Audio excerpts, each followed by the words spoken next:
I know.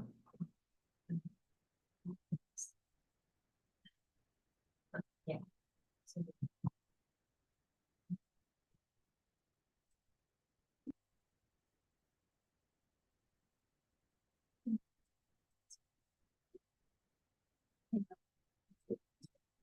Do you have a seat? Yeah, I do. You do? Hey, thanks. Cool, yeah. I know. You see everybody. I don't, and fish, I don't know.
I have.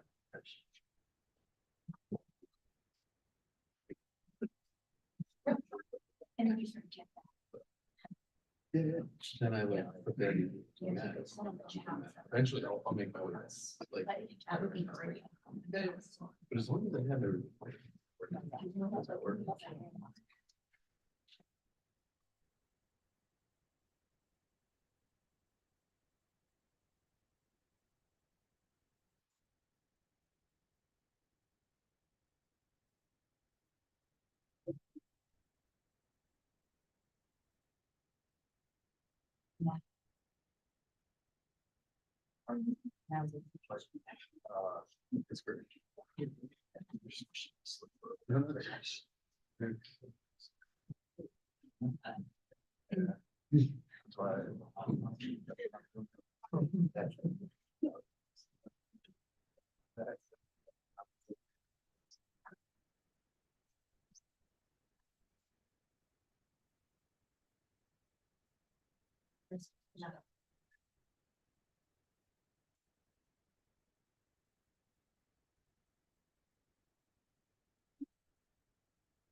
It's great. That's why.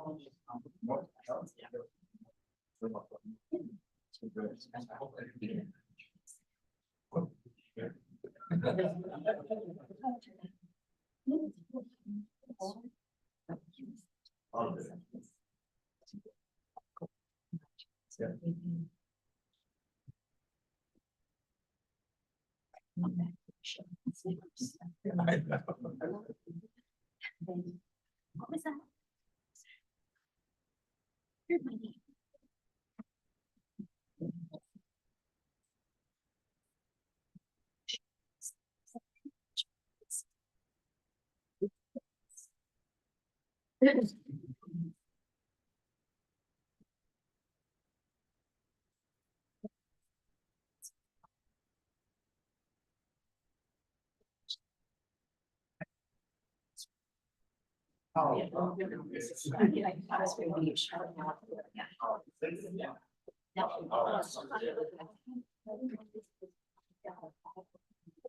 Maybe.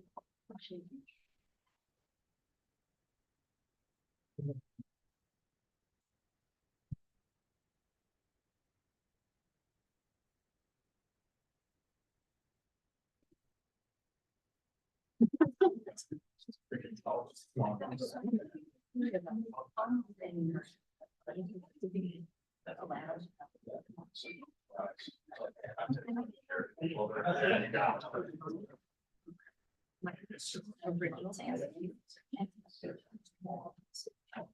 couldn't find one that I would get.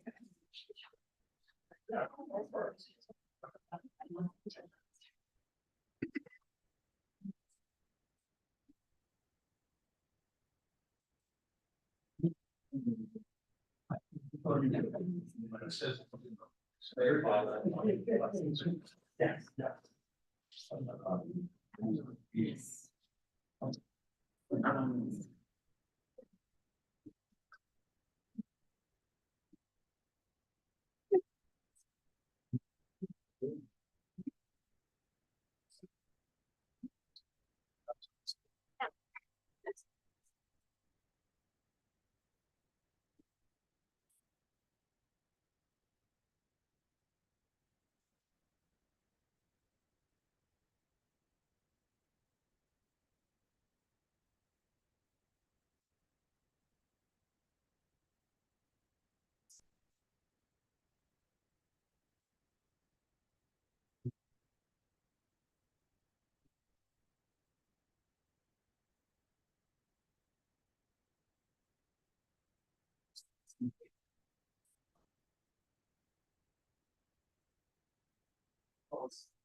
Oh, how'd you get back in there?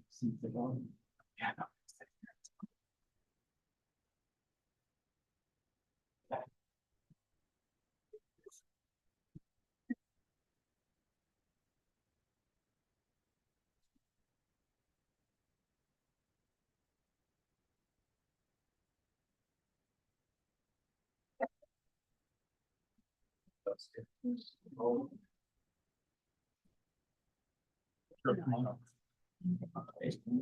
Hey.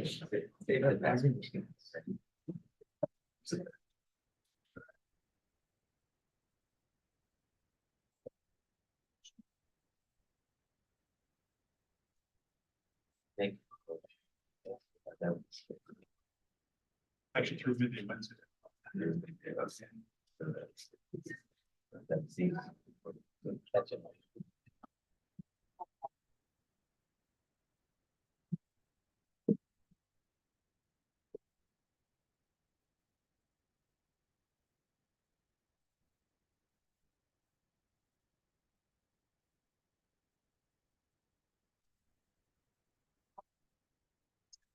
Oh.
Good morning. Please be seated.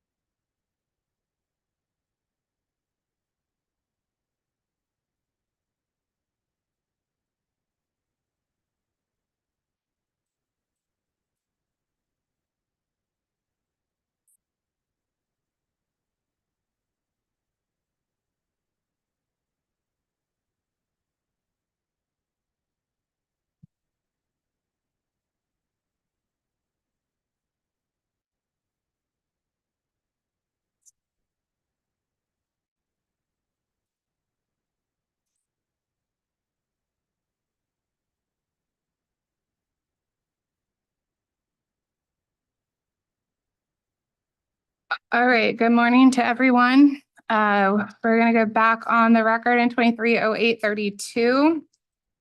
I have an administrative matter this morning, and I also think the company may have two read-ins. So Attorney Bogan, can I start with you and see about the status of the read-ins, please? We do have read-ins I and H. I think Mr. Peeling is prepared to give you those. Okay, good morning, Mr. Peeling. Good morning. Read-in H was requesting the interrogatory response related to the status of certain projects listed in OCC 1 Exhibit 1. That reference is OCC 141. That response remains accurate. The list was at the time identified as expected to be in service by 12/31/2023, with one exception of the Davit system. One other project is not in service on that list. That's the last one, BU 012586 Briarwood Controls Upgrades. And that item is, that's correctly represented in RRU 471 Exhibit 1. Read-in I was requesting the account for the Shoreline UDF project. That account number is 343. Okay. All right, thank you. Do any other parties or interveners have administrative matters before we begin? Okay, just mine then. Attorney Bogan, I had a late file exhibit that I think was not entered. For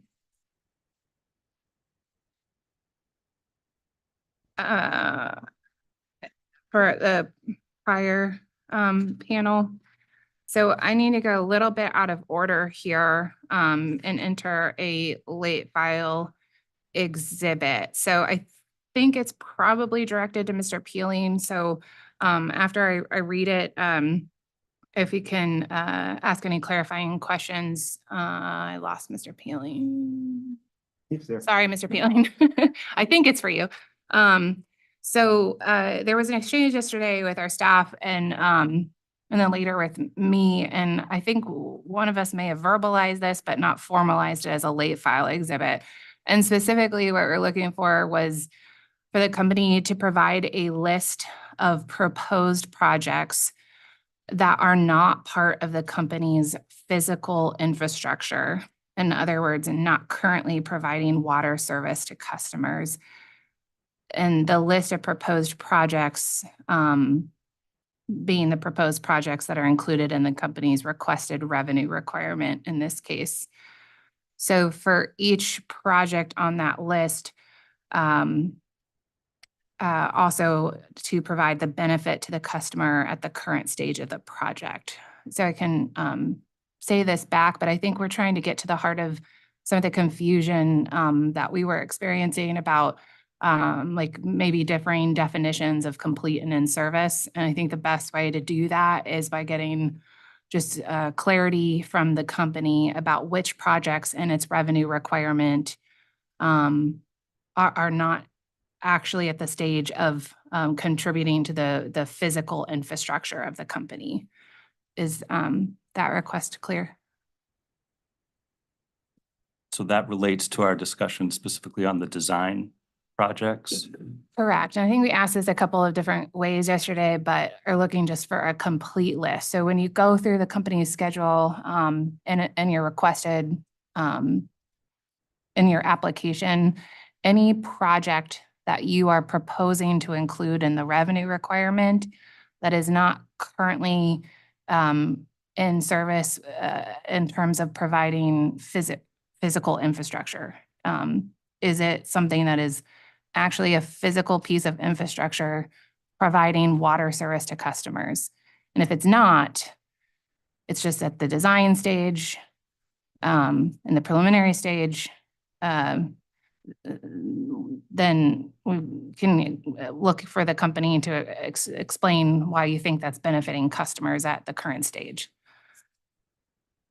Okay, I think I understand.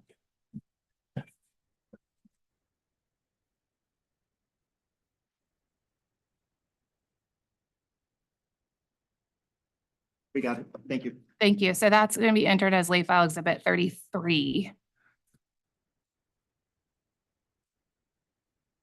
Okay. Those are our administrative matters, which means that we're going to resume cross of the O&M panel.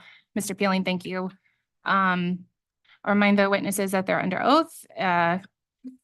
And we will resume cross with Mr. Graylish on behalf of authority staff, please. Thank you, Madam Chair, and good morning to everyone, the panel and the commissioners. I just have a couple of topics for this particular panel. And I'm going to start off with medical and dental expenses. And for these questions, I'm going to be referring to Schedule C 3.3, page 2, and RRU 499, Exhibit 1. Just please let me know when you get there. I'm sorry, could you repeat Schedule C? C 3.3, page 2. And the other one is RRU 499, Exhibit 1.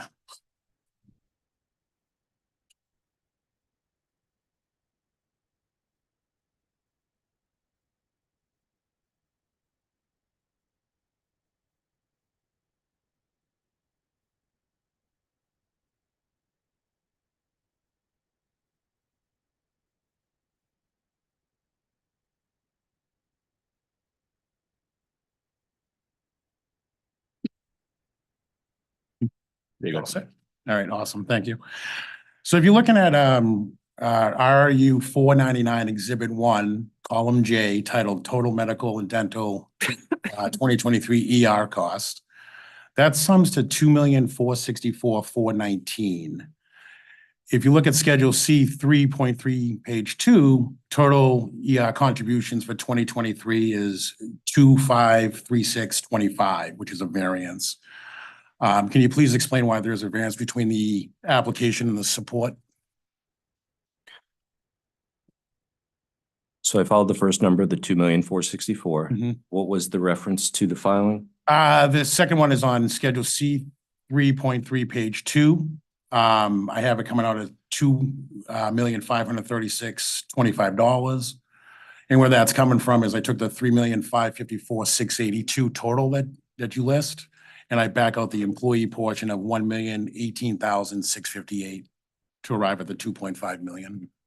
So I think the first thing is there's two different periods being measured. Okay. So what's requested in 499 was 2023. Mhm. Whereas what's presented in Schedule C33 is a pro forma, which is going to be, the average costs, but it's applicable to the employees requested in the filing. Okay. So to the extent that in 23 that might have been out of sync by an employee or something, Mhm. but it's two different periods being measured there. Oh, okay. I got you. I did notice on RRU 499 Exhibit 1, there is a column F that is called enrollment end date. And there's a number of employees on there that have an enrollment end date of January 1st, 2024. And I'm just kind of curious what that date indicates. Said another way, if the employees are still working at the company, if they've just elected to stop having coverage through the company. Yeah, so this was 2023 information. So, and Ms. Johnson's the witness on this, and she can correct me if I'm wrong, but we re-enroll and we have benefit enrollments effective January 1 of every year. So Okay. I think what that's reflecting is we update those each year. Okay, so when I looked at the file, the individual with the 1/1/24, it wasn't by any means everyone. It was only a select few of folks. I mean, it wasn't really percentage-wise that many. I don't have it in front of me, unfortunately, but it wasn't a huge percentage of the employees that had that. Is there any reason why some would be noted that way and others would not? We're talking about column F, the end date. Yes, that's correct. Most of the ones I'm looking at are 1/1/24. I think it's more exception that they're not 1/1/24. When I looked at it, I was coming up with maybe about $220,000 in cost roughly, and subject to check. I didn't write this down, but for the 1/1/24 folks, it seemed like it was a pretty low percentage.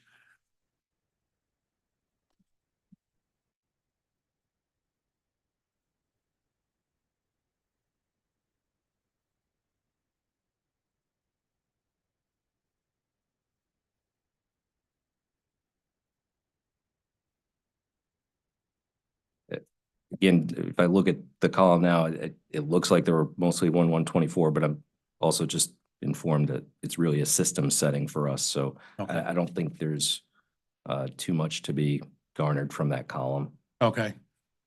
So that column is not extremely informative. I don't think so. essentially? Okay. All right, cool. I was just looking for clarification on that. Just wanted to make sure that I kind of assumed it was a situation where people were just, being re-up for the insurance. So thank you for that explanation. I'm gonna move on to, you do have an escalation rate, on your breakout of 14.3% that, the company references Willis Tower Watson as the consultant. Did the company receive estimates from any other consultants or work with anyone else? Or was it solely WTW?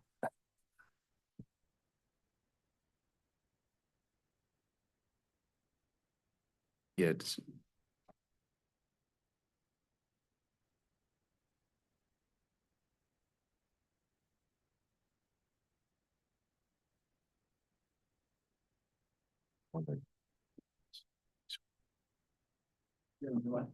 Yes. If we could, I think we could move things along if we bring Ms. Johnson up because she's probably best equipped to answer the questions. If we could just swear her in for purposes of responding. Of We can course. do as we did before, if you wish, and have her adopt her testimony and interrogatory responses later, or we can do it now, whatever you wish. Okay, just flipping through to see when her scheduled panel is. I think it's next. Isn't it? So could we go ahead and adopt the materials? Because if she's not coming, oh, no, she's next. Okay. Ms. Johnson, can you please raise your right hand? I'll swear you in. I swear to tell the truth, the whole truth, and nothing but the truth under pains and penalties of perjury. I do. Okay. Attorney Bogan, I'm afraid I'm going to forget. Can you please have her adopt her pre-fill materials and then we can continue Absolutely, with the probably questions. better form anyway. Ms. Johnson, could you state your name and position with the applicant? Kristen Johnson, I'm the SVP Administrative Officer. And in that capacity, did you prepare or cause to be prepared certain pre-filed testimony along with exhibits that were submitted in this proceeding? I did. Do you have any changes, corrections, additions to make to that pre-filed testimony? No, Is the information true and accurate to the best of your knowledge and belief? it is. And do you adopt that as your sworn testimony in this proceeding? I do. And similarly, did you cause to be prepared or prepare certain responses to interrogatories propounded by the authority and other docket participants? I did. And do you have any changes, additions, corrections to make to those interrogatory responses? I do not. And is the information to the best of your knowledge and belief true and accurate? It is. Do you adopt those responses as your testimony in the proceeding? I do. Thank you. Thank you. All right, Mr. Graylish, can you please re-ask your question? Absolutely. So just curious if the company received estimates from any other consultant other than Willis Tower Watson? We did. We went through a robust RFP process where we invited a variety of vendors to perform against an RFP, which was then scored by a number of people that were involved in the project. And ultimately, Willis Towers Watson was selected as the chosen vendor for a variety of reasons as scored through that RFP process. All right. But they were the only consultant that actually performed the work, that came up with the escalation factor? That's correct. Okay, so once you had decided to go with them, and I'm just gonna say WTW if that's okay. Okay. When you were working with WTW, during the process, during the engagement, I guess you could say, was there any discussion with them related to the inputs they were using, being strictly professional judgment, or did they make note that they, use certain support to back up their inputs? There are assumptions that go into the process for their inputs, and they do provide us with backup for those assumptions. Okay. There's, again, a lot of dialogue that goes into, everything having to do with the selection of benefits. And we do this process actually on a regular basis with Willis Towers Watson. How often do you have them, how often do you engage them? Well, in this case, we're talking about the health insurance. Mhm. And with regard to the health insurance, we do an annual renewal with them, where we look broadly at how the plan is performing. We benchmark against fully insured plans as well as other self-insured plans. And then we look at all the assumptions that ultimately go into the determination of the path that we choose for the following year. Okay. So if you have them review on an annual basis, I'm assuming they give you an escalation rate yearly once they do their work? They do. Okay. The 14.3% that was in the application, how does that compare to the last few years escalation rate that they have provided you? I don't have the figures right here, but I would say it is within the band. What we have noticed though, and this is not just with our plan, it's just industry-wide, that the way people are using their health benefits has changed dramatically. Also, the cost of drugs has increased, I'll say it again, dramatically. And recently, over the last 3 years, the costs associated with mental health has also increased.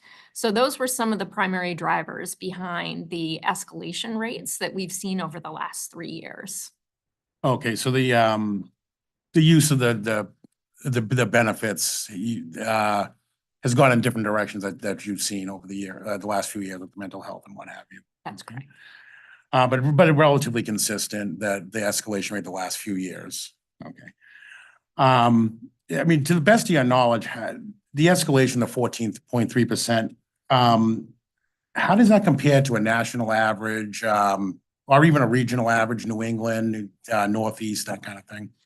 I do not have those figures right now, but our plan is not very different. It does not perform very differently than, other similarly constructed plans. So I would state here, subject to check, that it is very consistent across the nation.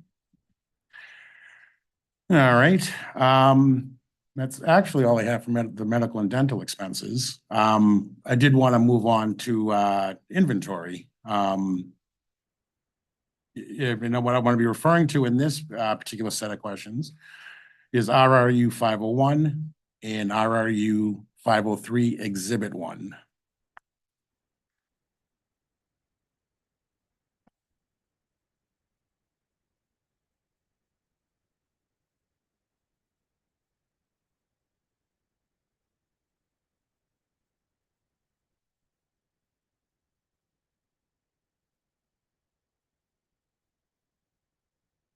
You're right. So looking at response RRU 501, that indicates an inventory count of chemicals has not occurred at Avon Water or Heritage Village since their respective acquisitions. And per RRU 503 Exhibit 1, there appears to be no chemical inventory held at Avon Water, but Heritage Village does have chemical inventory. Is that a correct assumption, looking at the support?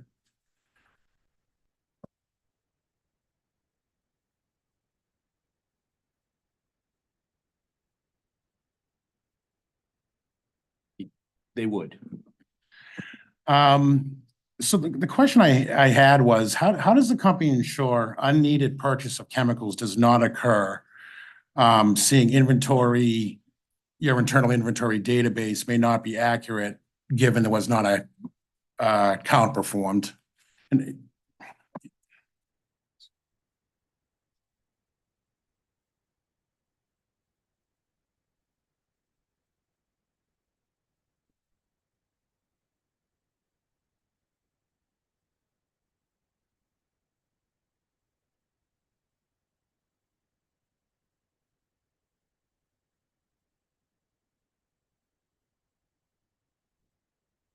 I would say that very generally, non-inventoried chemicals are bought for just in time or as needed.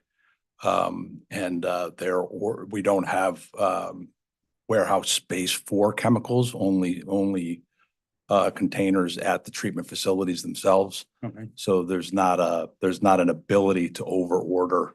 And like I said, it is just in time or as used. So if I recall, subject to check, Heritage Village as of year end is listing right around 53,000 in inventory costs. So does that what your explanation is? Does that mean that it's not like in a warehouse sitting on a shelf waiting to be used kind of thing? It is not. It is in the treatment facility, Okay. ready for use, but not Okay. used. But the value, you would agree based on the support is right around 53,000. I believe it was 53,547 subject to check. That sounds reasonable. Okay. I'd like to give you a scenario, a hypothetical scenario, and that might better put to lay what I'm trying to get at. If you have a company that realizes a chemical needs to be used, and I know you just said it was just in time, but you do have some inventory set aside. So if there was a company that realizes a chemical needs to be used at Heritage Village, presumably that employee is going to look at an inventory database of some sort to see if you have the chemical in stock. This company might see on the database that there is 0 of a particular chemical in stock per the database. Presumably this employee would then put in either do one of two things, either put in a procurement request to get more of the chemical, or they would transfer the chemical from another location.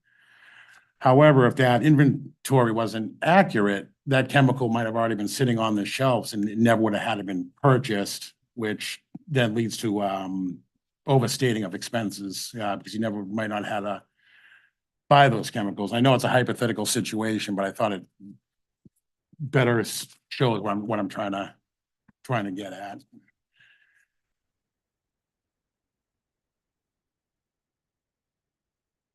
The hypothetical that you describe, I suppose, could happen, but in all likelihood, the resulting action would be from an inventoried storage for use, and the inventory would be adjusted accordingly. Mhm. So there would not be, so in other words, one facility's inventory would go down a commensurate amount with what was, in your example, borrowed Mhm. for a non-inventoried facility. Right, but just for clarification, if you did transfer from another facility, that would still require repurchasing that chemical to restock it. And again, if the inventory system is not 100% accurate, you might not never have had to do that transfer or purchase the new chemicals. Your scenario, as described, I would describe as an emergency scenario, Okay. not necessarily normal or common. We are in our treatment facilities on a daily basis, so we have a good pulse on where our inventory and what our needs are, and that our on-site chemicals in this example are required to meet the needs of the day and the next day. So it's not likely that your scenario would play out, although in an emergency could. Okay. And I don't think it would be a material effect on inventory expense. Okay. So So just for some clarification, then you said it was just in time, be within a day or two. So is every chemical listed on that inventory list, is that? Let me say it another way. The chemicals don't stay on the shelf too long. They get used at a very quick pace, which is why you do the just-in-time ordering. Is that correct? That's correct. Okay. So there's not a situation where a particular chemical might sit on the shelf for 6 months or something like that before being used? Not likely. Okay, all right, excellent. I did want to, are you able to provide a report showing all the ins and outs of the 53, the Heritage Village locations, inventory count since acquisition? As things are used, restocked, that kind of thing? We can, subject to check. I just wanted to make sure that we can on Heritage Village specifically. All right, Answer is coming across. okay. Fair enough. Mr. Graylish, so are you asking for a late file? Yes, I would like to get a late file of all the ins and outs of the Heritage Village inventory since acquisition. I would request that it's on an Excel that is unlocked and that it includes at least the date the inventory was either purchased or used. A dollar total associated in quantity with the activity and a description of what the inventory is, whether that's preferably a description as well as an inventory number would be helpful. If I may, Chairman Gillette, before we assign that late file, I think Mr. Patla was trying to determine whether or not we have that information broken down on a system basis Okay. vis-a-vis Heritage Village. We do. We can provide that as you described. Excellent. Okay, thank you very much. Thank you. That's late file exhibit 34. What's the time span you're looking for? I'd actually be looking since acquisition, which I believe was 2017, if I recall.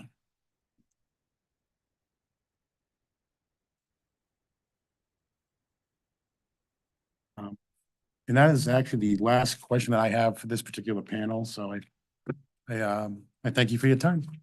Thank you, Mr. Graylish. That brings us to Mr. Bakari. We already at the table.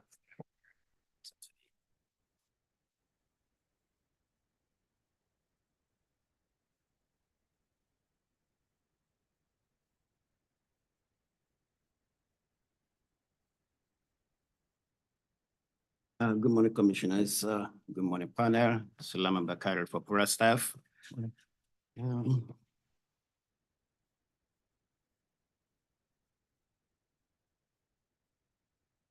Just one clarification regarding the RFP with WTW. Do you know when was the first time that consultant was selected? Willis Towers Watson has gone through a variety of iterations. I believe it would be difficult for me to name all of the predecessor companies. They've done a variety of acquisitions.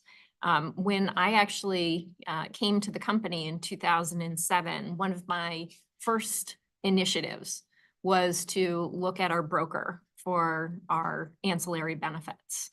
And so we performed between, I believe it was 2007 and 2008, the robust process that I described just a short time ago.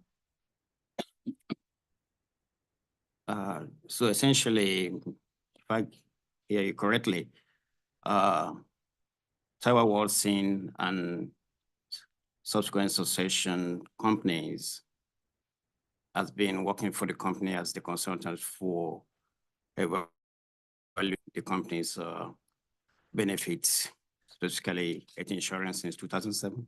Roughly 15 years, that's accurate. All right. Let's go to my line of question for this morning. Turn to your RIU response to 66 Exhibit 3. May I supplement my answer? Please. I do recall initially when I arrived, we engaged with a company by the name of Willis. And Willis ultimately was acquired by, I think it was 4 different companies over time. And ultimately, Howard Watson acquired Willis, I believe 4 years ago, maybe 5 years ago. If that's helpful. Thank you. Response to 266 Exhibit 3. Let me know if you're there.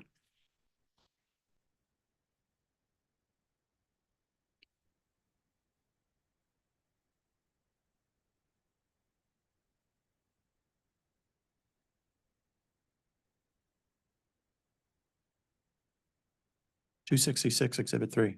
In there. That's, I believe that's your trial balance for 2023. Chairman, I'm gonna have the company update that trial balance for the last 3 months of 2023. Okay, so refer to RRU 266 Exhibit 3, update the balance for the remainder of 2023. Yes, Chairman. And that is lay file Exhibit 35.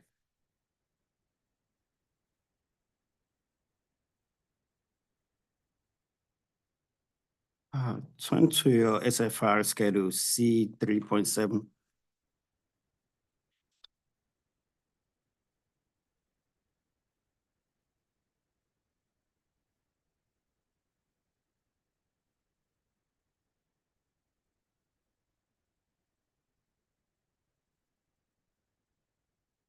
Yes. If you go to page 2 of the exhibit, line 1, could you explain if that power purchase cost is the amount related to Eversource?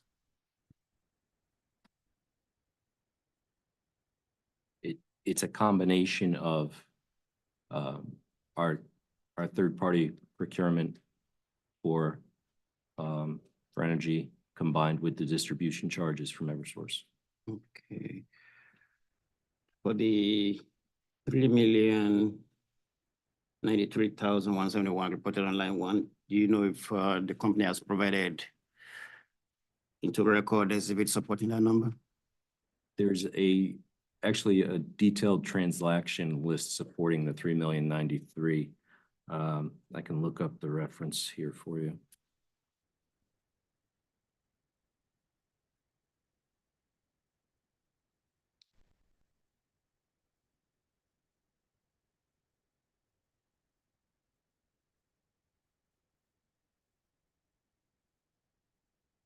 RRU 170 should provide the details of that $3 million figure. Does that include the billings from each of the vendors, including Eversource, that support the $3.1 million? Yeah, it's a line by line support of the 3,093,000, so everything is in there. So I think what you'll see is it's a combination of both, yes. For the 12-month period beginning August 1st, 2022 through July 31st, 2023, we have the exhibit supporting the monthly billings from the suppliers that support the $3.1 million. Yes, that was our starting point for the pro forma. It was our most recent 12 months of data, and then we made adjustments to that.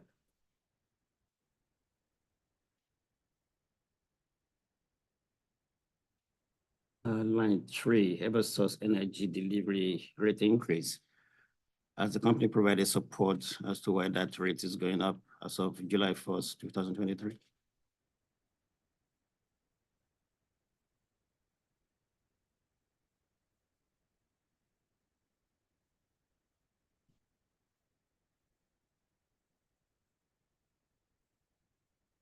Don't know if that's in the record, but it's simply us taking the most recent July 1st effective tariffs for the various charges that come through on the distribution bill.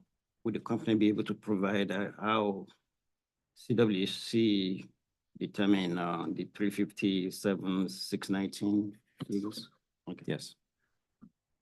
Chairman, requesting late file derivation of the Eversource delivery rate increase. The amount is 357,619.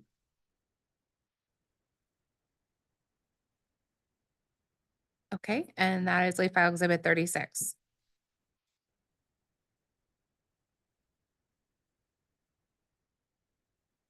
If you look on line 2, the company indicates that Constellation Energy will increase.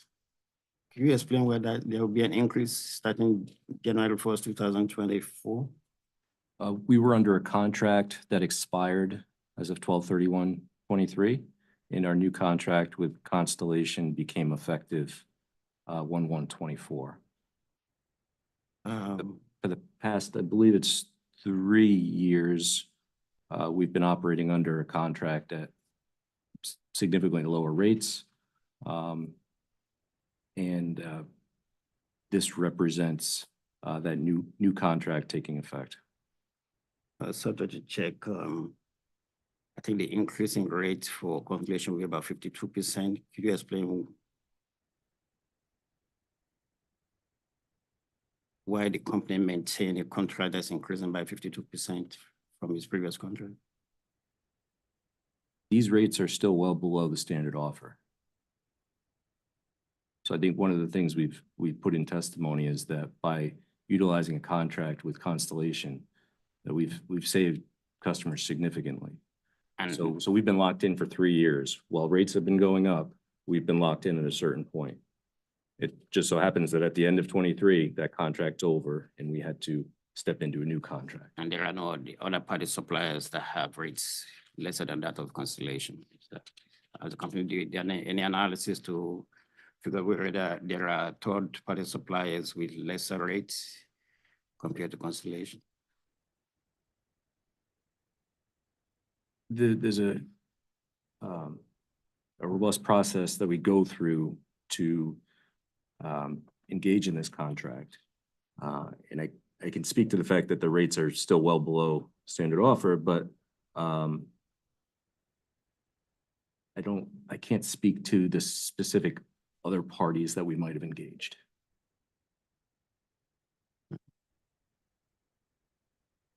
Would the company be able to provide the third-party rates for third-party suppliers in Connecticut effective January 1st, 2024, and compare those figures to that of Constellation?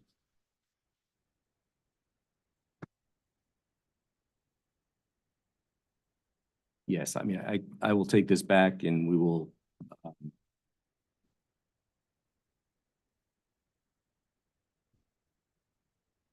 do our best to come up with those other third-party rates. If I may, Mr. Bakari, so if I understand it, you're trying to ask for a comparison of the Constellation rate in as much as it relates to other alternative suppliers? Yes, sir. As of effective January 1st, 2024, when the old contract expired. I thought, Chairman Zoll, that information is on the authority's website regarding third-party supplier rates. On the energizect.com. I thought so. I haven't looked Website. at it recently. It is, I think maybe if I could elaborate on Mr. Bakari's late file exhibit, the question is, the comparison of those rates to Constellation, and to the extent that the rate with Constellation is greater than another third-party supplier's rate, an explanation as to why Constellation was selected.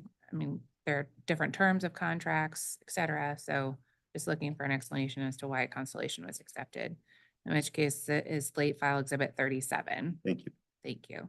We can do that. The only other part I'll add is the process that we go through is a market-based approach. So when we lock in those rates, those are based on market rates at a particular point in time. So it's not as though we're blindly accepting something Constellation's giving to us. It is a market-based approach. That's fine. You can include those explanations as part of your response to lead 537. Okay.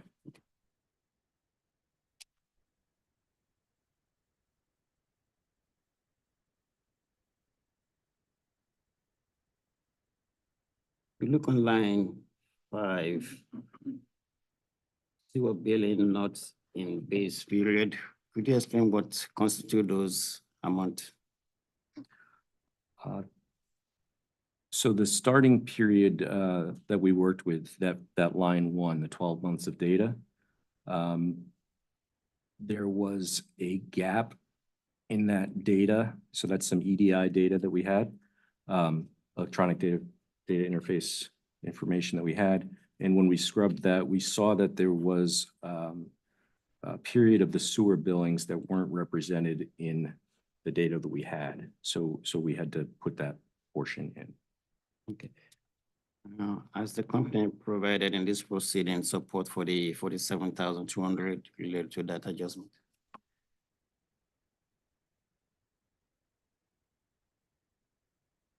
Don't believe that we have, Can we have that as a lead for? certainly. I'm sorry, I didn't quite catch that. I know we're up to late file exhibit 38. Yeah, that's support for line 5 of C 3.7, 47,200. Schedule C 3.7. Yes, Chairman.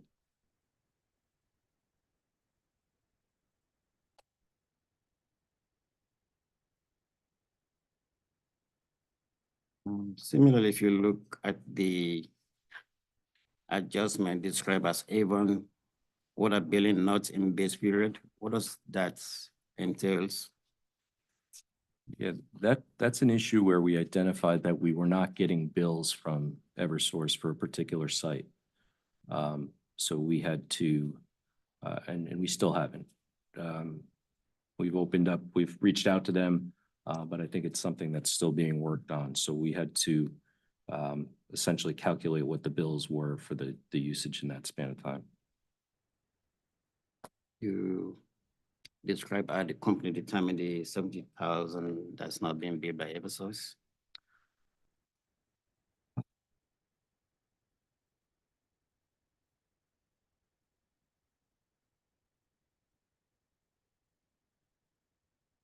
So the 70,000, I'm gonna reference a response, OCC 59.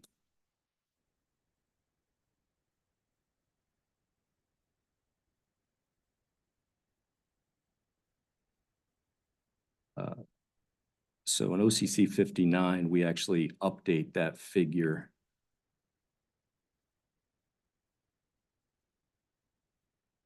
It sort of talks about the issue that we had with Eversource.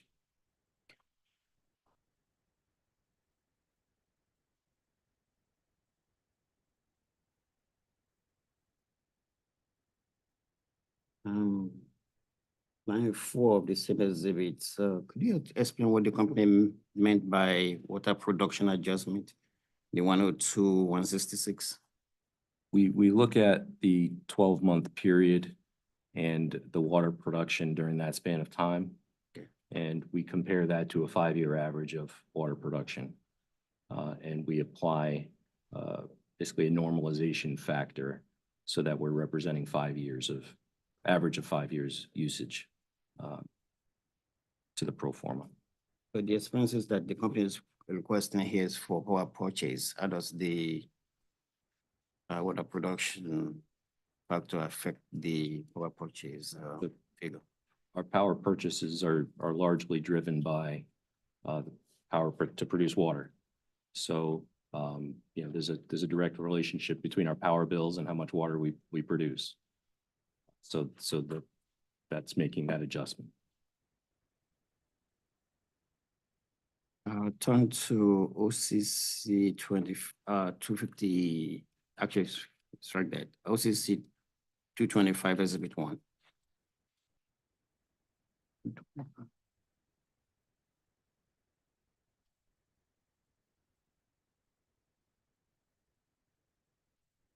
Okay.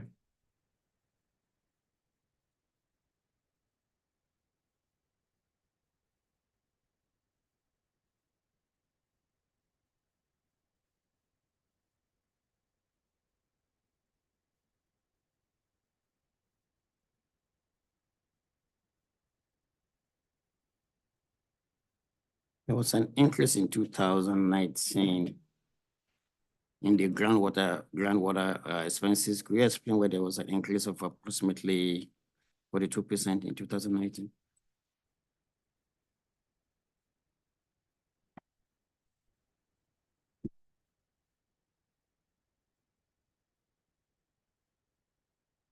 I'm assuming it's the underlying rates, the power rates there, but I'd have to confirm.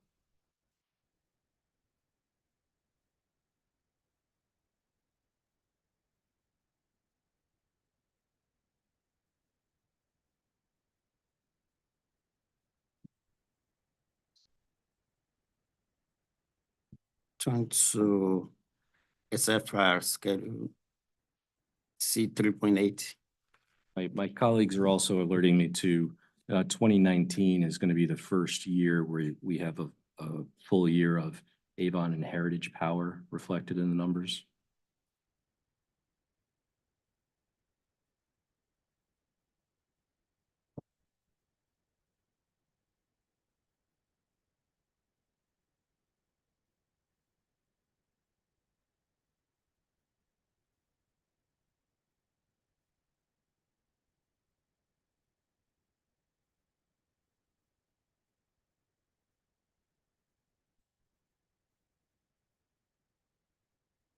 I'll turn to OC, schedule C 3.8, page 2.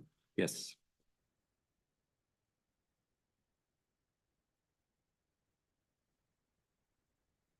You look at the response to part C.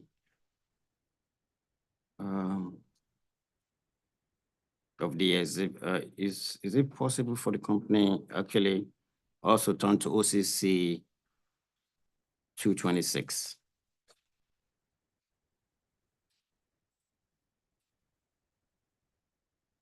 Okay.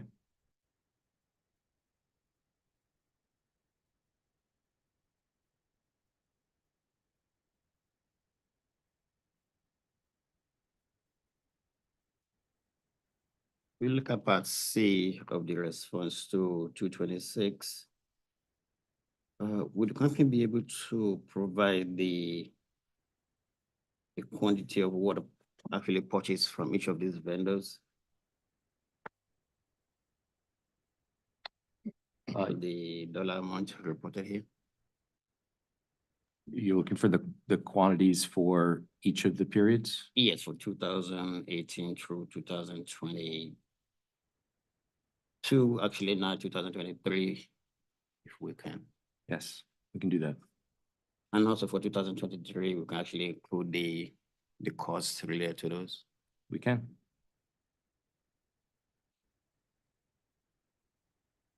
Okay, that's Levo Exhibit 39. And what schedule are we on? This is response to OCC 226.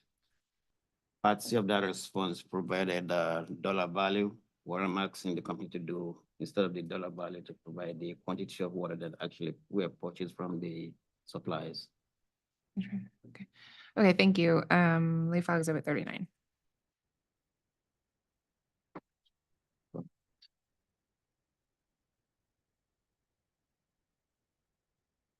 Just checking quick to make sure we didn't already provide that.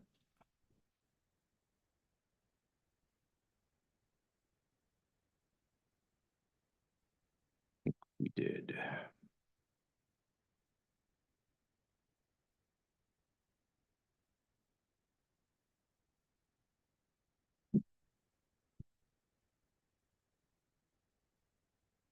I'm not seeing it, so we'll provide it. So just to be clear, so the table that's in the response will effectively replicate that table for volumes, and we'll add 2023 to the table. Yes, sir.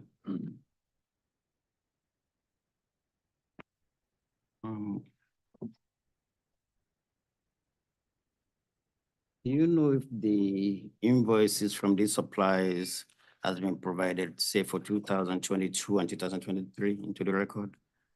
If not, can we have those invoices facilitated for us?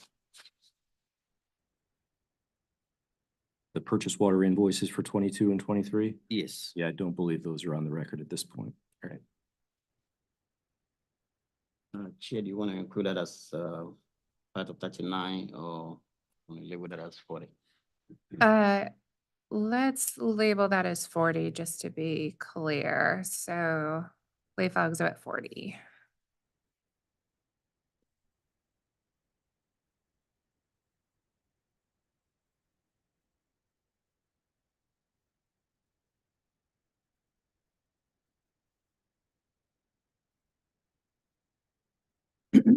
On to your response to OCC 377.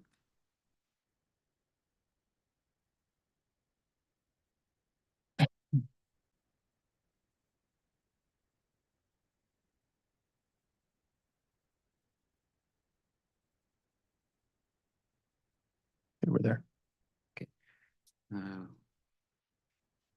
Could you confirm if the company is requesting the 356 to 46 in stockholders expenses in this proceeding?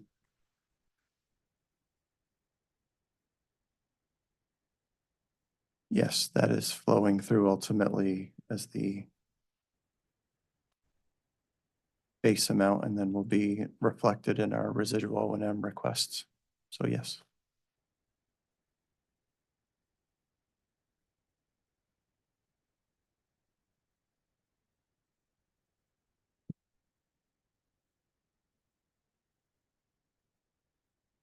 Do you explain how the stockholders expenses contribute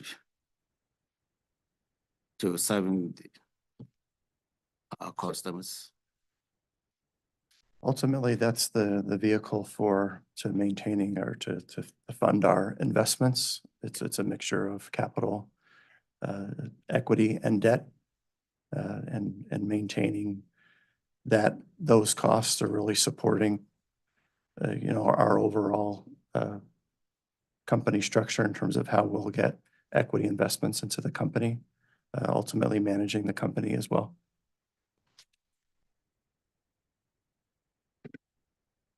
Turn to your response to RU 430 exhibit 1.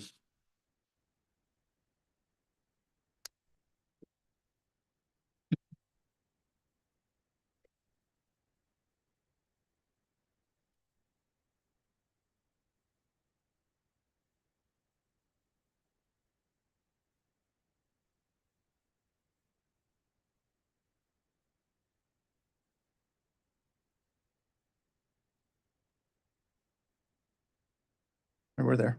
Okay. For these officers, including the president and CEO, explain if any of the compensation in 2022 and the rate year include payment for serving on the board of directors.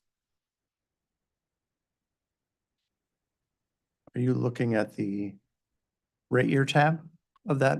You could look at the payment for officers in 2022 as well, or in the rate year. Could you explain if their compensation, either the salary, stock award, or non-equity payment, if any of those include costs related to them serving on the board of directors?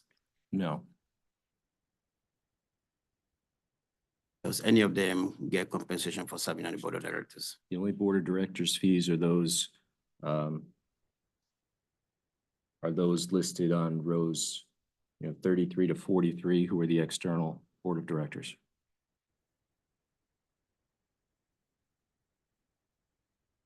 For the chairman of the San Jose Water Group, is he on the board of directors? Yes. Does he get compensated for serving on the board of directors? No, he does not.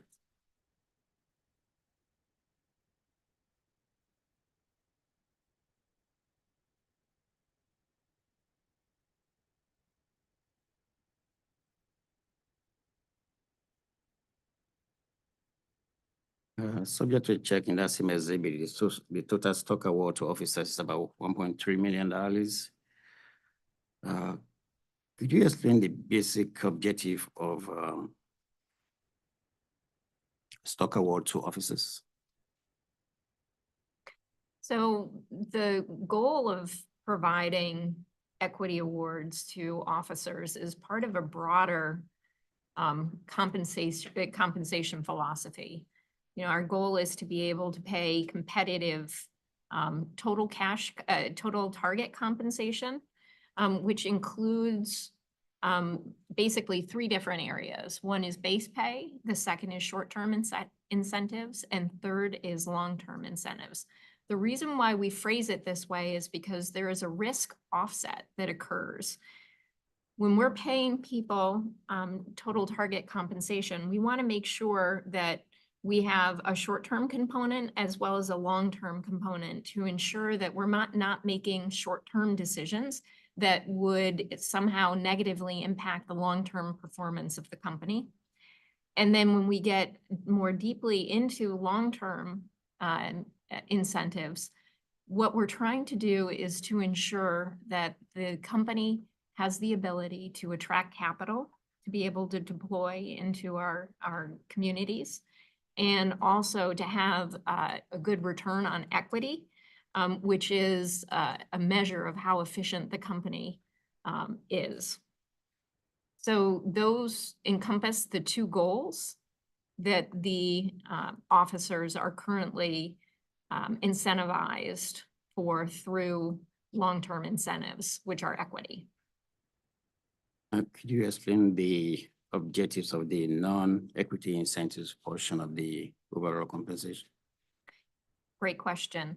So those change a little from time to time, but the goal of the short-term incentive is to ensure that when combined with base pay and with long-term incentives for those that are eligible, that we're approximating the median total target compensation available in the market so that we can attract and retain employees. And at the same time, our goal is to raise the bar of performance across the organization, especially as it pertains to some of our local operating utility metrics, which include reducing water loss, ensuring that we have good customer satisfaction scores on our survey that we do twice annually, employee satisfaction, water quality, and other goals such as capital additions, as well as incentivizing earnings per share. Turn to your response to 496 SB 1.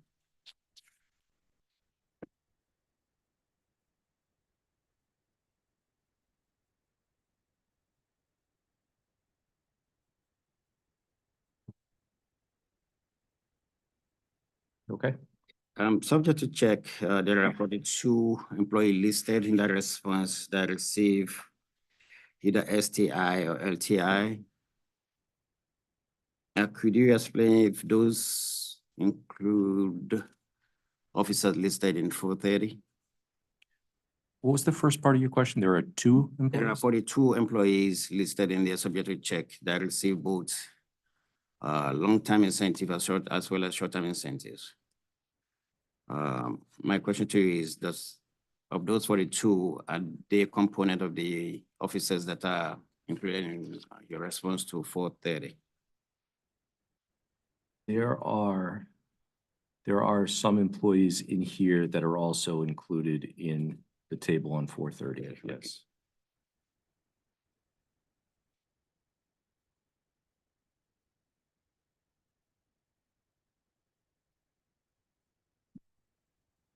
I'm subject to check the total STI for the rate tier in 496.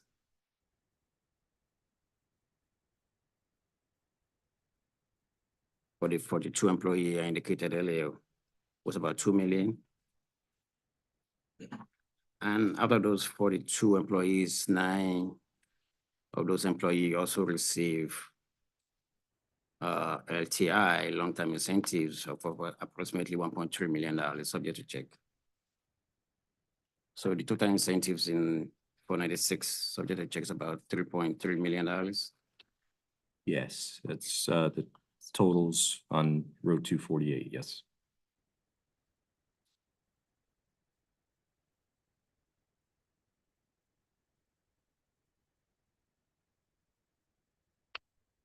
Mhm. Is there a way for the company to identify in 496 those officers that are listed in 430?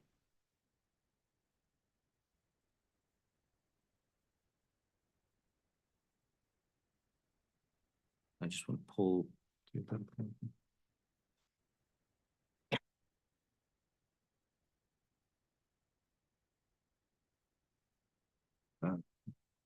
Yeah, we can certainly do that. I just need to reopen 430. Mr. Dixon, is that something that you can do now, or would you like to do the crosswalk as a late file? I think we can do it now. So if we're looking at the rate year tab of 430.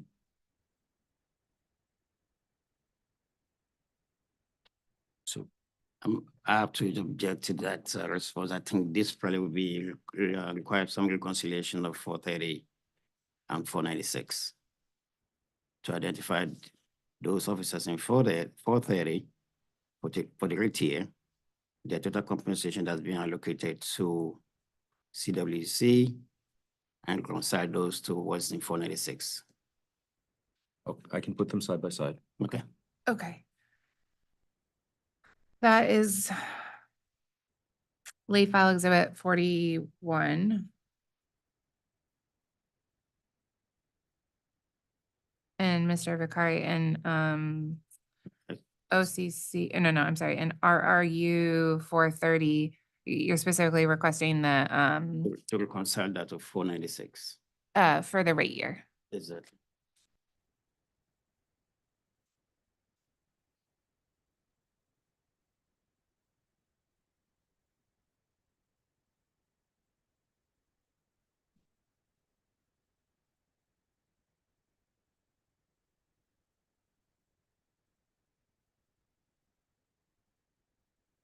You turn to your response to OCC 151.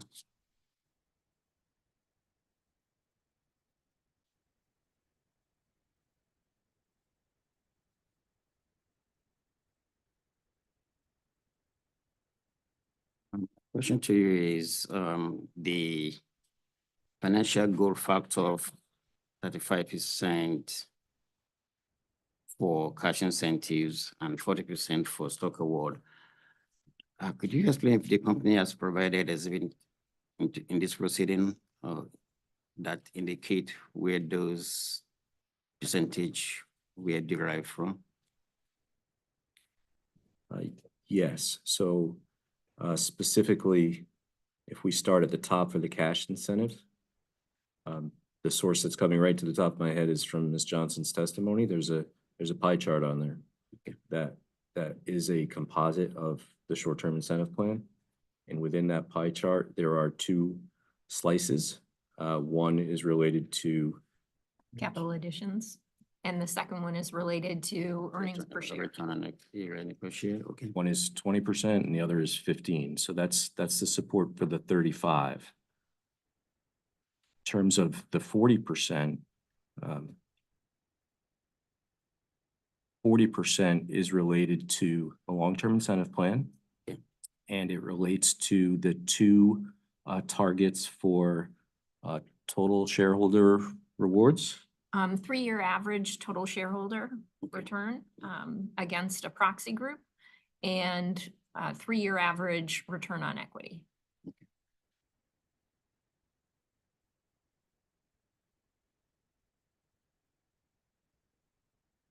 Turn to OCC 163 exhibit 1.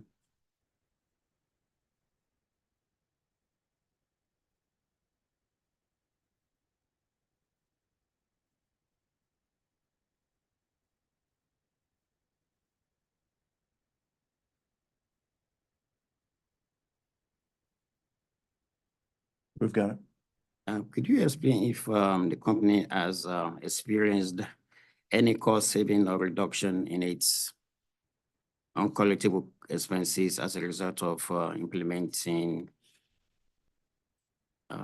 payment through credit card or debit card programs.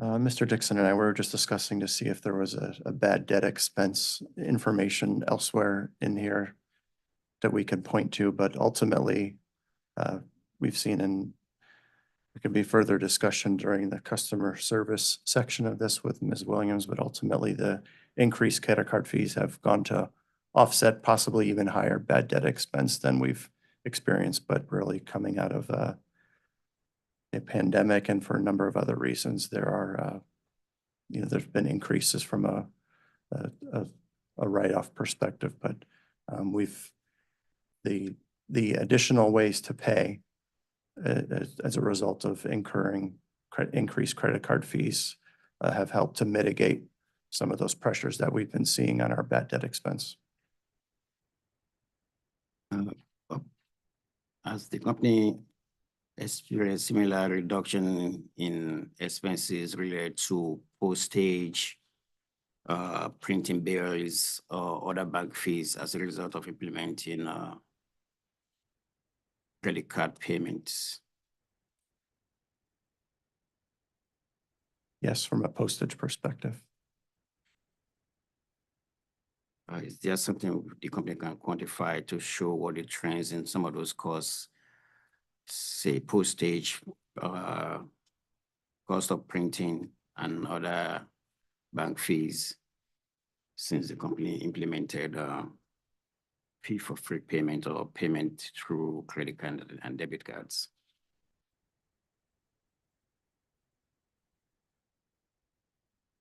You could provide information from a postage and bill print perspective. The fees are as illustrated here. Okay. Okay, so late file exhibit 42 is to provide a breakdown of any quantifiable savings for postage, et cetera, since implementation of the fee free Fee for free. fee-free program. Yeah, I mean, the one thing I'll point out is we've had fee-free for as long as I can remember. It's not a recent implementation. We had it in our last case. I assume it was even in the case before. So I don't think we're going to be seeing anything recently. But are you proposing to further augment that program going forward in this proceeding? Are we looking to what? So increase the investment in customers that pay through credit cards and debit cards? No, this is just, we're reflecting the fact that the fees associated with those cards are higher. It's not, we're not looking to change what we accept or anything like that. It's just we're experiencing higher rates of usage on those. So it's the higher usage that's causing those fees to go up? Yes. Okay, so Mr. Bakari, are we withdrawing the No, I would still like to see what cost savings relate to other costs such as postage, printing bills, as well as other bank fees that could have arisen as a result of the company using credit card payments. There's a lot of variables in there in terms of postage. Obviously, there's regular postage increases. So I think we can take the late file, but I might come back after a break after I get to talk to Ms. Williams about, I think, what the data is going to show us. I just don't want to provide you information that has no use. Okay, very good. So I'll put a pin in that. We'll call it late file exhibit 42. Thank you.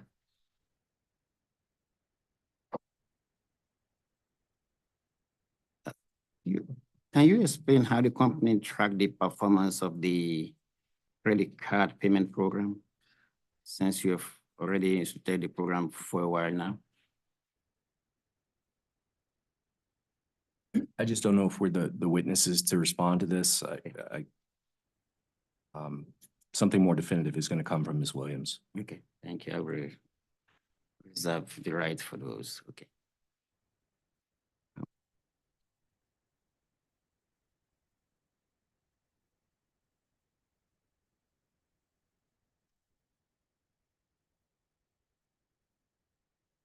The transaction fees from your vendors, such as Invoice Cloud, has the company done an analysis to compare how those fees compared to vendors used by other Connecticut utilities for the same services?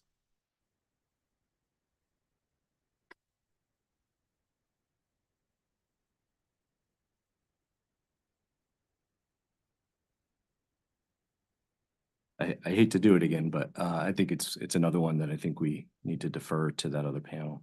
Okay, I would rather question that. Okay, thank you. Turn to your response to RIU 152 Exhibit 1.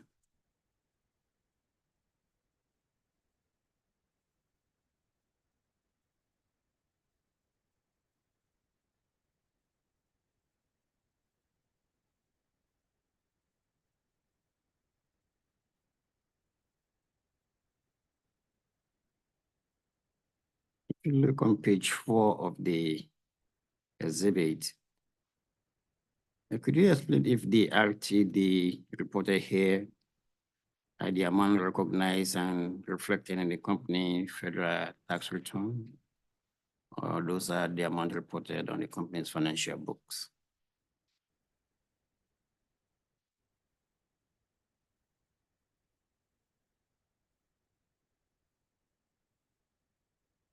We endeavor to have them both be the same. The tax return is prepared and filed around September, October timeframe. And there are occasions where there's we call a return to accrual or a book versus tax adjustment that'll get reflected. But at the same time, so they're approximately going to be the same, subject to any adjustments when you go and prepare a detailed tax return that you file some months after the year is closed. Subject to check, I believe we dealt with the same issue in the company last rate case. And there were differences between the actual RTDs that were deducted per tax and per books. I believe, subject to check, I think the narrative discussion and the analysis the authority did in page 2021 of that decisions. So my request will be for the company to update information reflected in the last decision for 2021 through 2023 to identify the RTDs that were deducted on the company financial statement and compare them to the amount actually reported on their tax return. I know you probably haven't filed 2023 and 2024, but as of today, you should have filed 2022. Is that correct? Yes, Okay. so we can provide 2021 and 2022 book versus tax. Okay, and this is, This is where are you? 152 Exhibit 1.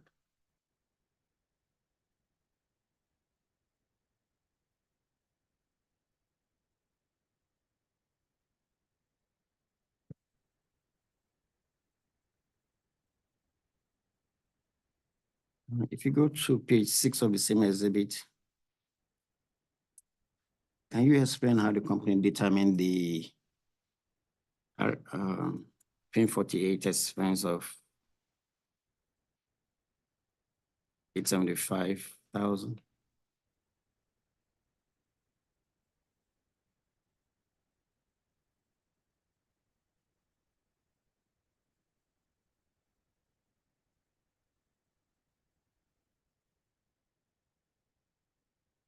That 875 is the actual expense for the test year, 2022? Is that the same amount that's been projected for the rate year? Yes. Could you explain how the company determined that 875,000?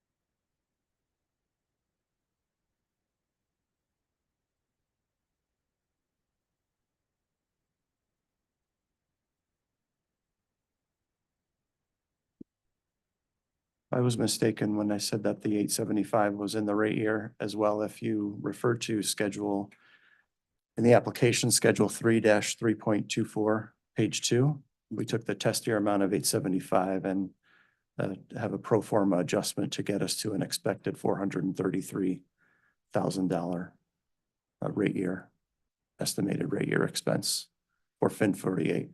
Okay, so for the rate year, it's not 875, it's 130, 433,000, 33,000. and that's on exhibit C-3.24 on page 2. Turn to your response to RIU 155 exhibit 1.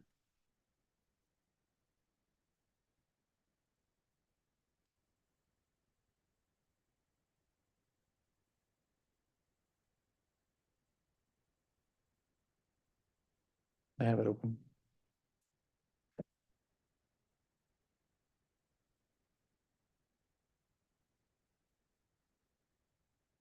If being 48 reserve of $10.9 million, could you explain how the company derived that deferred tax asset amount?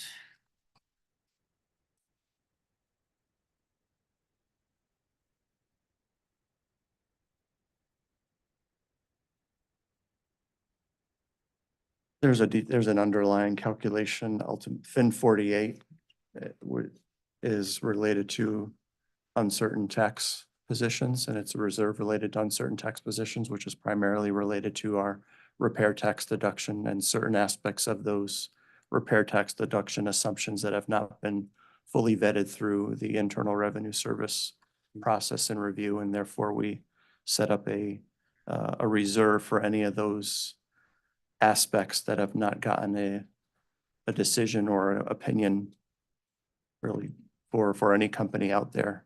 And so ultimately, and that's just the tax impact of that. And that's the balance as of December 2022. Is that correct? Yes. Chairman, I would like to request a late file. The company should provide a worksheet that shows the FIN 48 reserve balance for 2019 through 2021.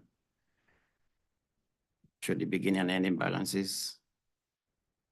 And for those 3 years, also to include any FIN 48 tax that the company claimed for those 3 years. You're looking for the unrecovered income tax regulatory asset amount related to FIN 48. The for FIN 48 2000 reserve balance as beginning balance for 2019, 2020, 2021, as well as the ending balances as well, to show if there's any changes between the beginning and ending balance, and also to include any FIN 48 tax expense the company reported for those 3 years. Actually, 2022 is right here, so we don't need that. So for 2019 through 2021. Okay, that's late file exhibit 44.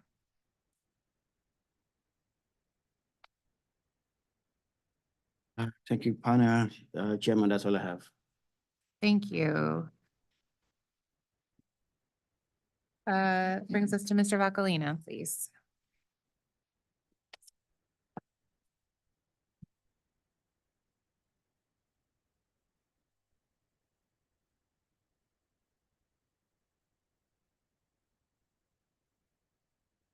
Good morning, Jim Boccolina, Authority staff. Just have a few questions, and I noticed Mr. Longfellow is a respondent on one of these, and he's on the next panel. I'll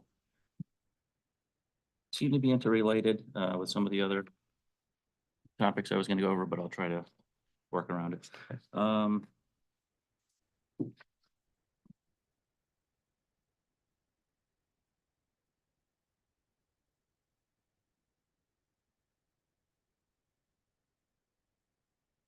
Turn to 473, ROU 473, and that's travel and lodging expense.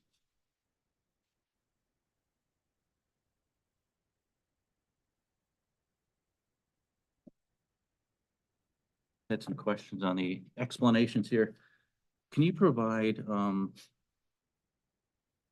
it seems that there's travel, a lot of travel here for going to board meetings and things of that nature. And first of all, are board meetings spread throughout all of the areas that the company provides service?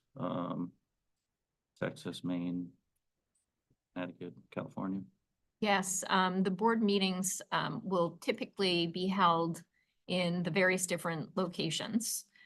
We also have a merger commitment that we've complied with to ensure that we are holding board meetings also in Connecticut.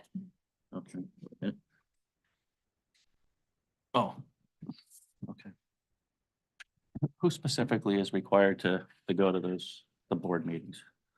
So it's usually a subset of the officers. So let me be more specific. In this case, it would be Mr. Patla, myself, Mr. Walters from Connecticut.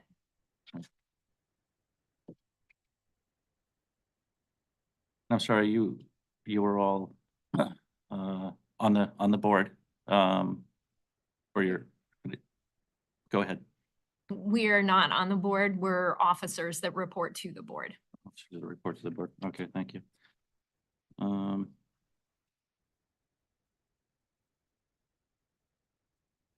in terms of, those are quarterly meetings, same holds, quarterly board meetings, annual board meetings. Same response would hold true, and the same people would be responsible to go to those. That's accurate. You know, from time to time, we do not travel for specific reasons. You know, for example, this week we had board meetings and we attended them. Some of us attended them virtually. So we do try to be efficient where possible. Okay. And this is a rotation, 4 areas. You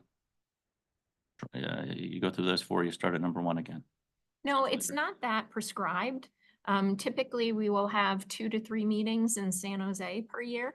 And then, you know, the other meetings would be in our different locations and determined in large part based on the commitments that were determined for the course of the merger docket. Okay.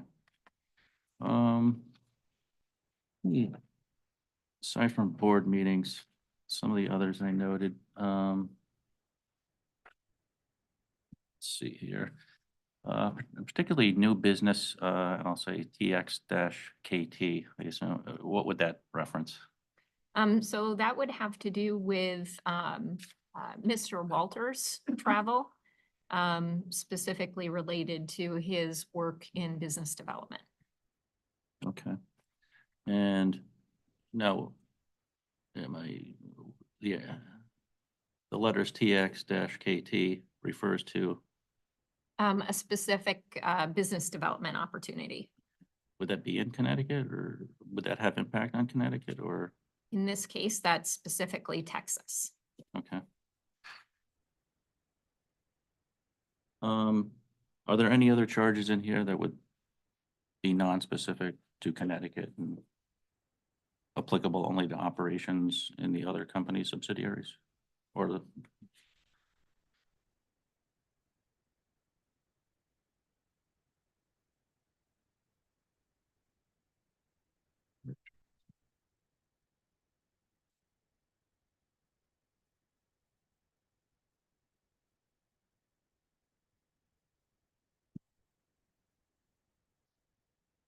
pardon me, I'm going to review the list to give you an accurate answer.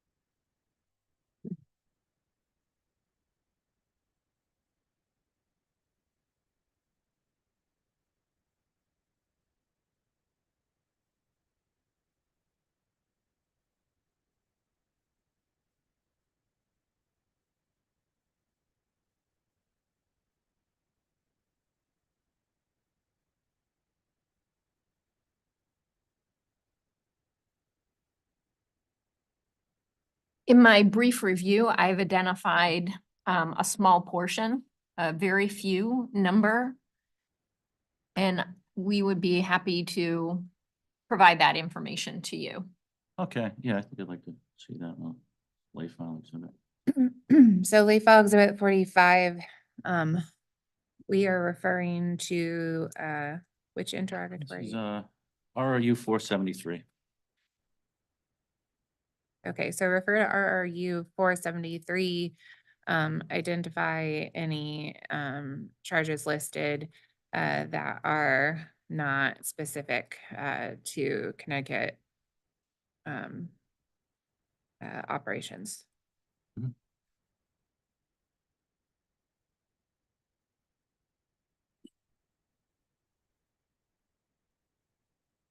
And would you say that the vast majority have to deal with, well, I'll put them in a couple buckets.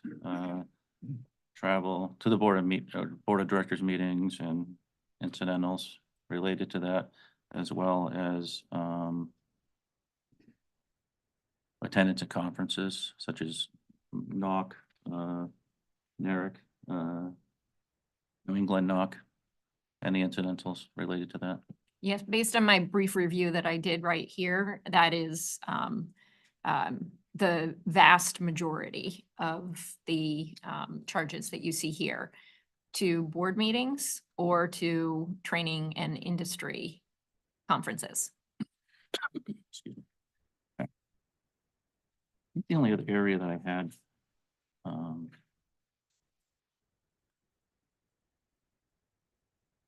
I'll get into training expenses, and I mentioned Ms. Longfellow's on one of those, Mr. Dixon.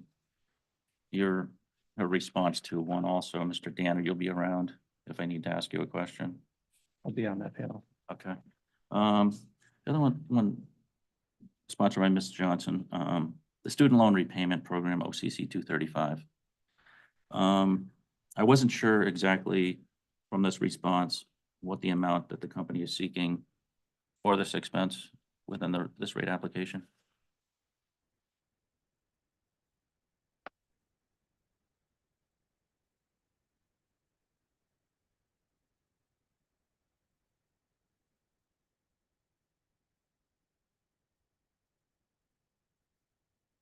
So the rate application is going to have the test year value of 16,754, but it will have the inflation adjustment applied to it. Okay. Okay. Okay, thank you. Those are all the questions I have. Thank you, Attorney Riley. Good morning, panel. Jim Riley with Cura. Just two questions.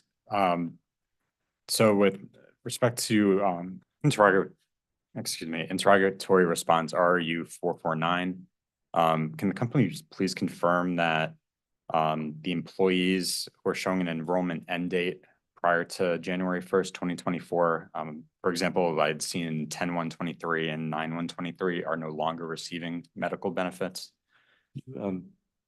What's the reference again? Sure. So it's RRU 449 Exhibit 1. And yeah, RRU 449 is about short-term debt, I think. So Was it 499 possibly? we're 499. talking? Yeah, that's typo on my notes. Thank you.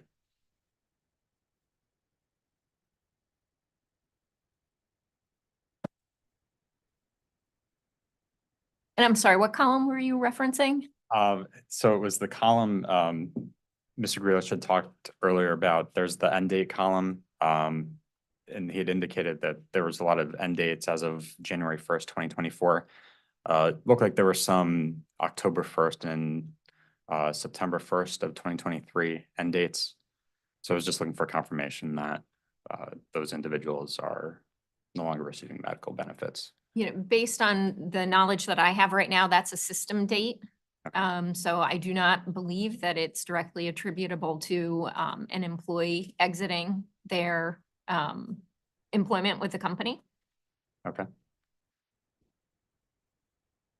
And finally, can we get can the company provide us with a year-over-year percent increase in medical expenses for the years 2020 to 2021, 2021 to 2022, and 2022 to 2023?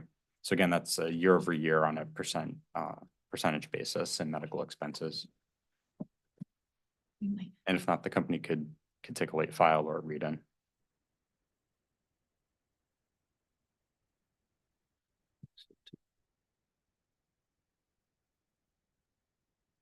I think we might have provided that, so we're looking to see if we can point to something. Thank you.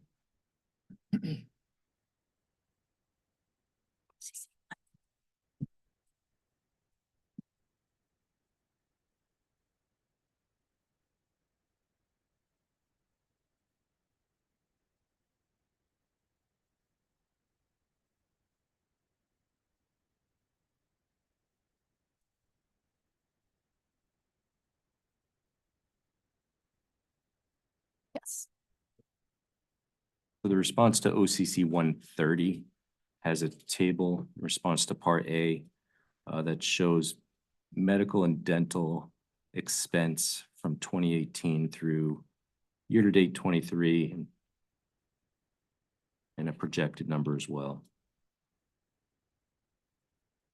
And thank you. And just to confirm, that's on a percentage basis, year over year.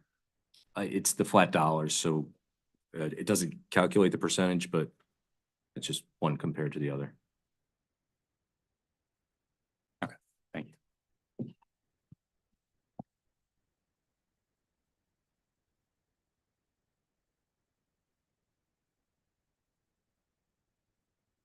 Hi, I'm sorry. I think just following up on what Attorney Riley said. I'm Victoria Church, for the record. We were referring back to that RU 499. I think maybe we weren't talking about the same thing. I'm looking at exhibit at column F, which I've sorted by the end enrollment date to put the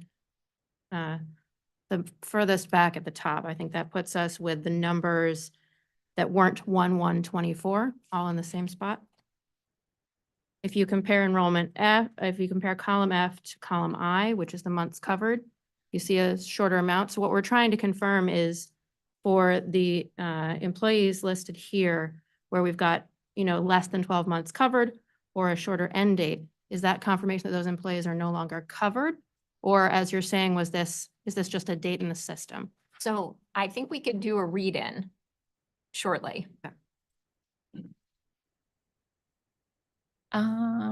I think we might be at read-in K.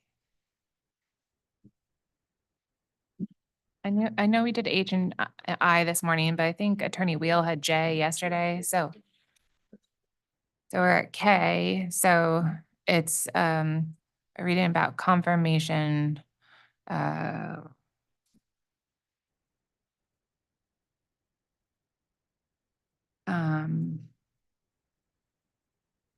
Apologize, give me one moment here.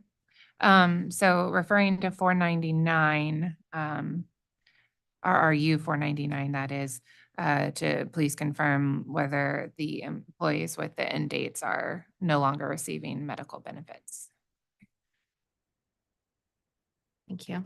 Okay, and while you were answering those questions, I pulled up OCC 130, and you're right that I believe that is responsive to the attorney's request, but unless I'm reading it wrong, it doesn't seem to have covered all of 2023. C3.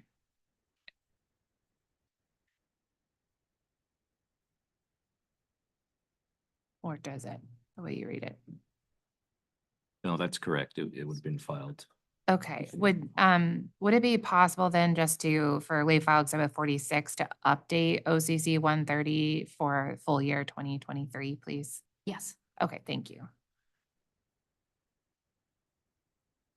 All right. We're all set? Okay, very good. Then, we're still a little ways out from lunch, so I am gonna ask the OCC to begin their cross of this panel. We'll go for maybe 30 minutes or so and take a lunch break. So I'll invite the OCC up to the table, please.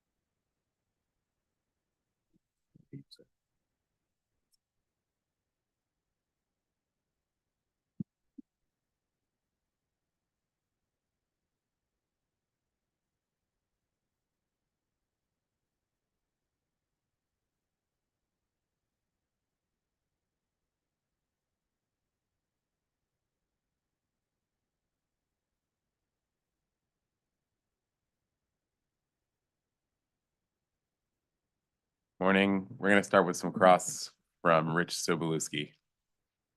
Good morning, Richard Sobolewski for the Office of Consumer Counsel. I have very brief cross just on one area. Regards to RRU 148, reduction to the FIN reserve. I understand there was a $3.466 million adjustment. There was a release of part of a portion of the reserve. Was that adjustment made to rate base for the rate year? Yes, it was.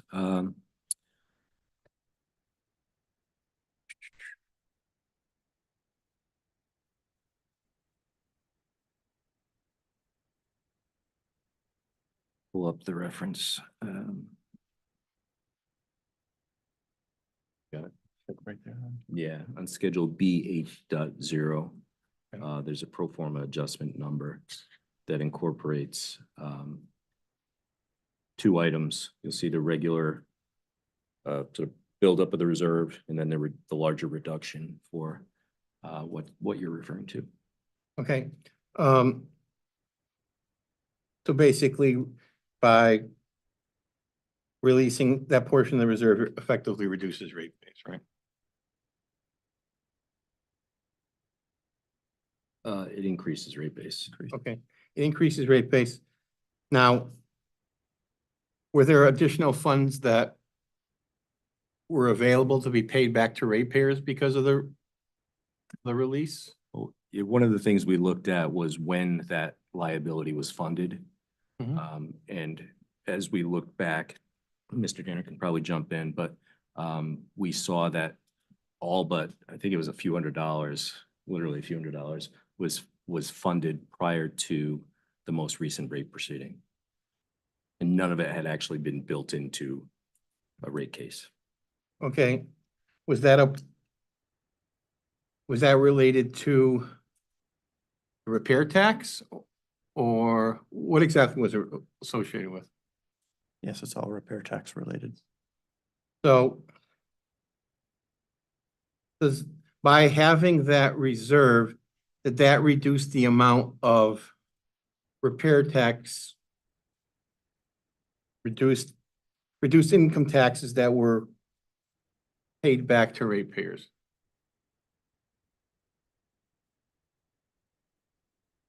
That effectively by creating the reserve, did you hold back a portion of the repair tax deduction? So essentially, creating the reserve was creating an expense as part of income tax expense. And therefore, a reduction in the reserve is also translating into, on a forward basis, reduced income tax expense, which we saw in the C tax schedules. You see a reduction there. So when the repair tax deduction was calculated back 2014 or 2015, was the amount returned to ratepayers net of that?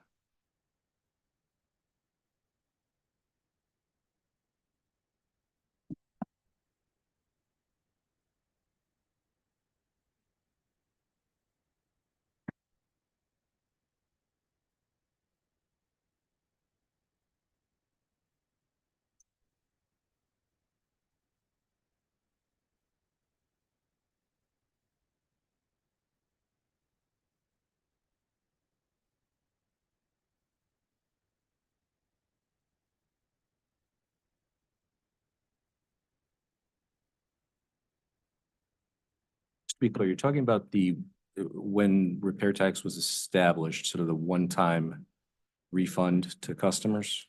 Right, Was that reduced by a reserve, an assumption of a reserve? Right. No. it was not. So this money that was, where I'm getting confused is, was it ratepayer money that was in the reserve, or was it? That was our concern when we were looking at this. We essentially, the repair tax was established after that 09 rate case. There was a one-time refund, and then we began building up the reserve. But that was beyond that 09 rate case. So there's no assumption in rates for a tax expense associated with an assumption of a liability for the FIN 48 position. So none of that liability would have been funded through ratepayers up until the effective date of the 2021 rate case. And that's where we assumed, we did the analysis and we saw that it was a very small amount. But there was a settlement agreement that determined what that amount of repair tax credit back to ratepayers was, Yes. and it was, I think, over a 2 or 3 year period amortized, the ratepayers refund. I don't remember the specifics of that settlement agreement. So that initial amount that was refunded did not reflect an offset for the reserve. To be 100% certain, why don't we take that as a late file to confirm the information? Okay, we're up to late file exhibit 47 and Mr. Sobolewski, if you could please summarize for me. It's RRU 148, the release of the FIN reserve and repair tax deduction. Thank you. That's all I have. Thank you.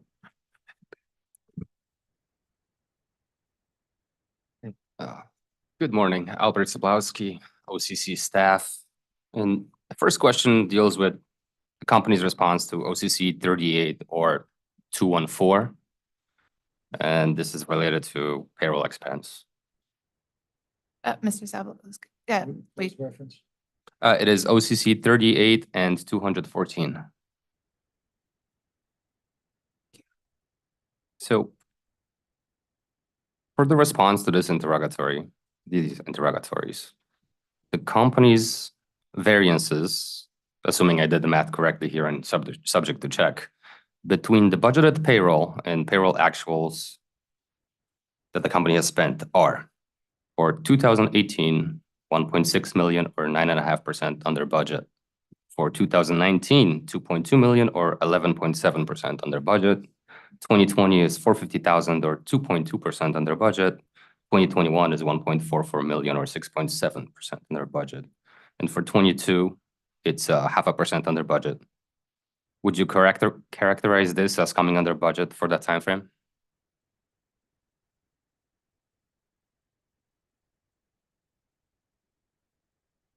You were doing the calculations off of the totals. Correct.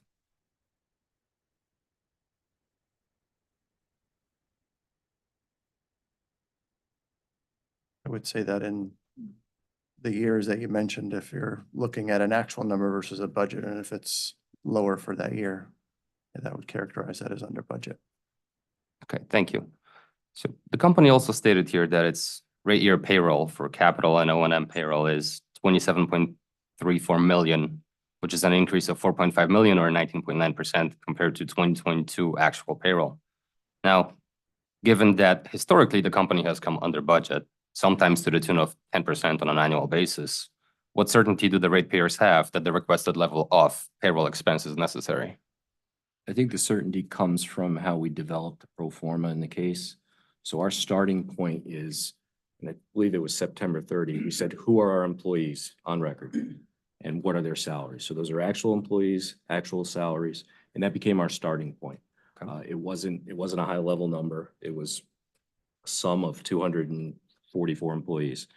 So we used that as a starting point. And then we built on the different adjustments that we built into Schedule C32, which are essentially the merit increases, overtime values, and then the vacant and new positions that wouldn't have been accounted for in the starting point. Okay. And could you speak to the interplay here with temporary help?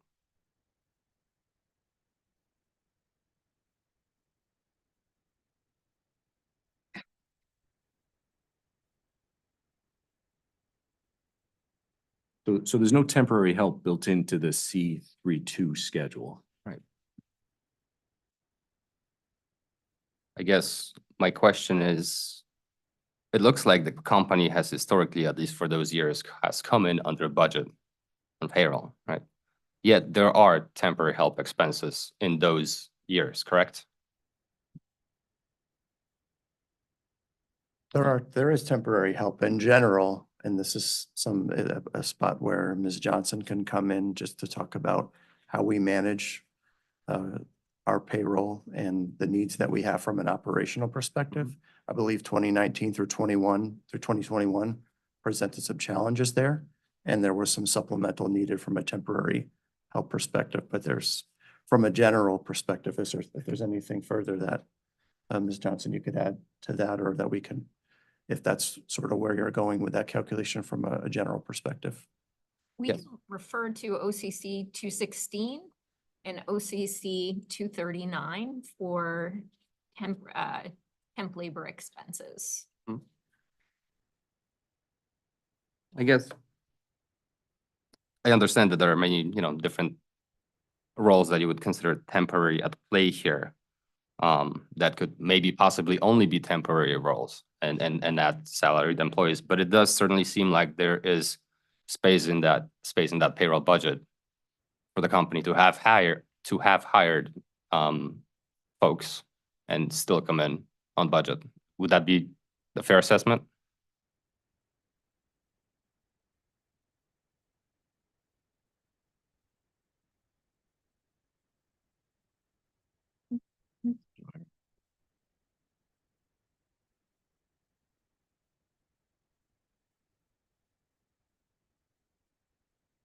I just want to come back to what the question is. You're asking if the difference between the budget and actual, you're suggesting that the budget had room for us to fill, I guess. I want to make sure. I Right, so understand the question. there's temporary help expense, correct? And the company has come under budget for its overall payroll expense. So it seems like the company could have hired people and still come under budget or on budget for those years, had it had those temporary people as hired full-time as actual staff, as opposed to temporary help. I think the way I would respond to you, if, looking back over the last 3 years, we've really encountered an unprecedented labor environment. We've all heard of the Great Resignation. Well, our company was definitely impacted by the changes in the labor market. So you will have seen through our answers to different interrogatories in the course of this case, the length of time that it has taken for us to be able to acquire and onboard new talent for backfills. And you've seen that we've proposed a 10% vacancy rate. all of that has accumulated to what I would propose as an answer to you. You know, some of the variances to budget, I think, have been purely because we've been trying to attract and retain the talent in that period of time. But we have experienced, you know, longer time to fill in order to be able to onboard the new talent for backfills. So I would say that because of the last couple of years being truly unprecedented, we would not expect that experience to continue into the future. Okay. And would your answer change for 2018 and 19, where the average under budget is about 10%? I do not have data at my fingertips to be able to respond to that today. Okay.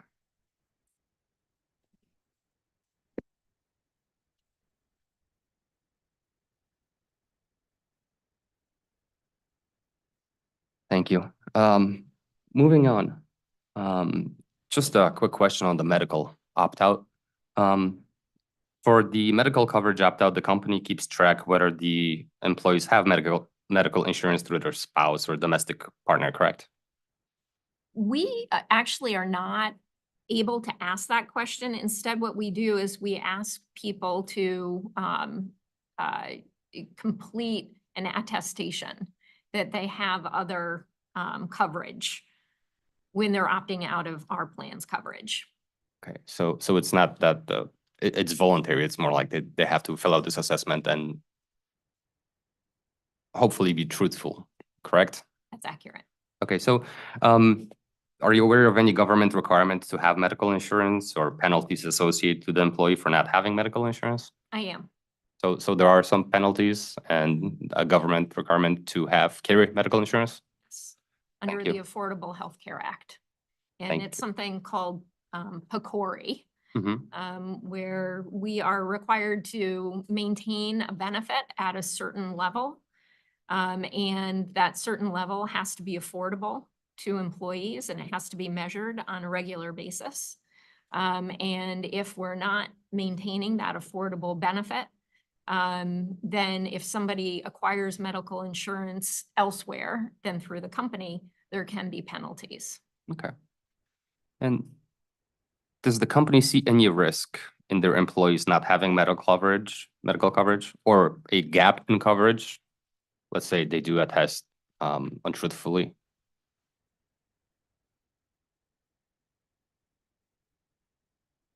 You know, personally, because I care about our employees, Right. yes. Yes. But I think overall, the risk to the company is negligible. Negligible. Okay. And has the company quantified those risks in any way? We look at the number of opt-outs on a regular basis, and we know our employees, we know them by name. And if something did seem to be unusual or, you know, concerning to us, we would work with that employee. So I would say, you know, there's really nothing that I'm aware of right now that would lead me to believe that we would need to do an in-depth analysis of the rationale for why employees were opting out. Thank you. My next question is on pension contribution. And I believe Pura staff, Mr. Bakari, also had questions about this, but I just wanted the company to walk me through what exactly happened here, if you could. Is there an interrogatory response that you're referring to? Sure. So OCC 222 to start with. Essentially, the company responded, I believe that in OCC 53, sorry, the company responded that it made no 2023 pension contribution. Is this a timing issue, or is the pension fully funded and no contribution was required for 2023?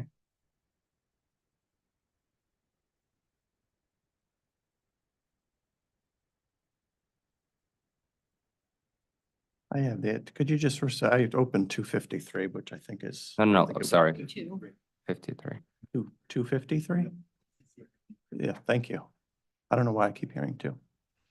That's me, sorry about that.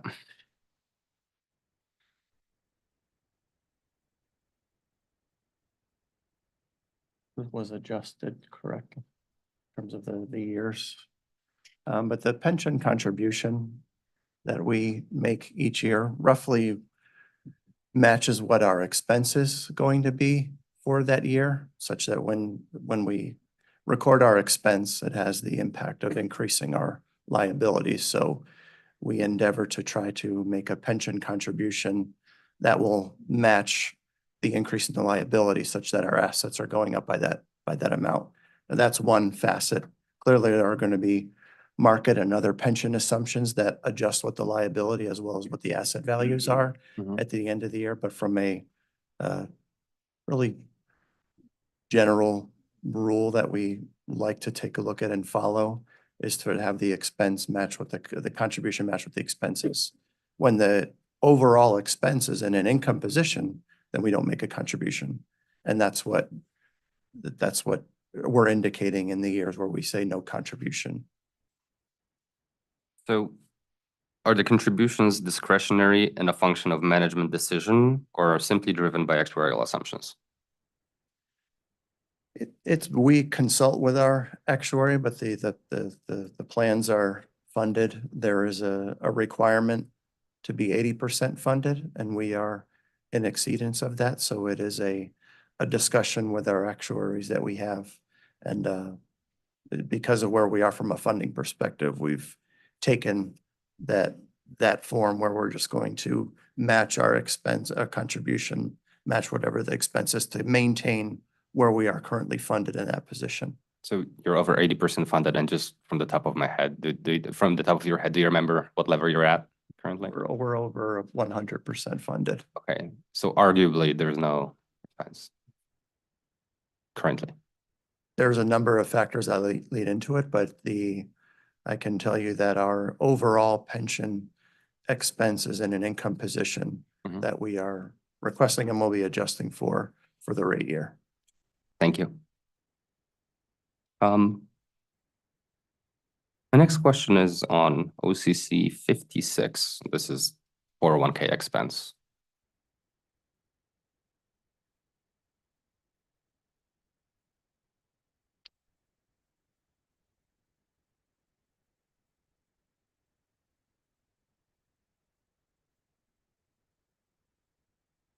So I believe the company updated its 401k plan in 2022? Effective January 1, 2023. 23. Okay, thank you. So what is the total 401k match the company is proposing? So effective January 1, 2023, we made some significant changes to the plan for two purposes. Number one, post the merger with SJW Group, by ERISA standards, we're required to review our compliance with all the regulations in ERISA. And number two, as part of that, we looked at the competitiveness of the plan. What we identified was that there was a need to adjust our safe harbor mechanism in the plan for regulatory requirements. And what would be that requirement? Is it So previously, we had a safe harbor requirement of a 3% non-elective contribution. So we were compliant. As a controlled group, there was a different safe harbor being used in another plan in the control group. And that was a safe harbor matching contribution. So through an analysis and cost benefit assessment led by Willis Towers Watson, reviewed by leadership in Connecticut, it was determined that it would be best for a variety of reasons to move to a matching contribution safe harbor. So the matching contribution safe harbor is 100% on the first 3% of salary deferrals that an employee makes, and then 50% on the next two for a total of 4%. The benefit of this is that it encourages employees to save for their retirement versus the old safe harbor contribution, which was a 3% non-elective, which meant whether you defer or not, you're going to get 3%. So our goal here was to encourage employees to save for their retirement. Thank you. And is that it? So 4% is the max. There is no other discretionary match here that's possible for employees? So in addition to that, for our employees who are not eligible to participate in the pension because it was soft frozen in 2009, we offer an additional 3% non-elective contribution. So that means all in, if an employee defers the maximum, which is 5% of their pay, then they'd be eligible for both the matching contribution, which would be 4%, and the additional 3% non-elective contribution because they don't participate in the pension plan. And so how does the company decide whether these employees get that additional 3%? Is that certain or is that discretionary, I guess, on an annual basis or? It's certain. So any employee that was hired after January 1, 2009 is eligible for, and otherwise eligible to participate in the plan, is eligible for that 3% non-elective contribution. You mentioned discretionary contributions. The plan does have an option to provide employees with a discretionary contribution. There are some rules and regulations around that. It is best practice to, to incorporate something like that within your plan when you're amending it. We have not made any determination to offer that. Okay. So there is no request, no ask here in the application for discretionary. That's accurate. Thank you. Okay. My next question is sort of a follow-up and pretty quick on purchased power, OCC 56.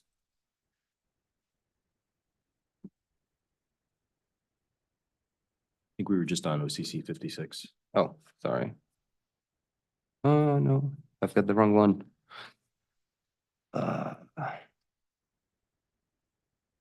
That's okay.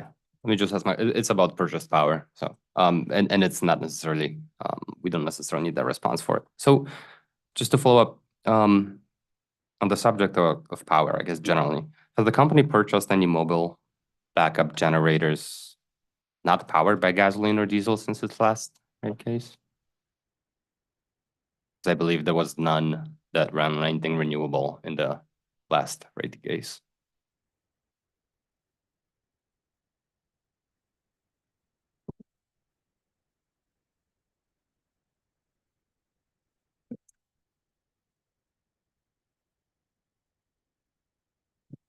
No.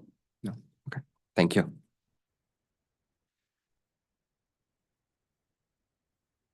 So OCC 225, this is also purchased power. And I think it's Exhibit 1.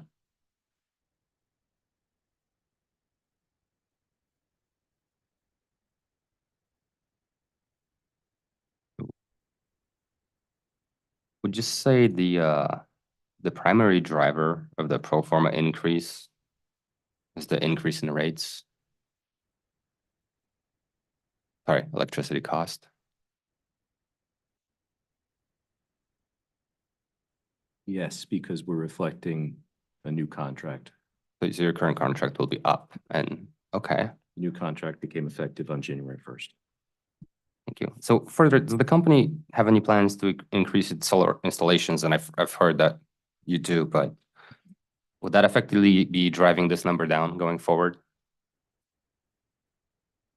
It certainly has that effect to drive the number down. That's why we reflected the Clinton office reduction. And future ones would do the same. I don't know that we have any that are going to. I'm not sure the date of any of the newer installations. We have an installation scheduled for 2024 at our Rockford Water Treatment Plant. I would say and offer though that the reduction would be in the kilowatt hours purchased from the electrical supplier, not necessarily the cost as their costs continue to rise. Thank you. And so when shopping for electric supplier, does the company always go with the cheapest option available, or are there other considerations? Such as, the company's renewable energy goals might come into consideration. Just curious. Certainly, renewable energy goals are part of our calculus, especially these days. And as options are provided, it is a consideration that we do bring in. Specifically where we are on the renewables, what we take credit for would be what Eversource takes credit for from a renewable standpoint. The more detailed answer to that question could be found with Ms. Williams when she's on the stand. Thank you. The other thing I'll point out is in our merger commitments, number 30 does provide some guidance on renewable energy as part of our power purchases. Thank you. OCC 226, purchased water. And specifically, I'm looking at Avon Fisheries purchased water amount for 2020. I think it's roughly double than its average for 5 years otherwise. And do you have any idea what drove this increase?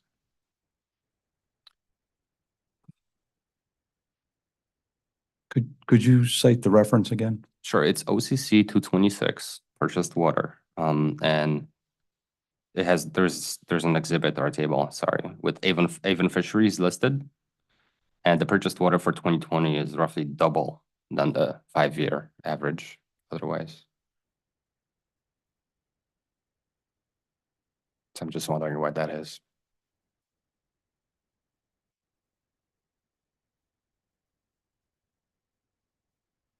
Is that a quantity issue or cost? Seeing if I can get a quick answer here.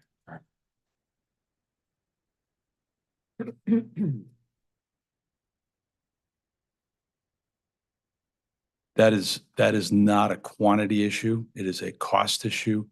One of the provisions of the contract with the town of Avon was a renegotiation of the costs upon a rate case, which in 2020 we went through. So that there was an escalator built into the contract with the town of Avon for that you're seeing reflected here in cost. So would that explain why only 2020 is effectively double? Because 2021 and 2022, I believe, are not. So I'm just not sure if that covers it.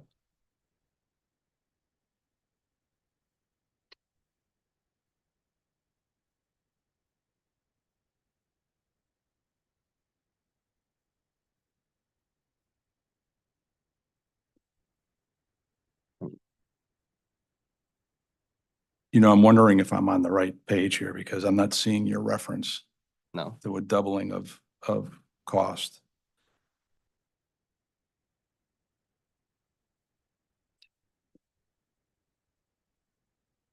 Okay, maybe we can come back to that one after lunch. I have several more questions, so I'm not sure if I'll be done before lunch. And I can double check that and make sure to get the reference right for you. Yeah, we can look at the same and point to in between for sure. Okay, we can take our lunch break. It is just about 12:10. We can come back at 12:45 and we'll resume press. Thank you. Thank you.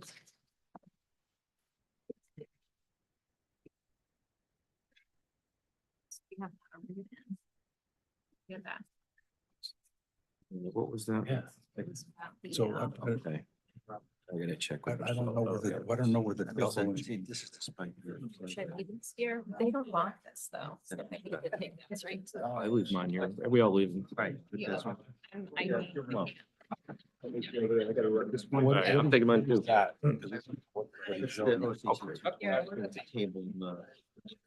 PDF and then process. But the thing is, it says we use 5-year average of 153. 5-year average is 186. So we didn't. Don't see what you were showing there. It doesn't follow that. So I'm gonna try to get it straight.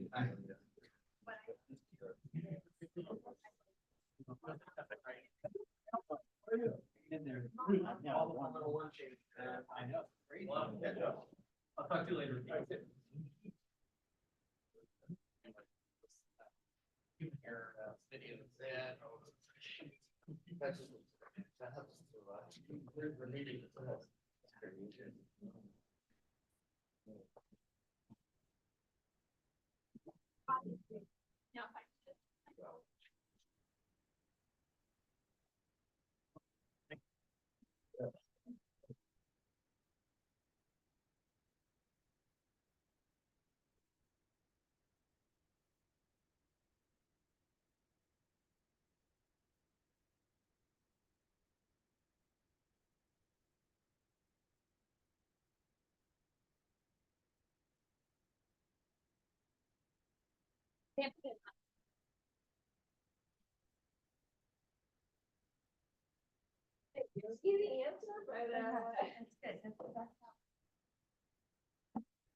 Up to an hour, just on the questions where people said Michelle.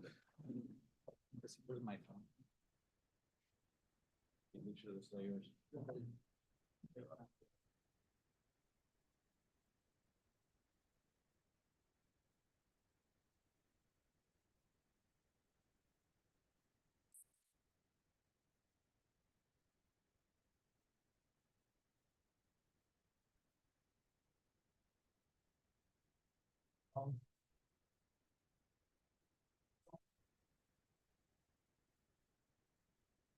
Right.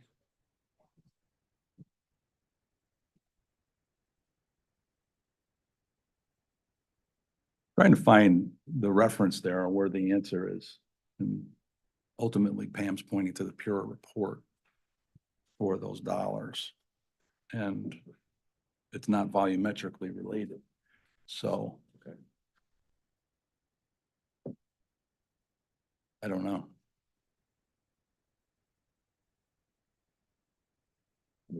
So you want me to get you something?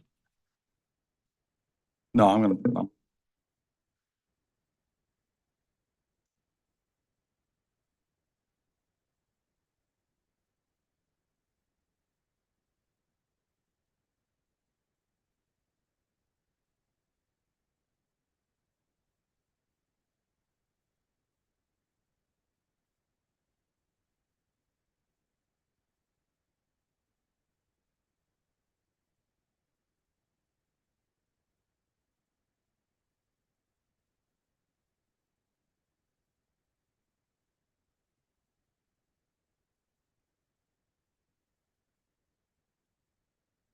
How to do it.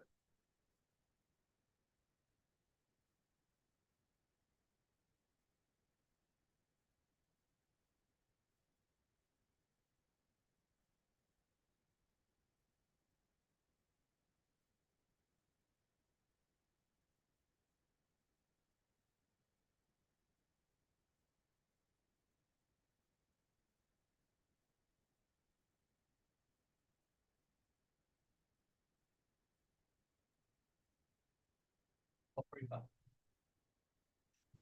God, it says it up there. So let's go process.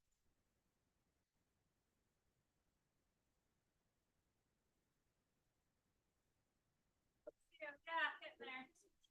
How are you? Good. I'm all right. You're all right? Yeah. All right. Let's go with that. I thought I left my cell phone here. Yes, I have a cell phone. Oh, thank you. It ended up by the. Appreciate that. Is this it? Yeah, so I didn't think it was a good spot on the chair. Yeah, I walked out. Yeah, thank you. It was meant to be because I actually left my phone.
That's what I did.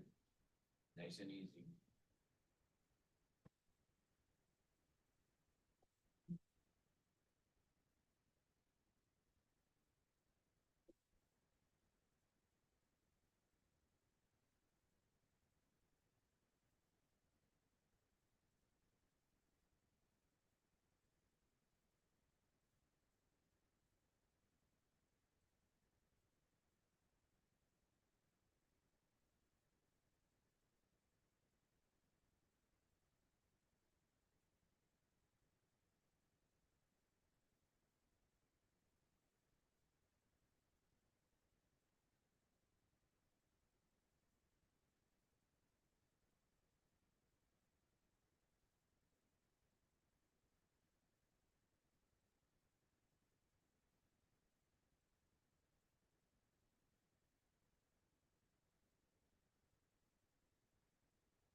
relatively quickly here, so.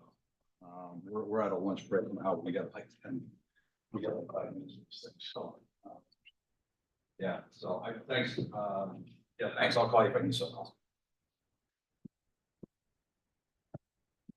Bye-bye.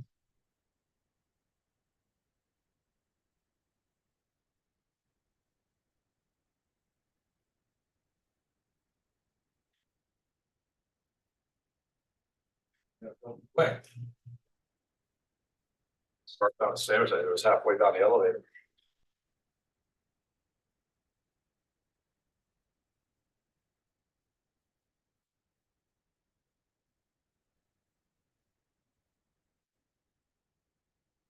How many quirks are you aware of that you do that? One other one? And that's with me. Yeah. I'm sure there's more. I haven't heard. Have you seen one, Attorney Victor? Not in Eastern. See down south. I see him down south. When I practiced in Georgia. All right, so. Hawkins, they want. Either had my time. Yeah. There's no more recording schools around.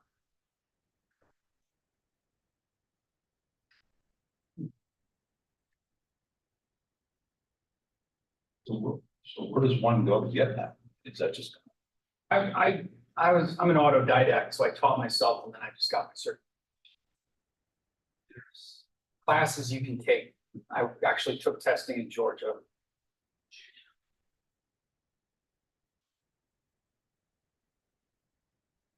Organization. Down south or in New York City.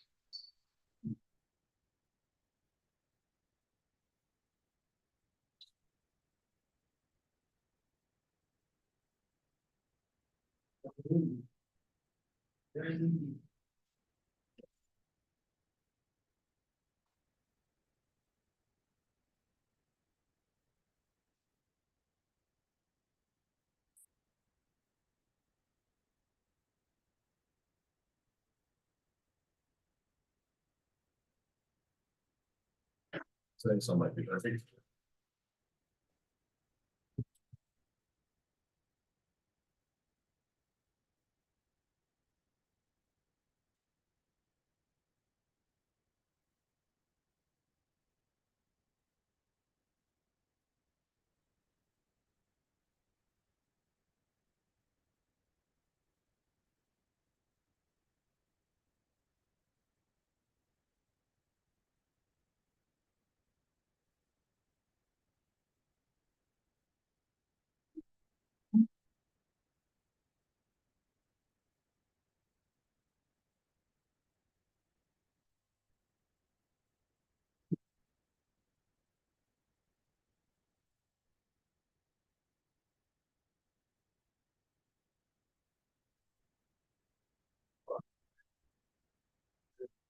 First time. And then it's like.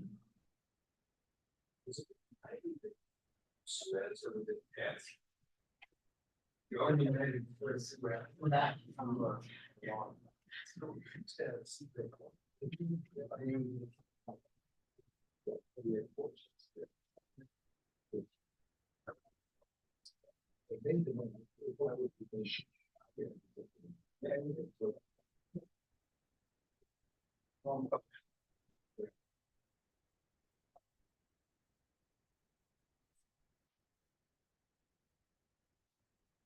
Person or when we should. Yeah. A lot easier this way. I think so.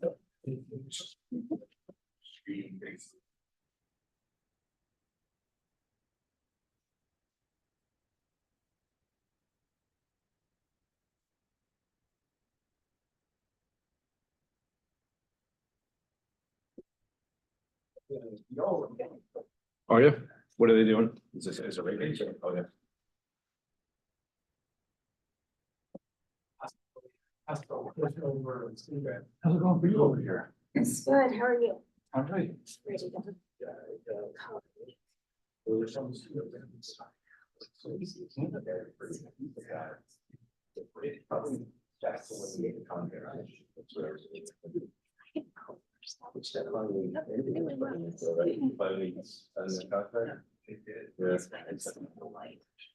That thing was there when I started and there when I left. Did they change it? Wow. We always worried they'd never be able to do it because. Getting both sides. Okay, but it did. Yeah. I can. Well, does it make sense now? I didn't. But. So excited about the implementation of that. I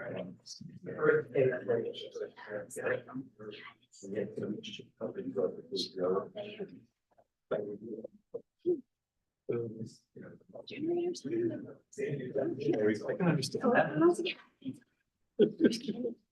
Ooh, nice, okay, thank you.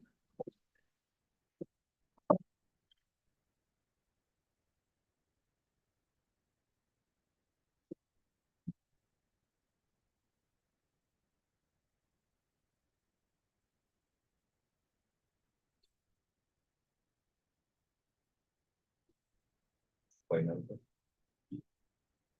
I can say.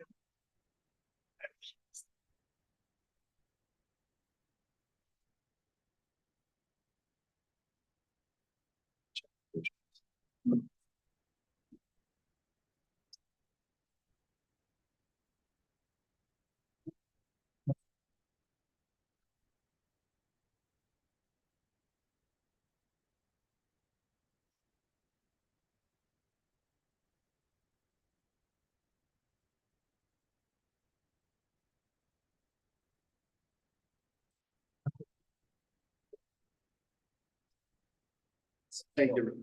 And of course, he's. Just.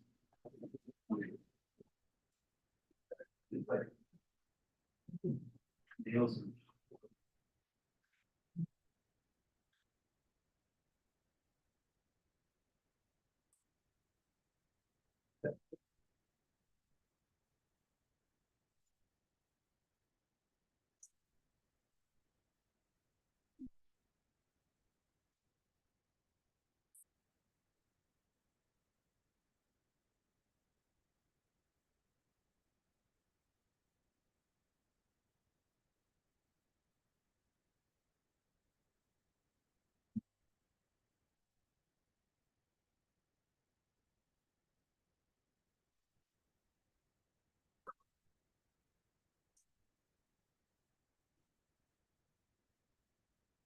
Yeah, I felt good timing, yeah.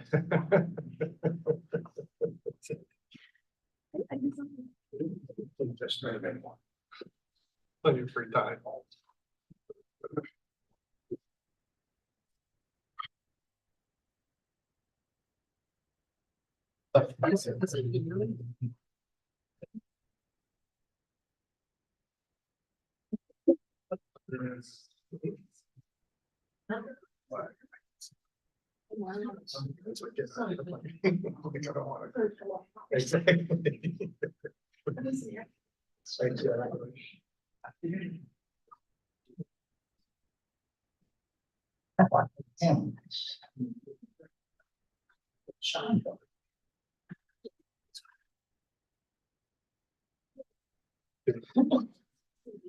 Oh, so you do come back. Oh, they don't do that during this. Thank you. I'll take it.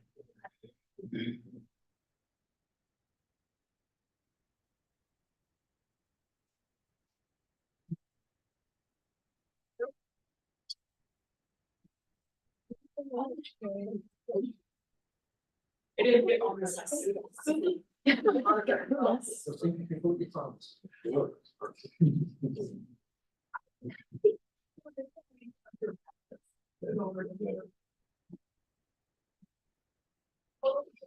Might be the only movie in this room that is appreciated by my head.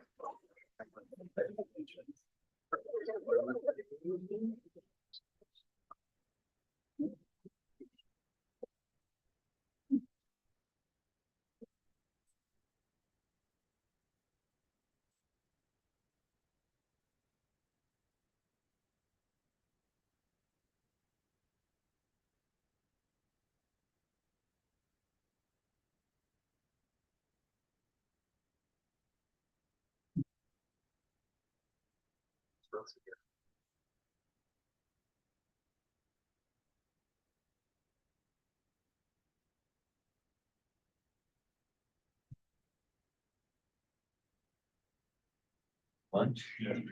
Yeah, just pretzels.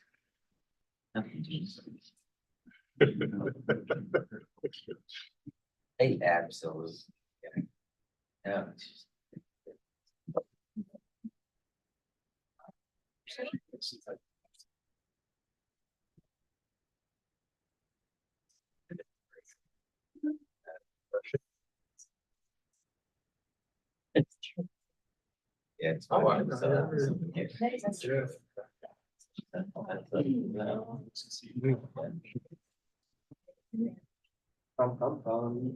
Which is what we are bad. Across town, there was a keyboard. That cat bounced. We're back.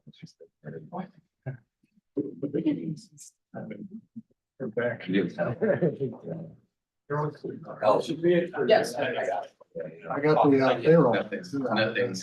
Payroll. Actually. Actually, we're now, we're on the fine day two.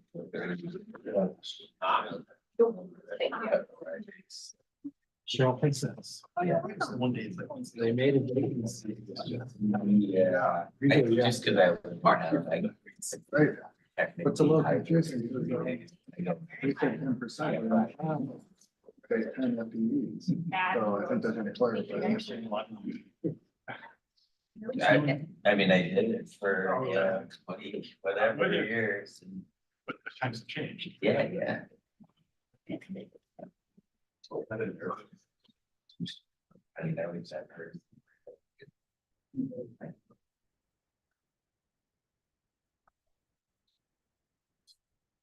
Desk set up, dual mounted monitors, all stuff, so I force it towards really. I think I was pretty fun for the years. After. Like.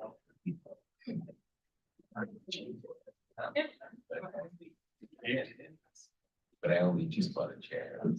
Scholar and. Yeah.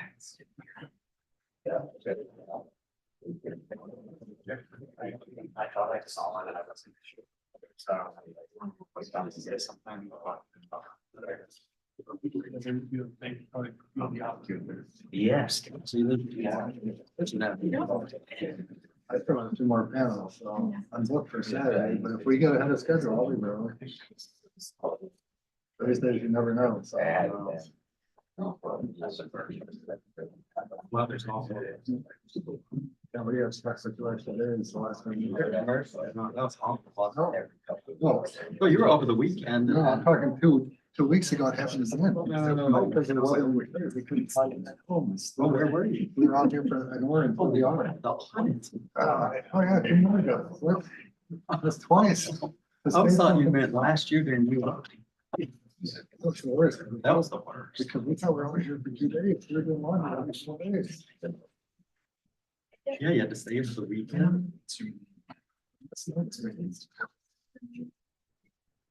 Oh, I forgot. Yeah. For most people, that's a good thing. For me, it's just another day that. Watching TV. Oh,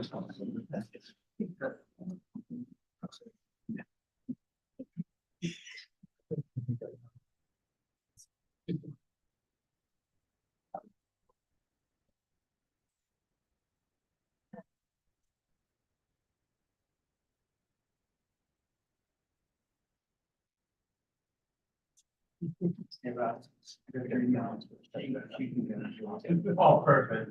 All right. What kind of weird email when you know you're like right here? But yeah, thank you. Yeah. Thanks. I'll take care of it. Well, it's kind of. Everybody's rock. I won't ask. Nah, just.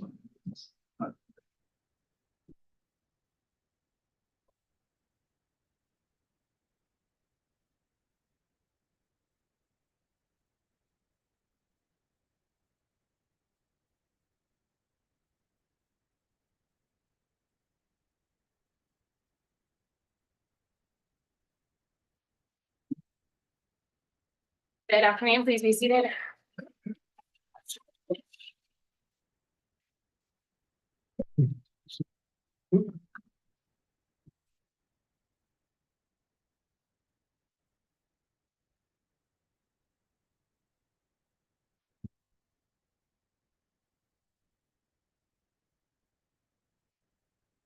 Okay, Attorney Bogan, do we want to check in on that read-in or you want to do that later? The reading, okay.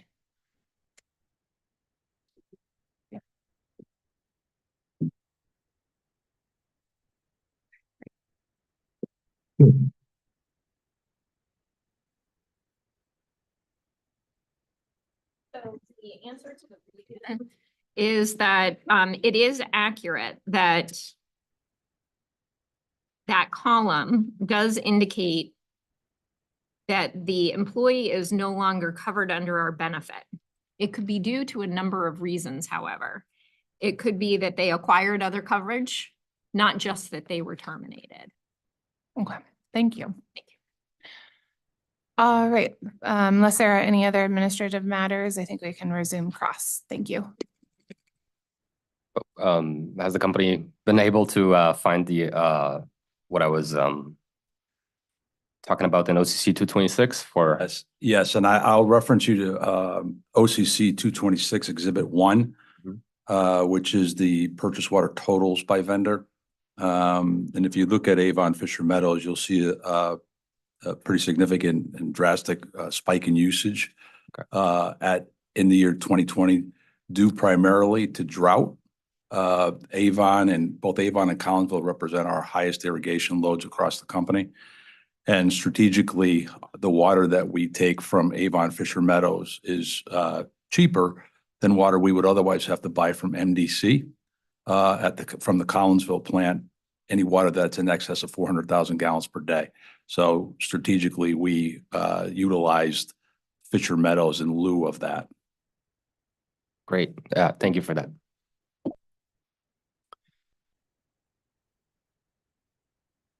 So OCC 62, and this is chemical expense. Just quickly. The company stated it would compile and provide as a supplement a response, which would include quotes from suppliers. And I believe that response was provided in OCC 155. From that list, does the company usually choose the lowest supplier for all of its necessary chemicals?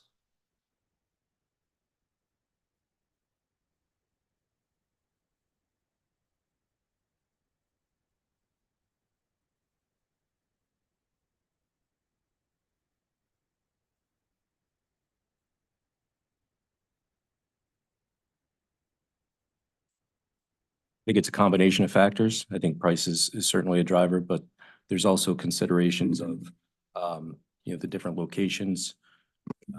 What you see in that list, specifically in the C schedule, you'll see one chemical, but it will be, there may be multiple prices based on different locations. So really a combination of factors that drive the selection. I would say price is likely the driver in most instances, but there could be other considerations.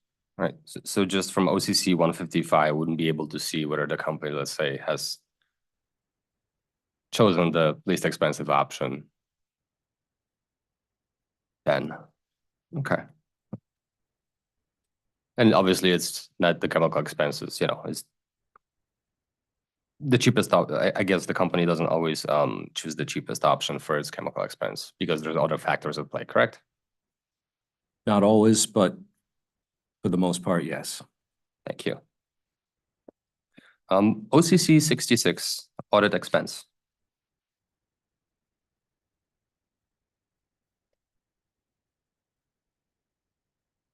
So, the company stated it is impractical to switch firms on a regular basis as history brings efficiency to future years' engagements. And though I would generally agree, when was the last time the company obtained a quote, or is that a process that's driven by San Jose Water? We indicated here, we switched in 2020 from an external audit perspective. That was the last time we went through RFP. an RFP process. Okay. And what about for internal audit services? I believe the company uses Excel or? Excel right now is the firm that we use from an internal audit service perspective, and that switch, as was noted in this response, was a switch from the former vendor was FML, but that switch was concurrent with the merger and not necessarily a bid process. Okay, thank you. So the audit services as a package for San Jose Water and Connecticut Water might be less expensive overall, right? Is that necessarily the case if Connecticut Water went out to bid for its own audit services? It's a bit of an opinion, if you will, or a previous experience, but if the Connecticut Water Company were to go and bid out and go off on its own and get its own external audit services, the likelihood would be that it would be more expensive because more would need to be done from an individual company standpoint in terms of an investment in time and from an history perspective, as well as just not being able to take certain efficiencies that you get from a full group audit. And there's also work that would need to be done to get a comfort level, from an overall group perspective. Like too. So controls it's- testing or substantive testing Exactly. perspective? Okay. So it's just, there's a great deal of benefits in having that consistency. Thank you. OCC 69, please. And this is the payments processing. So here, the OCC has asked for quotes obtained from payment processors. The company seems to not produce any in its response. However, it does mention that its ACH fees have been negotiated down 50%. That doesn't really give us like a grounded comparison to what other payment processing companies might offer. If you start this high, 50% off might not be a great deal. So I just wanted to clarify that the company did not receive quotes from any other vendors. Is that correct?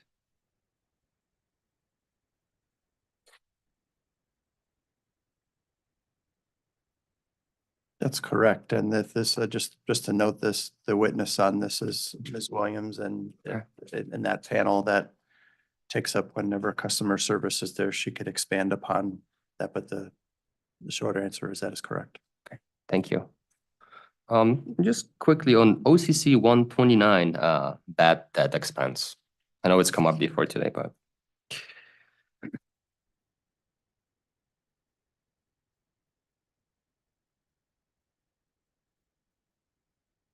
Company stated that the 18% bad debt expense will be realized with conjunction of the company's requested 18% increased revenues.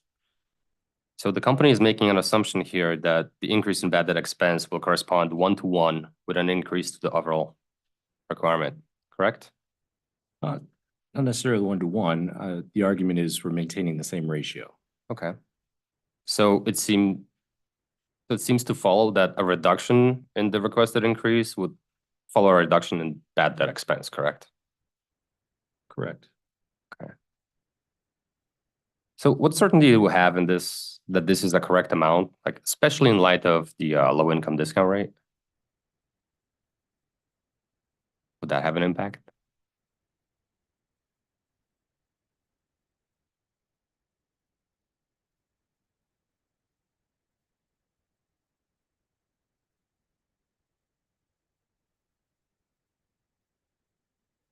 Just restate it one more time so I make sure I answer correctly. So we've sort of established that, I guess, an increase in rates would have a corresponding increase in bad debt expense. So would lowering it, right? Yes. So I guess the question here is, do we have certainty that this is a correct amount? What sort of calculations have been done to support that? And then would the low income discount rate affect this number at all? I mean, there's no certainty. I think that's why, a typical approach dealing with what an appropriate bad debt level is has always been, write-offs and recoveries, looking at histories and trends and whatnot. So we do our best to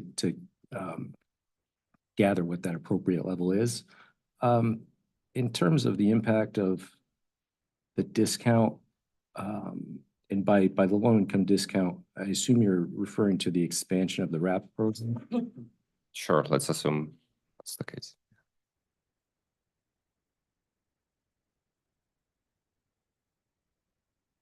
It's hard to say. I'd like to think there would be a positive impact there, but I don't think we have any quantification of what that would be.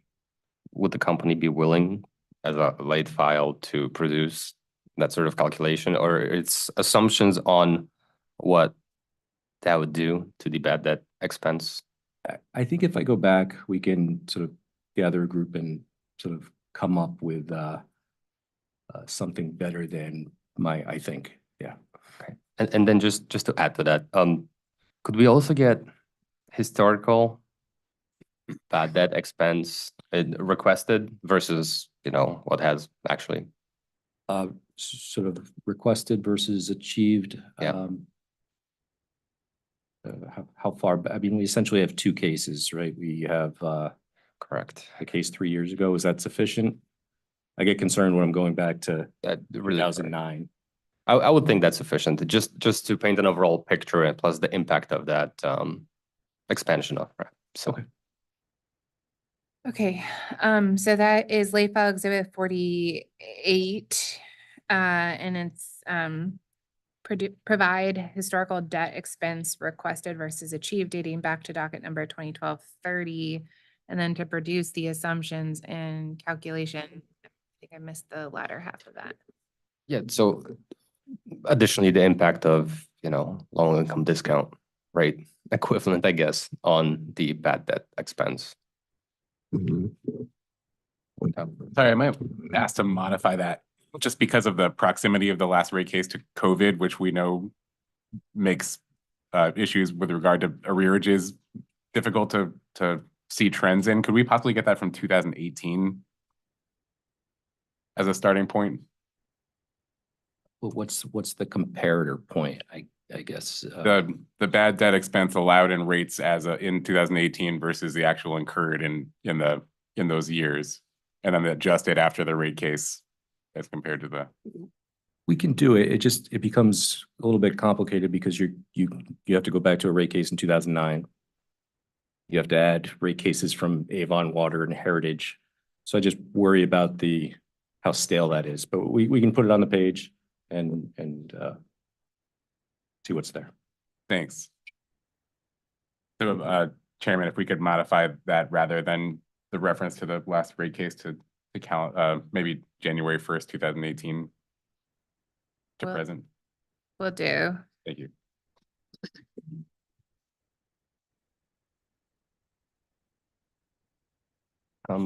OCC 175. I guess this is environmental cleanup. Does the company expect any environmental cleanup expense post its rate year? Could you repeat the last part of that question? Sure. please? Do you expect any environmental cleanup expense after your rate year? After the rate year? Mhm. We have not factored in any thought of environmental cleanup expenses after the rate year. Thank you.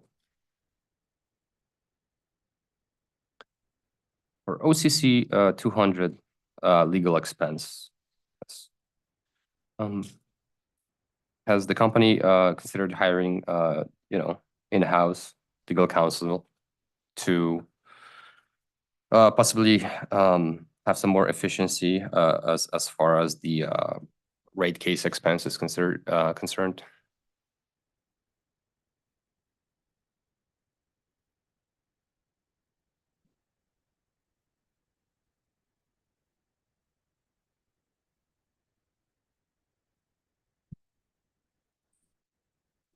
So we were just successful in acquiring an individual to fill that in-house legal spot. The primary role that that individual will be responsible for has to do with land and easements and the like. We don't anticipate that that role will play a significant role in regulatory proceedings moving forward. Okay, so you don't anticipate that role having some sort of an offset to regulatory rate case expense? Thank you. Thank you. Okay. Schedule C 3.3.26, and this is lease income, I believe. Antenna leases.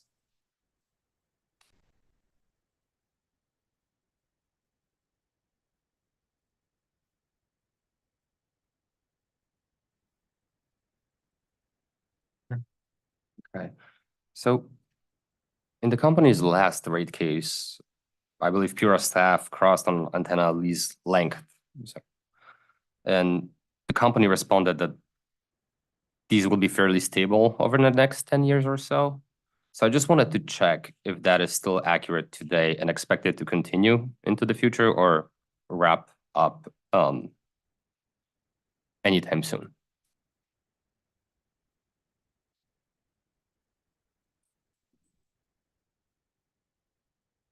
I don't recall the note about the stability from the last case. What I can say is that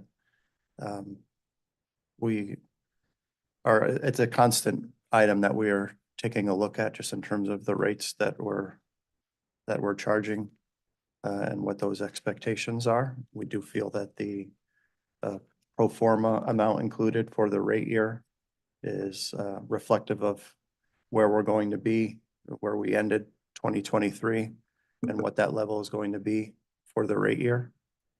To go beyond that from a 10-year perspective, there's going to be inflation that draws in there. There could be a number of different items that are primarily related to cellular carriers. What that business landscape looks like could change, but those are all really speculative from our perspective, and that level is expected to maintain, if not increase from, possibly just from an inflationary perspective over that next 10 years. But we feel comfortable with the pro forma adjustment and where we are with certain of our contracts related to those leases for the rate year. Okay, so if I look at OCC 198, no, it's not a lot, but it is showing the rate year as being a smaller amount than 2022 test year, which has been increasing every year since 2018 per this exhibit. So even just adjusted for inflation, one would expect that rate year number to be higher, not lower. Further, in the last rate case, subject to check, I believe the 2021 estimate was 1.3 million. And that was AC 38, if anybody wants to check, which was 1.38 million, whereas the actual in this exhibit in OCC 198 was 1.578 million. So historically, and in the last rate case, it looks like the company's estimates for lease income seem to be low versus the actuals. And seeing how that rate year number seems low, I would like some justification for why the company thinks it's going to be lower. There's a variable factor in the numbers that ultimately we record from a antenna lease income perspective, and that variable is the reimbursement of property tax expenses. There's most clauses in those lease agreements we have the ability to obtain reimbursement for any of the property taxes related to that. And that could be, the timing of that might blow over from one year versus the next. There might be some timing issues year over year, collection of and also the changes in our ultimately what we're getting taxed on from a property tax from our municipal jurisdictions. So there's some catch-up items in there, but ultimately the rate year is matching what our expectation is from the primary role of the antenna lease program. Okay. And what is the impact on a customer's bill for underestimating the antenna lease income? Underestimating what the rate year amount would be. Yes. If you were to underestimate what the rate year amount would be, it would increase the revenue requirement that we're looking for approval for. Which would ultimately increase, we're talking small amounts here, right? But yes, it would increase the customer's bill. Right, that is, oh, no, sorry, I have one more question. Lobbying expense. As lobbying expense is not part of this application, has the company hired any consulting, marketing, legal companies it previously or currently uses for lobbying in any other capacity, such as communications? Yes, I think there's several responses that talk about the firm that we use for both lobbying and communications, and we split those bills such that the lobbying fees are recorded what we call below the line and are not part of this, and then communications expenses are as part of the revenue requirement. Okay, and does the company have any staff currently engaged in lobbying activities, or is it all outsourced? We have one employee who records time, I guess, below the line, or his time would be reflected as a portion due to lobbying. Okay, and so if it's below the line, am I correct to assume that that time has been taken off from the current task here in the C schedules? Yeah, when you consider the payroll adjustment, his payroll would be up in that top level number, but the 68.2% that we use, which portions the piece to expense, that reflects the fact that lobbying Isn't that? Okay. Yes, correct. And that is all I have. It's back to a new wheel. Thank you. My name is Tom Wheeler from the Office of Consumer Counsel. I'm going to start with I have just two questions about a conversation this morning. I think Mr. Bakari was asking some questions about STI and stock awards, and we have further across on this, but we expected to ask it for the next panel, but these are just clarifying questions from this morning. The STI component that measures earnings per share, what share are those shares at the SJW level? Yes. Okay, thank you. And same question about stock awards, though the stock that's awarded is that SJW stock? That's accurate. It's the only stock we have to offer. Thank you. The rest of my questions are follow-up questions from Mr. Zablaski's questions. Mr. Dixon, do you recall talking with Mr. Zablaski about the payroll budget actuals coming in differing from what was budgeted in the past? And his ultimate question, I think, correct me if you understood it differently, was essentially if your budget has been demonstrably inconsistent with actuals historically, how can we know that the rate year projection is correct? Do you remember that conversation?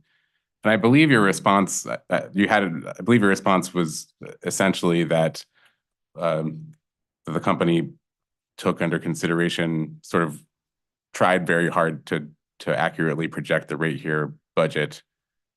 I don't want to minimize your response. My ultimate question, though, is just what's different about the process for determining the rate year budget than the process the company used to determine the historical budgets that were demonstrably inaccurate? What I can do is the rate year number, I don't want to call that a budget. It's not a budget. It is a list of employees and their wages. They're all employed by the company, and those wages are verifiable. So there's a high degree of certainty behind that.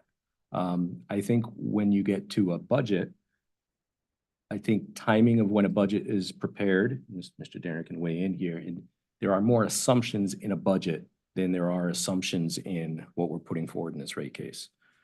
If you look at all the variables that are driving the number that we're requesting, there's not much sway in any of those numbers.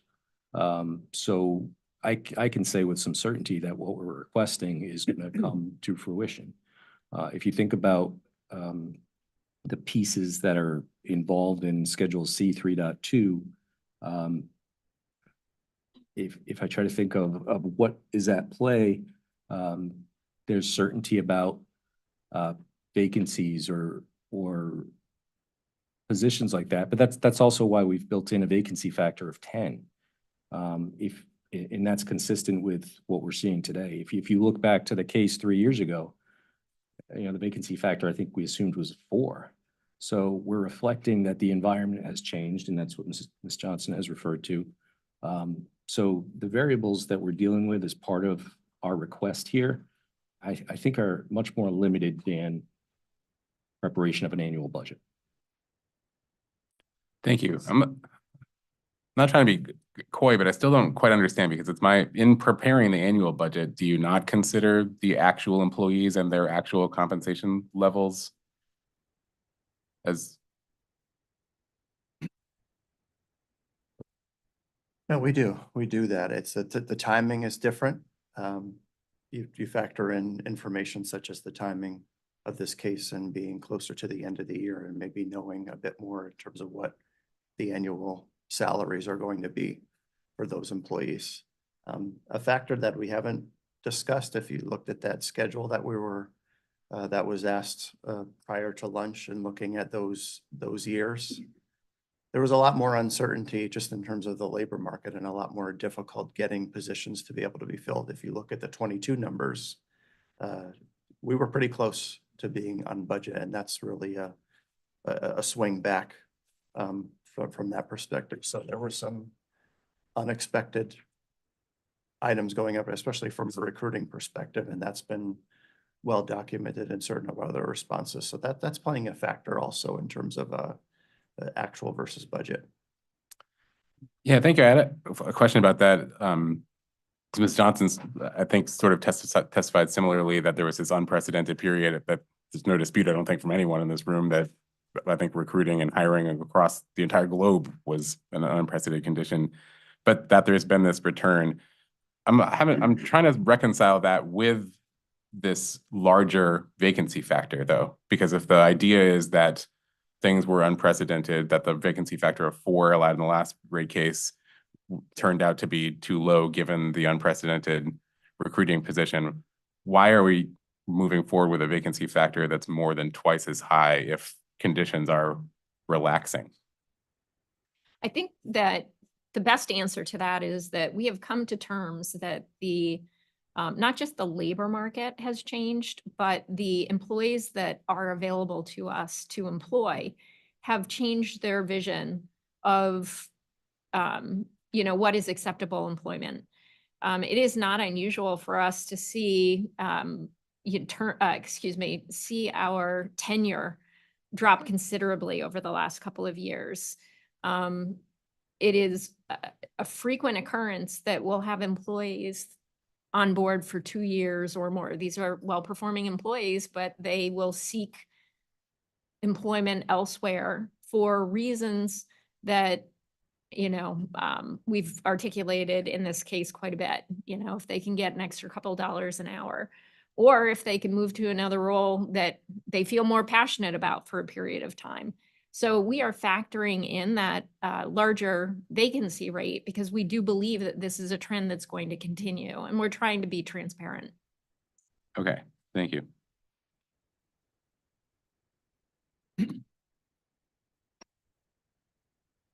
And following up on that, this small thing, I think it's already basically been corrected, but I think Ms. Johnson, earlier this morning, you might have testified as to a 10% vacancy factor. Just for clarity of the record, it's a 10 FTE vacancy factor. It is correct? 10. Okay, thank you. Thank you. Ms. Johnson, this morning with regard to the 401k, you were responding about ERISA compliance subsequent to the merger being a driving factor in the company's sort of a driving factor in the adjustment that's sought in this case. You recall that? testimony? I do. Wasn't when did the merger take place? 2019.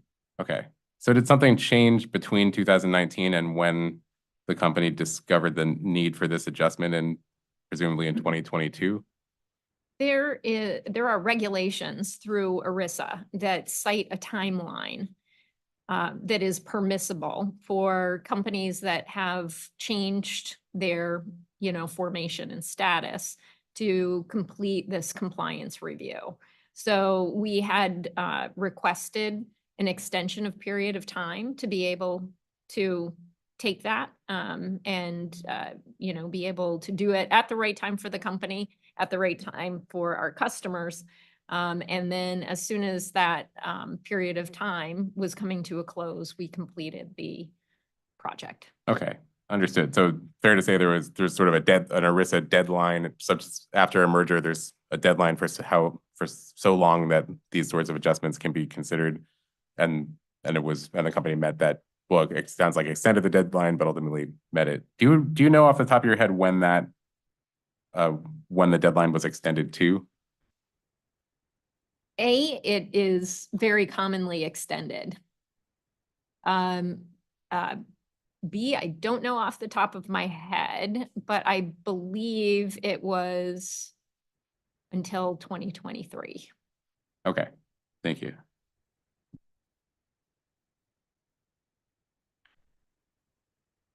There's some testimony in response to Mr. Sablaski's questioning just now regarding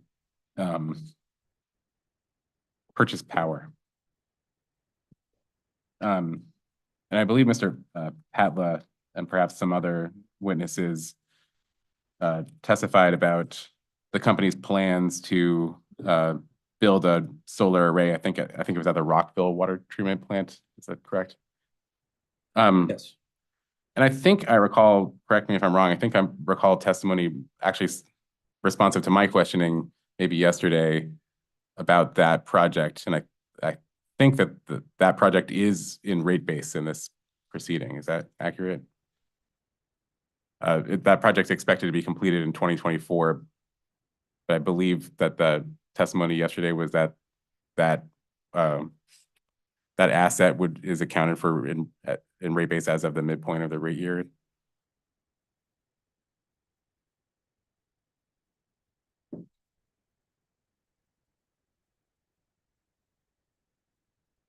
The 2024 completion. Okay. So why doesn't the purchase power expense account for the savings associated with that project, if that project will be, part of rate base within the rate year?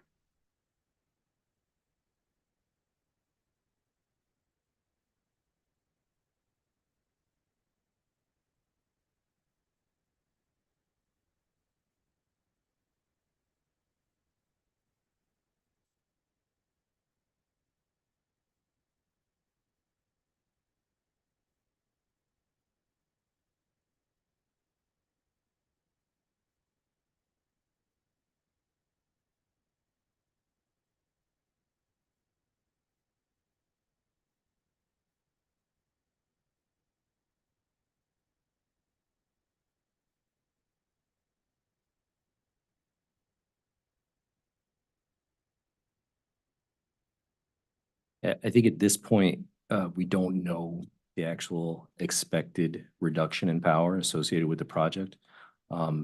If we did have that, I think we probably could make an adjustment, but I think there's some uncertainty as to what the reduction is going to be. Okay. And according to OCC 58, the sum total of the $74,030 of estimated savings from solar projects reflected in the Schedule C37 is attributable to the Clinton project. Yes. Is that correct? And that response says the Clinton project went live in October 2023, correct? Yes. So how is it that the company was able to estimate that rate year savings based on the data available as of October 2023, but can't estimate any savings as to the project planned for Rockville?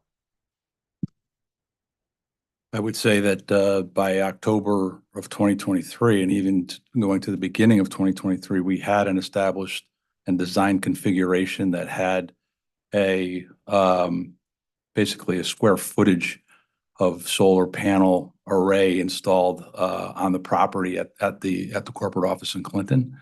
So we could translate that square footage into a kilowatt hours.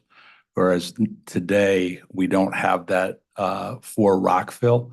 And our abilities in Rockville are somewhat marginalized because we only have a certain square footage or acreage of the property that is off the watershed. So we only have, we have limited ability to spread solar array around that property.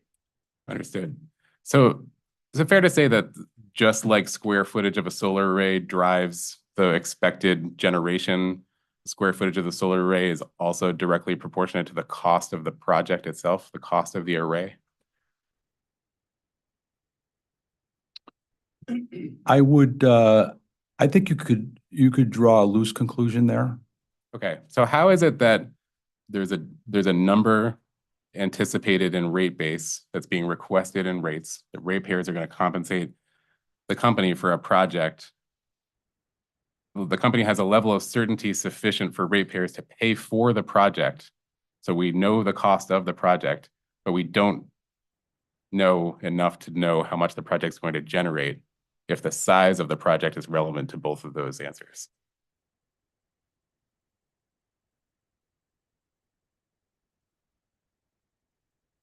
I would have to consult with Mr. Peeling on the actual design from an engineering perspective for the Rockville site to be able to deliver a definitive answer on that. But I appreciate the correlation there of size. I just what I'm unsure of at this point is the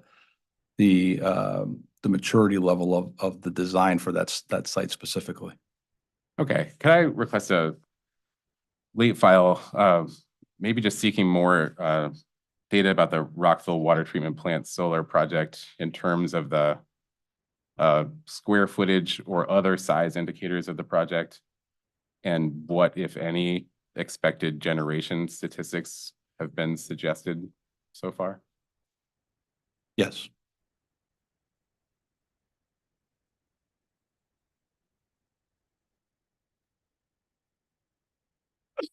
Thank you. Thank you. It's late file exhibit 49. Can I, it's sort of a separate late file, but very related, so maybe it can be squeezed into the same. My other question was going to be, you might recall yesterday, might have been a line of questioning with you, Mr. Dixon. There's another solar project that's currently live that's generating a substantially lower level of power and creating approximately $2,000 of savings. And there was a conversation yesterday about that $2,000 isn't reflected in Schedule C. I think you responded, you believe it's reflected as an offset somewhere else in the filing. And I said, well, I won't ask you for the late file on that. I'm wondering if we could add that same question to this late file to reflect the Clinton office, the other project, as well as based on the investigation that the company is going to do in order to respond to the questions I just asked, any additional expected savings relating to the Rockville water treatment plant. Does that make sense? So on top of Rockville, status of the $2,000, Yes. whether that's built in or not. You mentioned Clinton again. Is there anything to be provided there? I think No, it's out there for that, right? The question, as maybe in plainer English, is essentially, if we can, if in the process of looking into the Rockville treatment plant, if there is a way to estimate generation, and to come up with a estimated savings, essentially the late file would be amending Schedule C37, page 2, to add that estimate as well as the $2,000 associated with the other project, along with the $74,000 that's there to get an updated total estimated savings. Understood. That was Okay, so Leaf 049, provide data regarding Rockville Water Treatment Facility, solar plants capacity and expected generation output, and then amend Schedule C dot, or C 3.27H to reflect total estimated, solar generation output. Total estimated savings as an offset to the purchase power expense from all solar projects. I'll stop talking. Okay, thank you. Thank you. And my last question. The current electric rates the company pays are commercial rates, correct? Yes. And those rates include demand charges?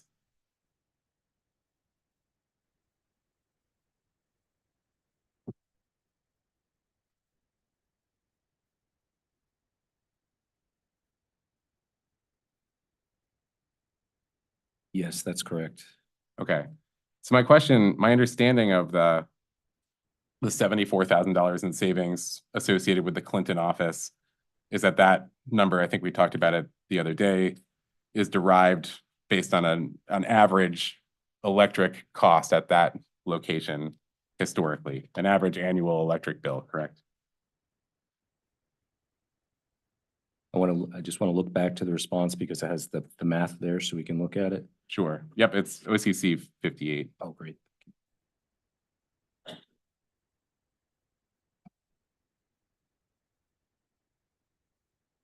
There's another one. Okay.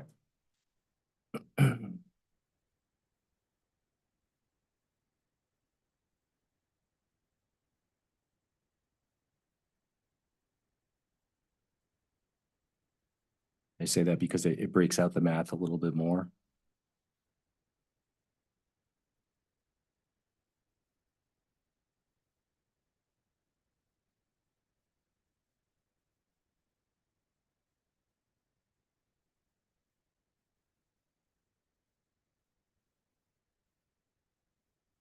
No, I was referring to something else. Okay.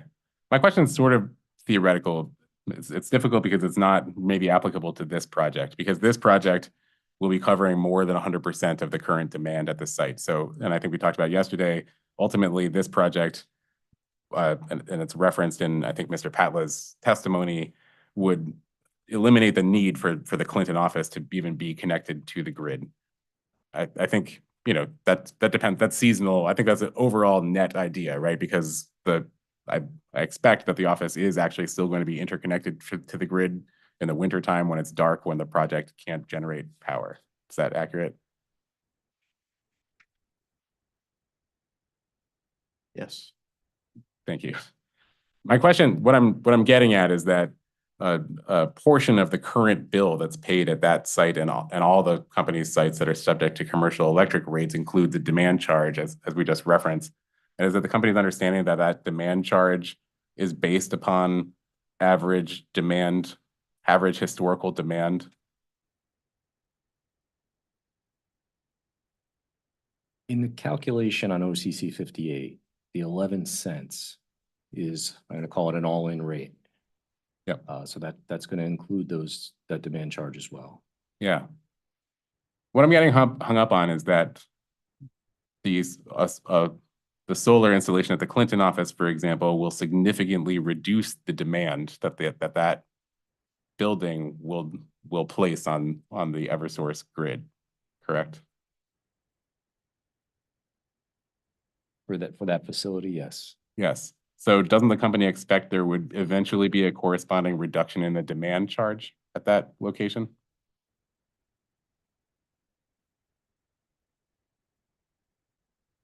I don't know the answer to that. Okay. So this calculation doesn't anticipate any adjustment to the demand charge that's accounted for within that volumetric rate, the 11 cents? It does not consider that. Okay, thank you. I'm getting there. There was some some questions from Mr. Zablasky about internal audit, a cell. Mr. Danner, I think you testified that a cell that they came concurrent with the merger. So was SJW already using that external internal audit service prior to the merger?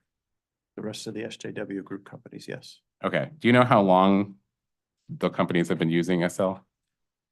I don't know how far back the usage of a cell goes. Okay. Do you know historically if the fee charged by a cell has risen over time? I believe it has. It's gone up from a just inflationary perspective, but that's something that we review on an annual basis with them. Okay. And knowing what services we're getting. And that's really part of that discussion as we work with them and re-engage for the following year. Okay. And I understood your testimony about the efficiencies of not issuing competitive bid processes for that the efficiencies gained from using a consistent vendor. Just curious though, if part of that process, as the cell charges increase, if the company does consider whether prices at competitors would be low enough to justify changing vendors. That's always going to be a factor. So as I mentioned, as we look to end out the year and look to move forward with that vendor for the next year, if there are changes, that's one factor, but it's not the only factor too. It's the quality of the service that we're receiving, et cetera. So there's a number of factors, but as we were discussing with chemicals before, price is always up there just in terms of the matrix that you have in front of you when you assess your vendors. Okay, thank you. Following up on Mr. Zablasky's questions about legal expense, just curious if Ms. Johnson, I heard your response with regard to the company recently hiring an attorney who can cover certain work but not regulatory work. Has the company ever engaged in any analysis looking at its overall ratepayer recoverable legal expenses to determine the cost effectiveness of hiring outside firms as opposed to creating positions for attorneys to cover any legal expense incurred that's recoverable?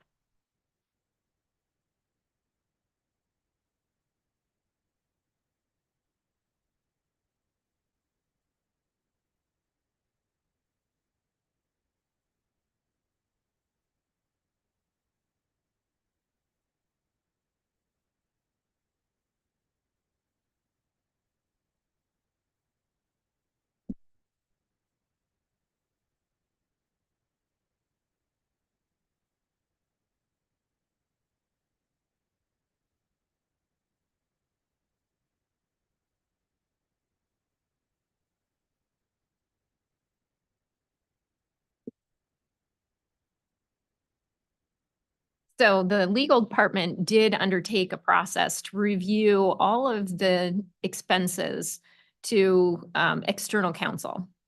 Dave Pitney and a few other firms that Connecticut Water used on a regular basis. And then through that analysis made a decision that there would be some cost savings if we were to hire internal counsel. Okay. Was there a quantifiable number associated with that savings? I do not have that information. I'm just aware of the process. Okay. Was there any documentation of that process? I'm unaware of that. Okay. Thank you. Last question. Mr. Danner, this is going back to the antenna lease income related to OCC 198 that Mr. Zablasky was asking you. Do you know the 2023 actual income associated with a antenna lease? I've seen it recently. I don't know it at the exact moment. I can do a read in with that. Okay. Shortly. Okay, I think we're up to read in L. So it's provide the 2023 lease income. Yes. antenna lease income. Okay. And that is OCC's last question for this panel. Thank you. Thank you. Okay, Attorney Dictor, please.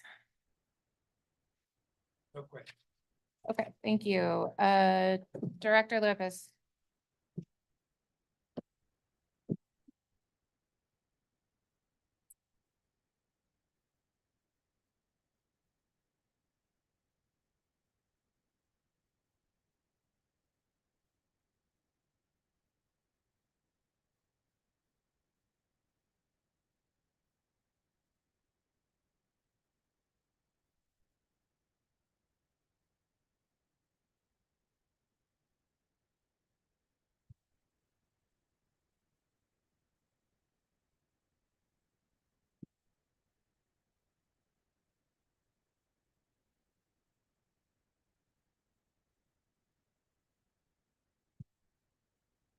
Good afternoon, panel. How are you?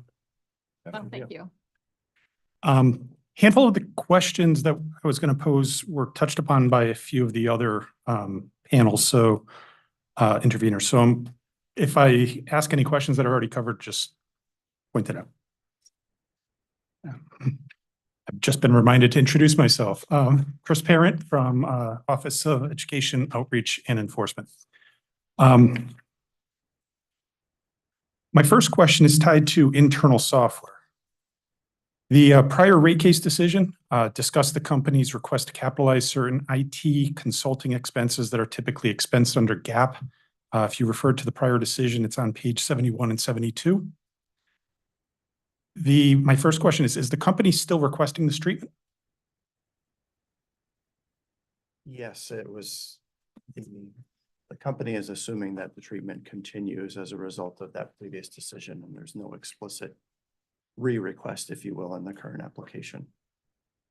So in the prior decision, it referenced that certain cost components, specifically, I won't read them all, but preparation of requests for proposals, training, selection of alternatives, that they would be capitalized, and that such capitalized cost components of IT projects will be subject to the Commission's prudence review in future rate proceedings.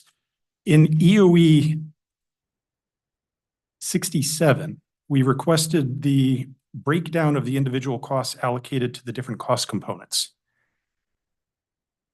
Can you show me where that was provided?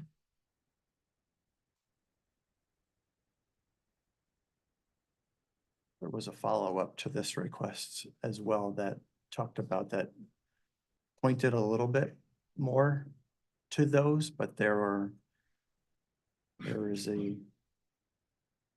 another exhibit that we provided which listed all of the assets in our all of our software assets. And with that listing, there are certain certain amounts included in that overall listing.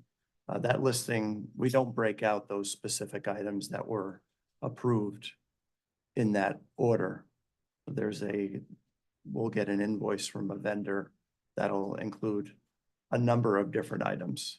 It'll include requirements gathering services, which is something that we had put or requested for approval in that order, but it'll also have services that were capitalizable no matter what without the order as well. And it did not bifurcate those out. What we do from a tracking perspective is track those amounts by project. And that's what we're providing in the response to EOE 67. But what we do not have is those amounts specifically broken out in our fixed asset system. Okay, so just to get on the same page, are you referring to EOE 172 for the subsequent interrogatory? Open that up and check that. I wasn't sure of what number it was.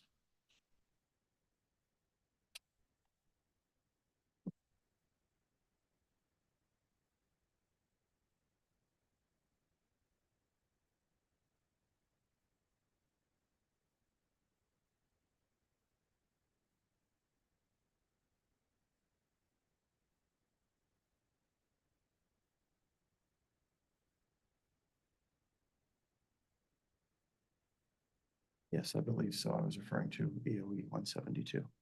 Okay, so just to reiterate what I believe I just heard, the breakdown of the cost components is not an explicit piece of information captured in your system, nor was it provided.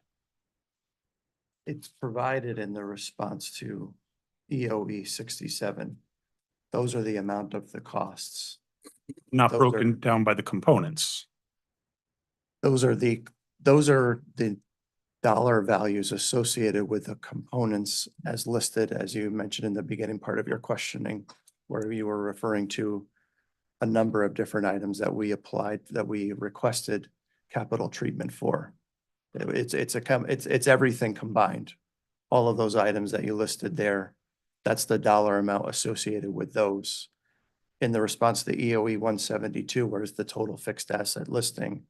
That includes all of our software costs, the costs that were approved to be capitalized, as well as the traditional amounts that we capitalize. So I think I understand, but I'll just reiterate what I'm hearing. The breakdown of the cost components that are not permitted by GAAP, or I should rephrase, would be expensed under GAAP. That was not explicitly provided. It's a part of the broader response. Am I correct? The response to EOE 67 quantifies that amount that is under GAAP required to be expensed that we requested capital treatment for. Okay. $703,985. So can that be broken down into the cost components that are defined in the prior decision? So training is a cost component.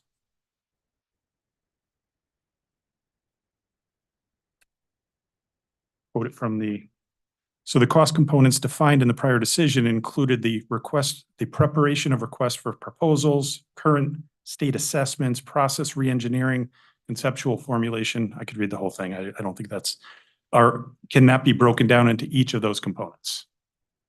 There are certain times, and this is based on historical discussions that I've had with our team that breaks down the components and that works with our vendors, that the vendor bills are not broken down in that exact way. And there are certain areas, especially when we're preparing for that request in the previous case, where you have to make an estimate in terms of the effort working with your vendors, and it's really from an overall project management portfolio, breaking down your entire project plan that you're undertaking for 6, 9, 12 months, over a year, and looking at the different phases of a project.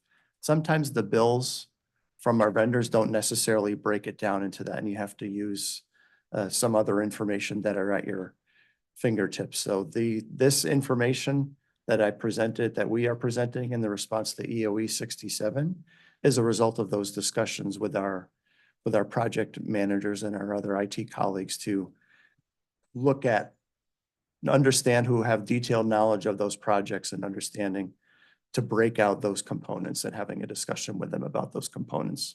So this is the best information that we have at the moment, but it's in totality of all those components that you listed. It's not by item. Okay, in total. I'm going to move on. Thank you for that. Tying the two interrogatory responses that we were just talking about, EOE 67, obviously, and then the EOE 172. I was trying to agree the listing of IT projects, and I think you might have just answered my question, but I want to make sure I'm clear. The IT projects in EOE 67 compared to those that are in EOE 172 Exhibit 1, how do they correlate? So as an example, I saw a handful of projects that are in Exhibit 1, EOE 172 Exhibit 1 that were not on 67. And the dollar amounts obviously didn't agree. Is it accurate to assume that what you provided in EOE 67 is the subset of the non-GAAP capitalized assets for these projects only, where if they're included in EOE 172, that those would be the total values? Am I correct? That's correct. 172 is Total. all of our IT software related costs, and 67 is just those components that we asked for regulatory treatment for. Okay, thank you. And page 4 of Exhibit 1, EOE 172, that listed hosting arrangements. Can you help me to just relate how page 4 relates to the inventories on pages 2 and 3. Is that a completely separate list? Or do they correlate to? It's a separate list. I interpreted those questions really talking about some of our hosting arrangements as well. And there are going to be certain times, and I believe I noted it in, or excuse me, we noted it in one or two of the responses that there could be a hosting arrangement that has no capital associated with it. So there was a question about just in general, what our hosting arrangements are. And so that they're related, but they aren't in that it's a listing of our hosting arrangements, and there could be, for some of them, there could be some capital associated with them. And that would be very similar to what we were talking about before. That could be a component of that entire listing that we have in the exhibits for 172 and the other pages. Okay, thank you for that. I'm moving on to the next topic, which was actually touched upon by a few different parties, internal audit costs. I'll start by referring to OCC 128.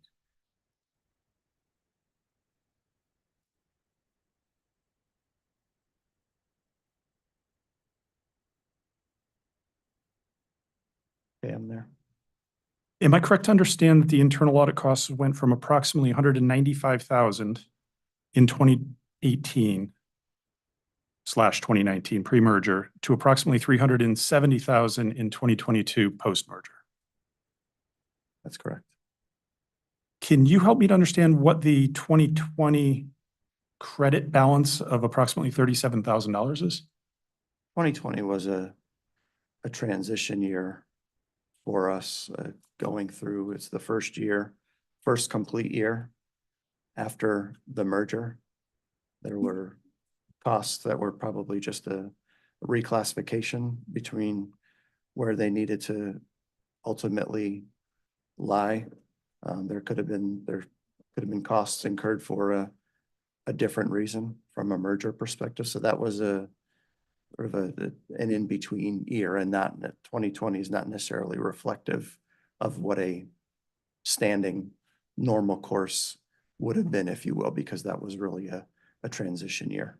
So are you comfortable that the 2018 and 2019 amounts that are reflected are accurate as of those years, at least? If you're saying it could be bucketing, I interpret that as perhaps some of the other line items. Am I wrong in? I'm comfortable with the presentation of 2018 and 2019 and the breakdown. Okay. Quick confirmation. So in EOE 202,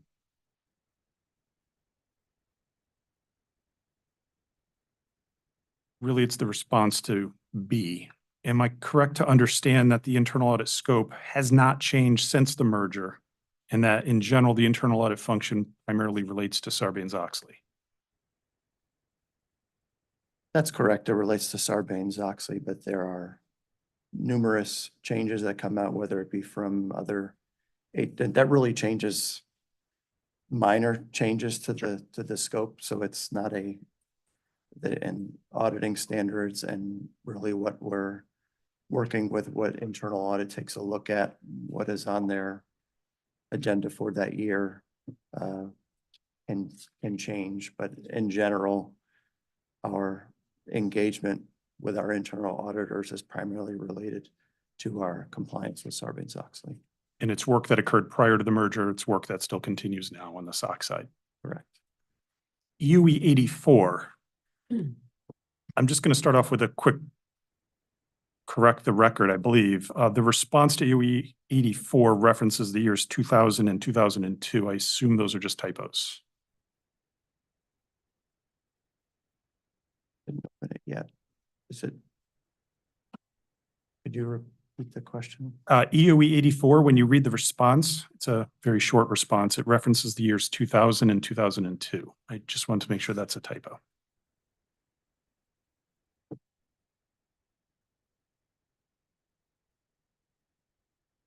Seems like I just want to look at the exhibits.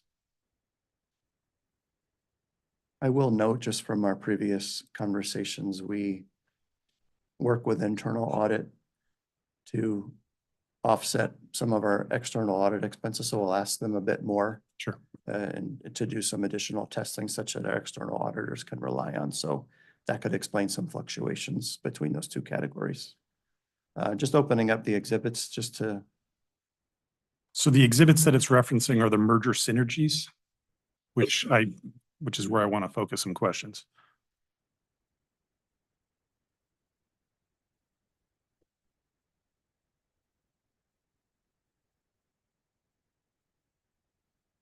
yeah, we wouldn't have been, clearly, we wouldn't have been filing merger synergy reports in 2000 for the 2019 merger. So I believe those years, 2000 and 2002 are a typo. So specific to the attachments, the exhibit 1, 2, and 3 that was attached, I was looking at the costs that were included and I can provide an example on page 11 of 12 of exhibit 1. It includes the costs, both 2008 pre-merger amounts for FML and it separately references Excel. And I was comparing it to the response that was provided in EOE 128, and they didn't agree. I was wondering if you could help me to reconcile that. Would you be able to point me to a column or the page number in the, is it EOE 84 Exhibit 1? So EOE 84 Exhibit 1, and it's roughly about halfway down, starts with like an orangey color. And it's under the label of legal, insurance, and corporate governance, and it identifies a total cost savings. And then the first sub row is Baker Tilly, then it's FML, and then it's Excel. When I look at the FML for what's referenced as in 2020. The 209,425. Yeah, so it's 2018 CWC cost pre-merger in 2020. So it's a little confusing, but when you look at all three of them in totality, I was trying to understand how these relate to the response that was provided to OCC 128. They seem to be off. And are you looking at the entire section, or is it just FML or all? Actually, it's just FML, because I was trying to understand how the costs, I'm trying to understand what the cost started with pre-merger to where it landed post-merger. And some of the other questions I'm about to ask is really trying to understand if the scope hasn't changed and we changed from FML to Excel, if the prices went up, the costs of that service went up from about 195,000 to, I believe now we're at 391,000. Why didn't the company just stay with Excel? I'm sorry, FML. As I mentioned before, I had said that the scope didn't change, but then I supplemented and talked about some of the additional work that they're doing to support some of the external audit work. So that is probably put that in the category of a scope change. So I should have answered affirmatively that it was a bit of a scope change from our internal audit perspective, and that we increase some of the work that they are doing to supplement the work that we can provide to our external auditors to do. So that's one explanation for the change from 2018 into some of the more recent years from an internal audit perspective. There's going to be inflationary type adjustments in there as well on an annual basis also that are to be expected. So EOE 201, the interrogatory inquired of competitive bids for Excel, and this was perhaps touched upon by OCC a moment ago, but they didn't exactly ask the question that I was trying to figure out. The company's response to EOE 201, excuse me, was no. And when I reread the response, I wasn't clear as to if the interrogatory that was being asked or the response perfectly aligned. So I just wanted to clarify the response. Did SJW pursue a competitive bid assessment prior to engaging Excel? So this isn't did Connecticut Water. I understand that San Jose Water previously used them. And when I read the interrogatory response, it didn't appear as though SJW had pursued a competitive bid. I'm just trying to understand if SJW did. That's not the way we answered this question, so I apologize, and thank you for clarifying. The question at the end where it said, did the company pursue competitive bidding prior to the engagement with the sale in 2019? We interpreted the company being the Connecticut Water Company. Absolutely. And so it was really just a response in that there was no competitive bidding that the Connecticut Water Company did for its internal audit services with a cell. I don't know, but I can get the information related to the SJW group engagement with a cell, and I can, that could be something that I can get, but I don't have that information. So I think I'd be interested to know if SJW pursued competitive bids, so some sort of a request for proposal, and then any changes that occurred as a result of the merger that would have increased the costs.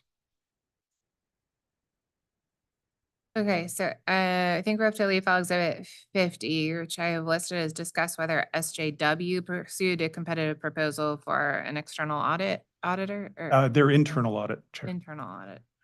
Internal audit and provide- Any scope changes that occurred as a result of the merger with Excel.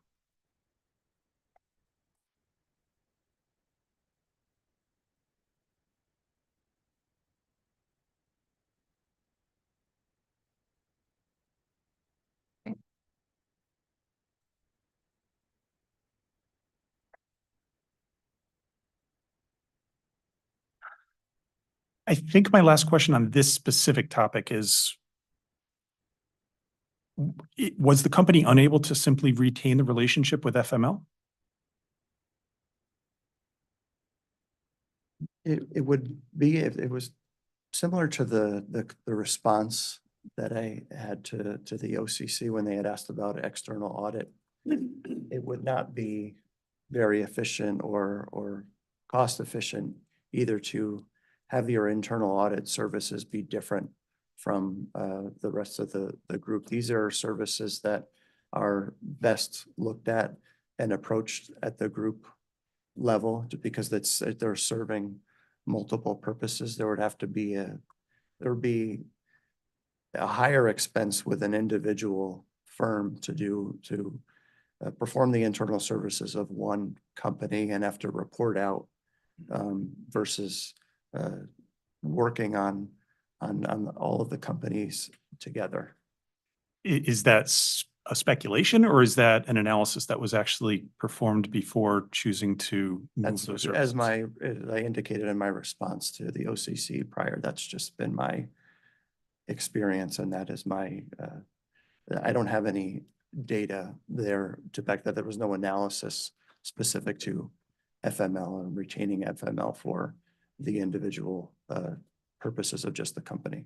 Okay, thank you. I'm going to move on to my last topic. I truly wasn't sure which panel to ask this last topic of, but OCC did start some inquiry on this.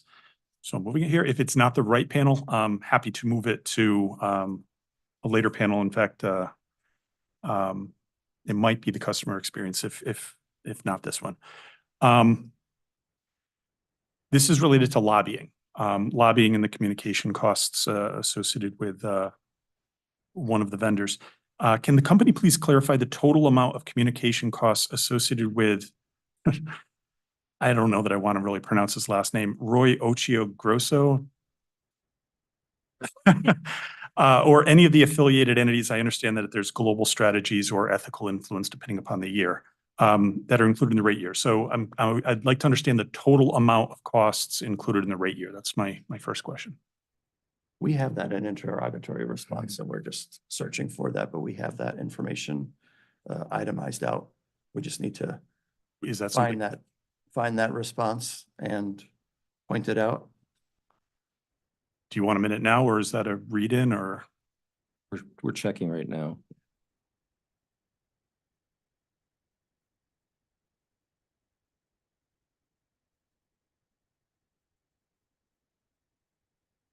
I'd be best for a read-in.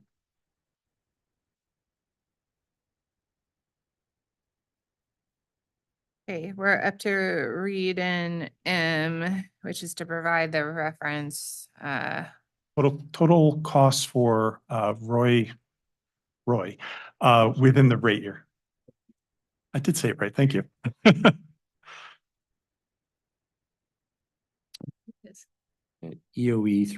EOE 23, I believe is the correct reference. Let me see if we got that right.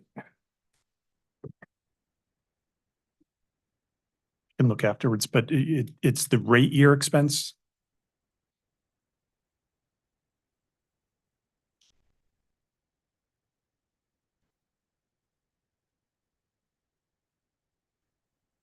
So what it does, it lists the 2022 expense. And this is going to fall into the category of, we didn't specifically adjust it, so it gets the inflation rate applied to it. So it's The interrogatory responses that were provided, and the lobbyists' annual filings. there's no specific reconciliation, however. The determination of the filings for the lobbyist activity are based on, where these individuals charge their time. Where these individuals charge their time rolls up into the basis for our pro forma labor expense, where we take that total labor expense and there's a calculated expense ratio of 68.2%. So that 68.2% ratio assumes it is diluted for the fact that time is charged to lobbying activity. I'm sorry, I'm gonna Okay. follow up on, so the lobbying charges that are below the line, so the not intended to be included in the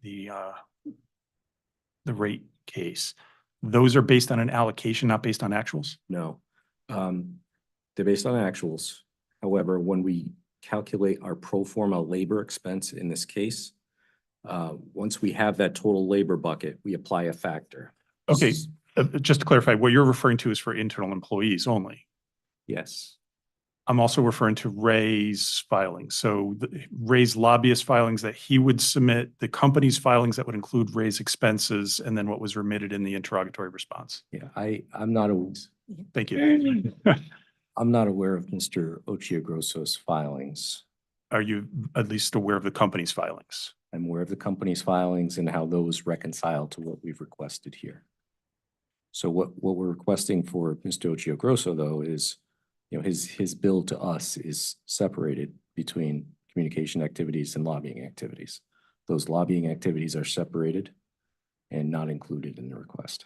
So can I request a late file for the company to provide your filings compared to the interrogatory responses that identifies the amount? Excuse me a moment.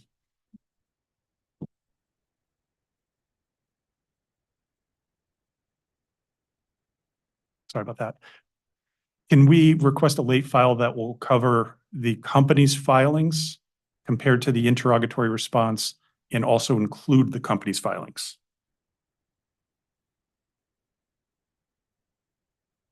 It was EOE 23. I'm sorry, what was the? So this is in general for lobbyist lobbying costs. We're not specifically referencing an interrogatory per se. There's actually probably about 10 interrogatories that covered this. It's looking for lobby costs associated with external lobbyists compared to the company's filings with the state.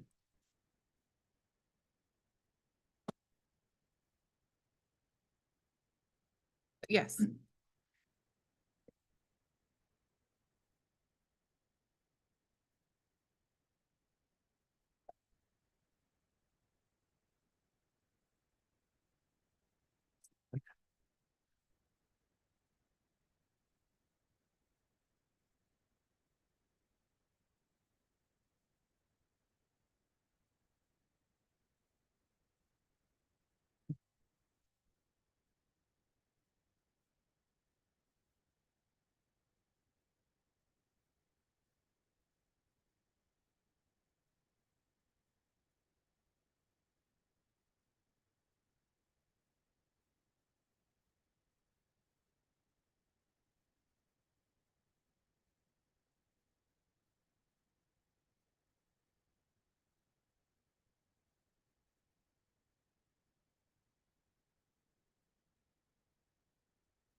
We'll do our best, Chairman-elect. The issue is there's the dichotomy between lobbying and the communication expense. as was discussed earlier, company's not seeking recovery for the lobbying expense, but perhaps the communication expense. Now, whether or not Mr. Ochiogrosso records that for purposes of his filings, we don't know. But we'll see what we can find out and report that in the late file exhibit. Okay. Could the late file also include the invoices then?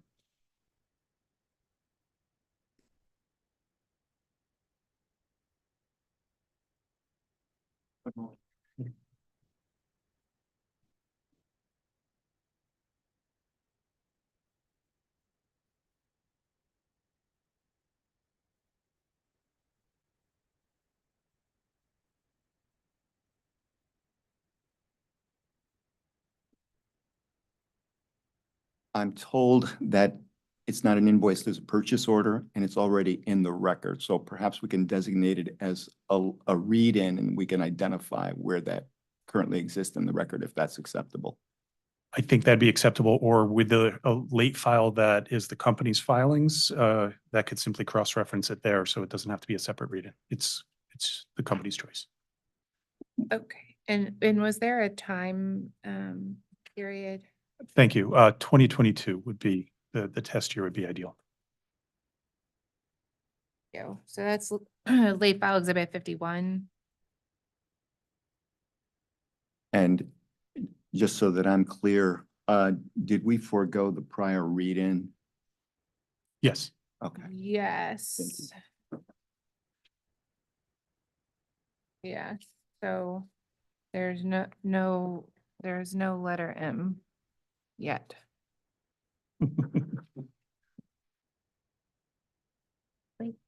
I'm sorry, for my own edification, could you tell me again, late file exhibit 51, could you read that back to me, what that is, please? I'm sorry.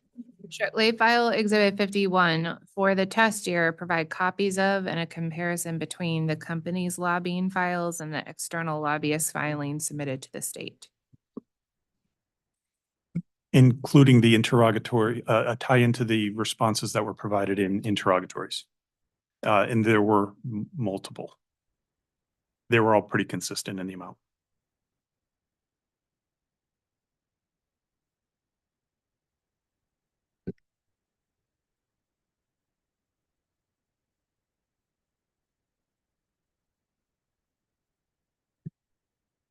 And that's all I have. Thank you. Okay, anything further from EOE? No. All right, thank you, Attorney Wright. No. Attorney Anoiji or Deep. Nope. All right, Commissioner Karen, please. No question. Thank you. Mr. Vice Chairman. Just a very quick question. We talked a lot about energy cost, and I'm wondering, and you have a competitive supplier, right? I believe you said Constellation. Has there been thought of aggregating with other water companies or other companies to aggregate what you need and going out and bidding collectively? Like I'm on a board of a hospital, and we do with other hospitals. We look at our usage, but between the hospitals, we go out, and I'm just curious. Not to my knowledge, Mr. Vice Chairman, but it's an interesting idea. I'd like to track down. Okay, I'm just curious. That's it. Thank you. Thank you. I just have a couple of questions here.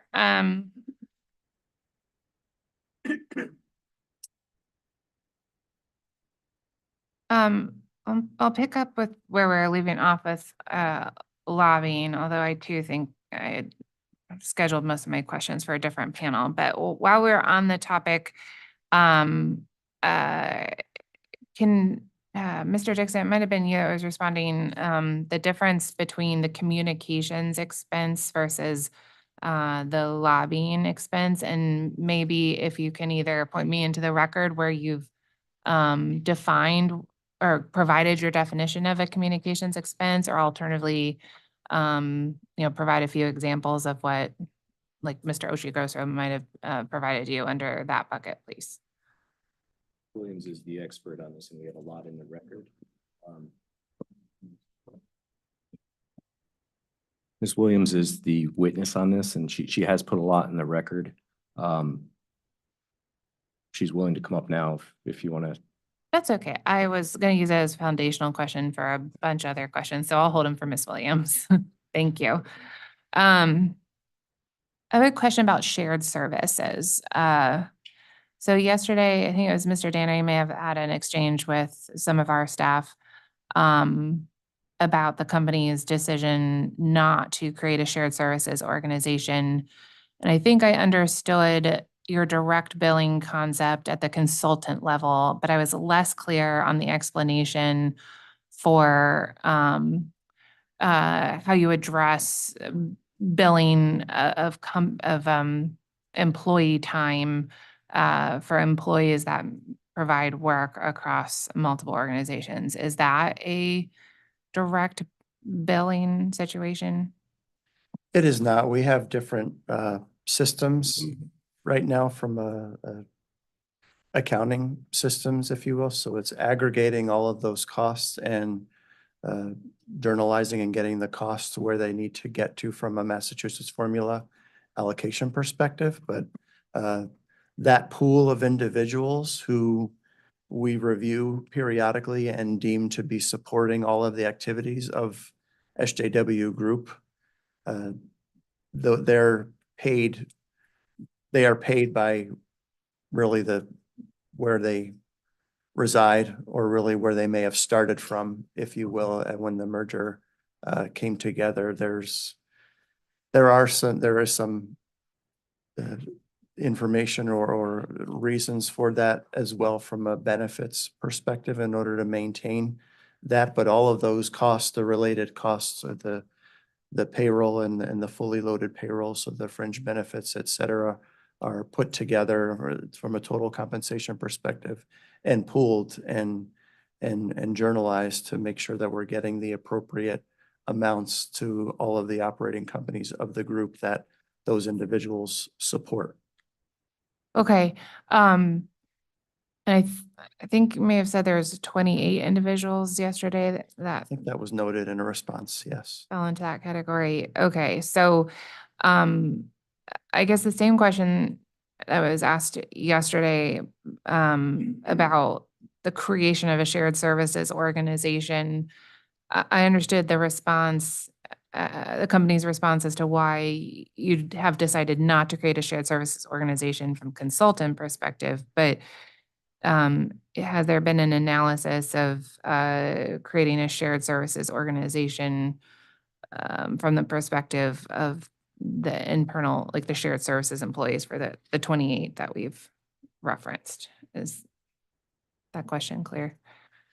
It is, and I don't have anything further to note from my responses yesterday, but I'm happy that, unlike yesterday, I have my colleagues, Ms. Johnson and Mr. Patla up here that can maybe expand upon that a little bit more, just in terms of any other discussions that the enterprise may have had about potentially a shared services designation or otherwise. Okay, thank you. So we have had discussions for a long period of time, even leading up to the merger itself in 2019, about, the pros and cons associated with a service company. Overall, our company believes that it's important to have individuals feeling like they're part of a team and executing and serving customers in the location that they're focused on. And we do have people who, the vast majority of our employees are, coming to the office and executing locally while also executing across the organization. We have found that this is working for us. I'll give you an example in HR. So we have employees across the organization who report into HR, into a CHRO, and then ultimately to me. And we have a center of excellence. So there are different leaders in HR who have different competencies. We have one in Connecticut that is, just an expert in compensation and benefits. So her responsibility is to make those overall policy decisions in alignment with leadership.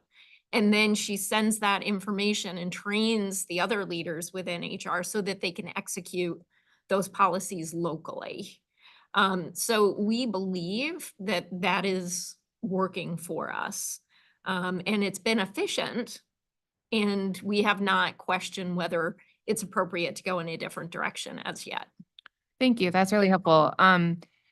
So in terms of the 28 or subject to check the number of employees who do provide shared services, do those employees track their time using any specific timesheet coding?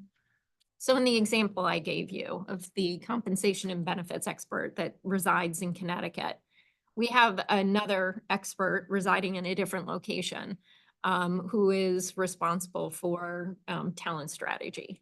And that individual serves the policy direction for all 4 states. So we believe that there is, an aligned level of service that's equal across all of the states for each of our leaders that are focusing on, body of knowledge in a, in a specific competency area. So we believe that, that is, they're all equally serving those other locations.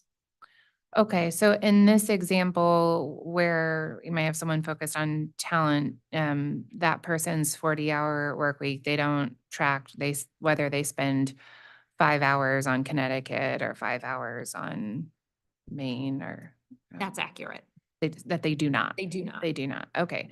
So the Massachusetts formula, the decision has been to utilize the Massachusetts formula in lieu of direct charging from the shared services.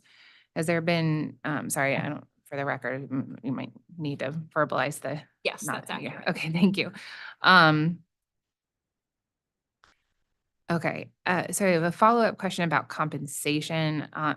So there's an aligned level of service, and I'm happy to hold this question, which bleeds into the compensation panel if necessary, but the aligned level of service based on where these employees are residing, is their compensation adjusted for the area cost of living adjustments? So if somebody's residing in Texas, they might make 100,000, but they might make 200,000 if they're living in Connecticut. So these employees, the shared services employees that are residing in these different states that are theoretically providing an aligned level of service, do they have aligned compensation? We have a compensation program that has a salary administration plan, which is different grade levels based on national rates. And then we do geo adjust for our different locations. So Connecticut has an upward percentage associated with the compensation in that team. Whereas in Maine, it's a slightly lower amount. So they're all geo adjusted. To get to your specific question, if we have someone driving compensation, or excuse me, someone driving an initiative in California, those rates for that individual are slightly higher than would say a person being compensated in Connecticut. But there are so many other factors associated with that too, tenure, other skills and knowledge. So I believe that when looking at the appropriateness of, charging through the Mass formula, whether charging California compensation to Connecticut, whether that's appropriate, I would say it is, based on the variety of factors that are taken into consideration when setting somebody's pay in those different locations. I appreciate that. Has there ever been any, pilot's not the right word, but any after the fact analysis where you've tried to look at somebody's allocation of time just to see like a gut check for any of those 28 employees, whether their allocation of time is in accordance with the Massachusetts formula or if it fluctuates. Let me check in with my. Of course.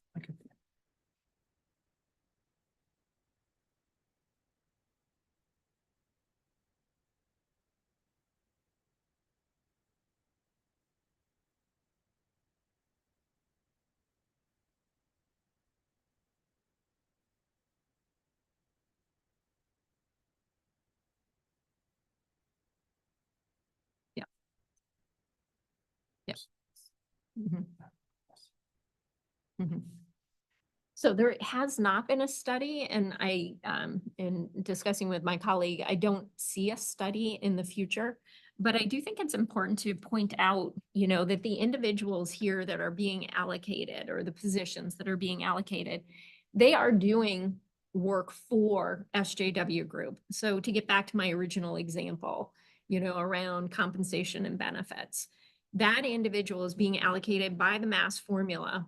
And so she is doing that policy work for SJW Group.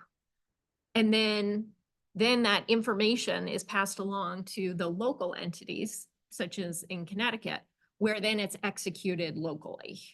So those costs are specific to Connecticut. Thank you. Okay, I'll hold the remainder of the compensation questions for the correct panel. Thank you for that.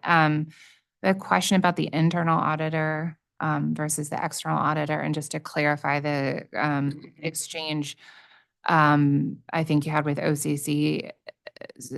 So if I was following correctly, and the response from the company initially was that the change from FML to the new internal auditor did not result in any change in the scope of work done.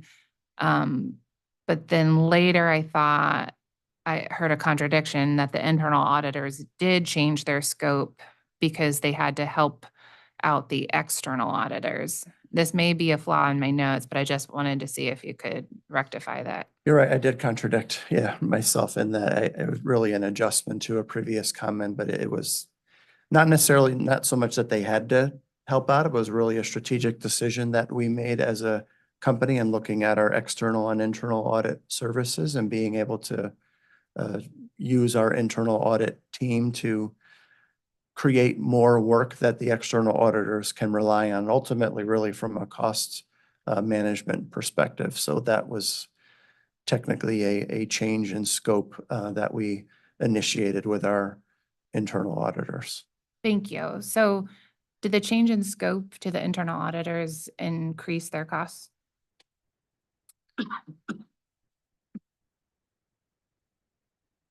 I don't know. I'd have to take a look at that. If you look at the response that we had in going from 2018 through 2000, it was going from our previous auditors. The costs don't fluctuate all that much from 21 through 23. It did change them to some degree. Yes, not necessarily quantifying, but there's also some information that we continue to work with our internal auditors on an annual basis in terms of what might be in scope versus out of scope. And that's not necessarily a scoping change, but this particular area from an audit perspective may not be as large as it was in the previous years. And you don't need to take as deep of a dive into looking at that. And those are the discussions where we set up the expectations for the year with our internal auditors, and that's also a driver of what the costs are going to be for that year. So it fluctuates year over year in terms of when we set up the engagement and what the directives are going to be for that year. Thank you. I appreciate that. I think I am going to ask for a lay file just because I want you to have time to reflect on your notes as you mentioned there. I think what I'm interested in is if you can specifically look at the enhanced scope of the internal auditor and whether it did or didn't increase costs. And if it did increase costs, my question is whether there was a commensurate decrease in the cost for the external auditor scope, or if they were additive. Does that make sense? It doesn't. We've got late file 50 out there. Could we just add the external audit impacts to that? Late file 50 was looking at a cell and the cost changes and noting any of the scope changes related to a cell. So I could add to that the impacts on our external audit costs. Would that work? It would, thank you. So I'll collapse that down into late file 50.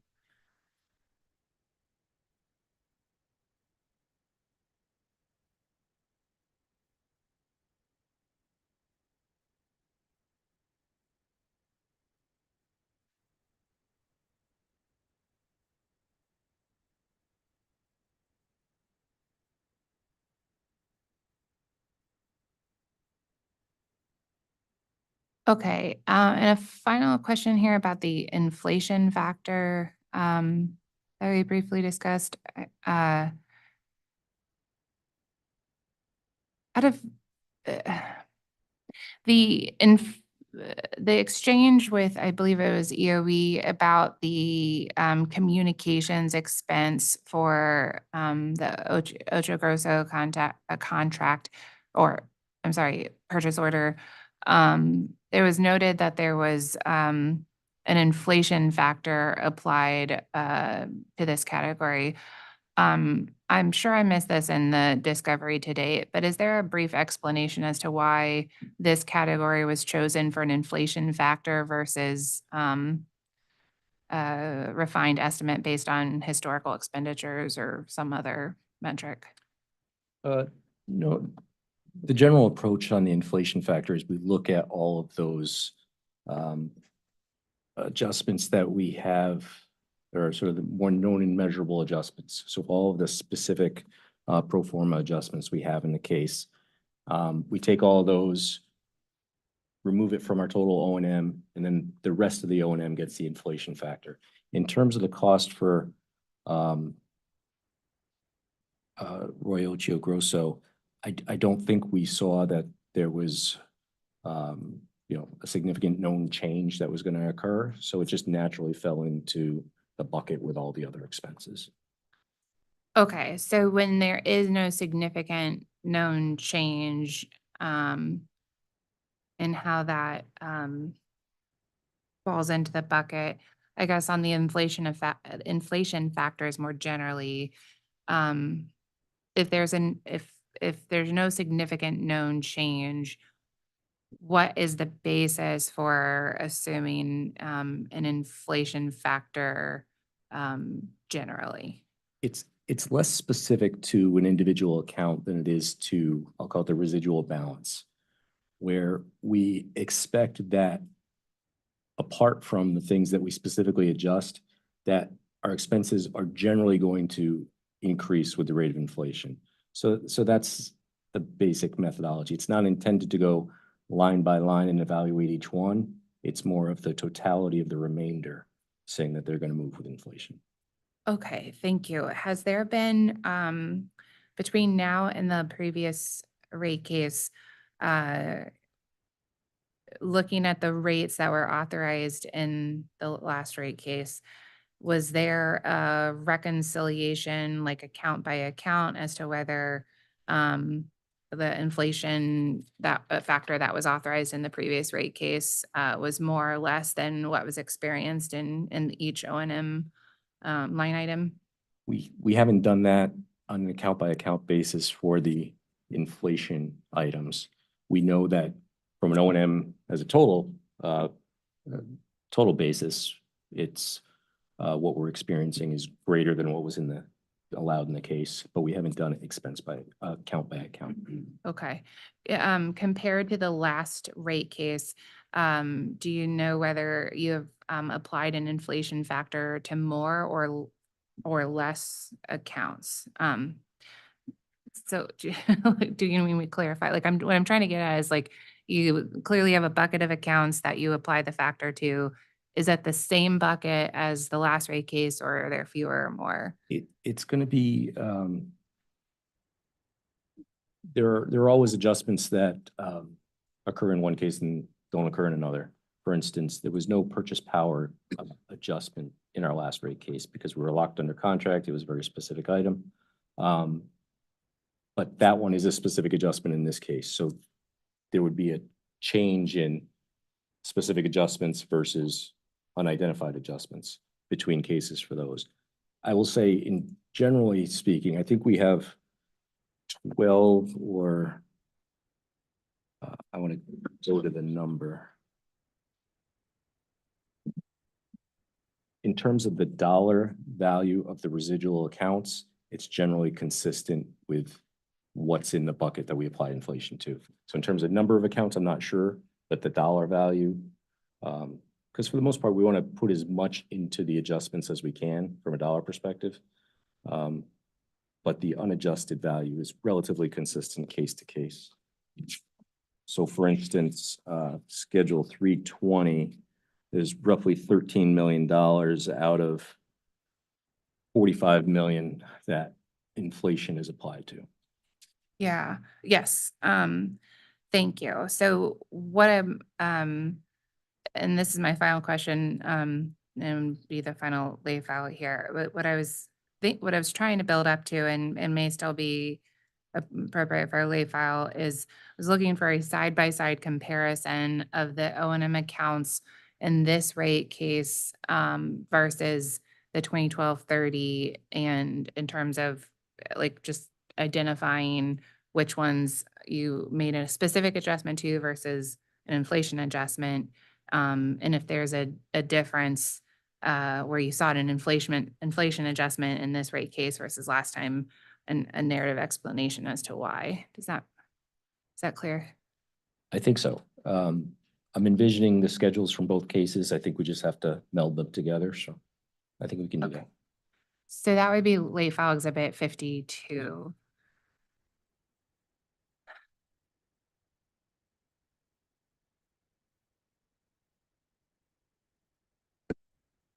So I'm sorry, Attorney Bogan. Can you give a title for that one, Chairman Gillian? Yes, as soon as I.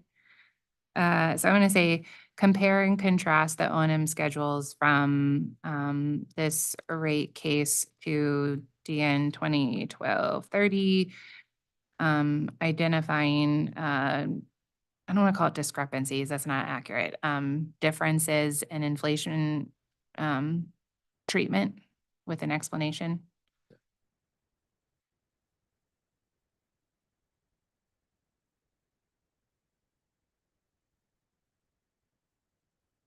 Explanation.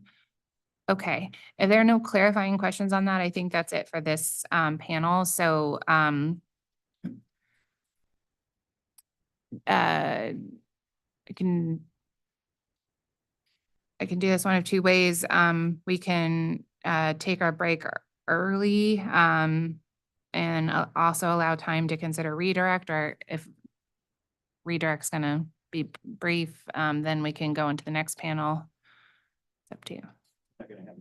Not gonna have any redirect. Does the company have a preference whether we take a break now or after we get into the, well, I guess the next panel is not for the company. No. Yeah, the next panel is OCC, Mr. DeFever. So as you wish, whatever you Okay. like. You know, it will take it will take time to shuffle seats. So let's just take a quick let's take a 10-minute break. We'll come back at 2:45, at which time we will be at the panel on page 7, which is an OCC witness panel. Thank you.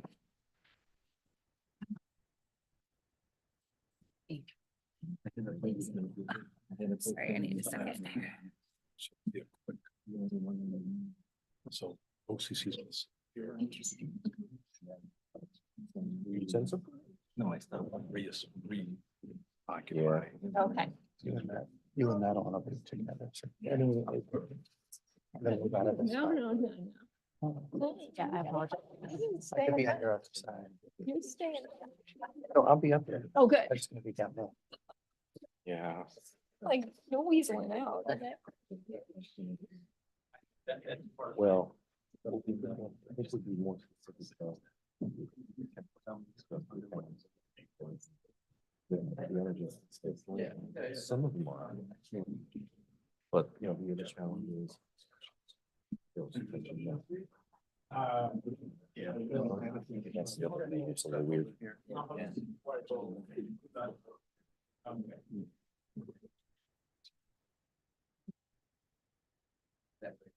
Sorry, I'll move it out of the way.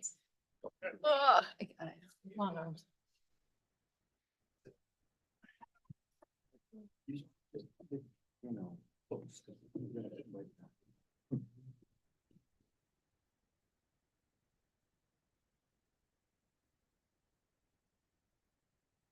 How are the events? They drive you crazy. Inside.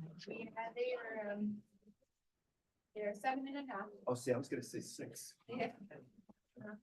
I'm not there. Yeah, no problem. I'd love to say it gets easier.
I watched, I would have watched this, yeah.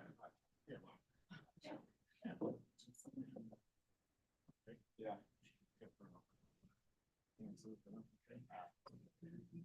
Yes. No, it's fine.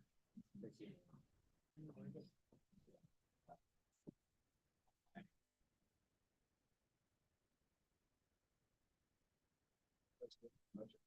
Oh, okay. Now that.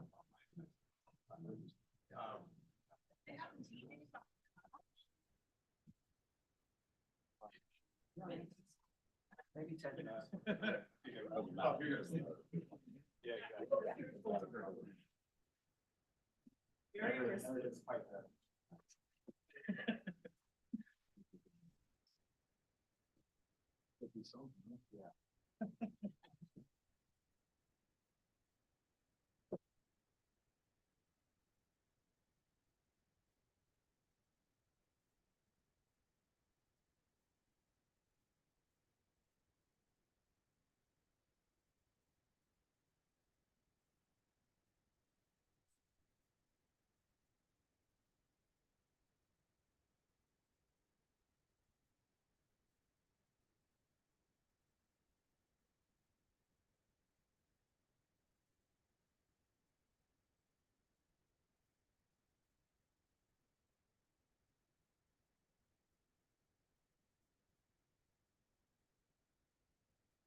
Oh, no.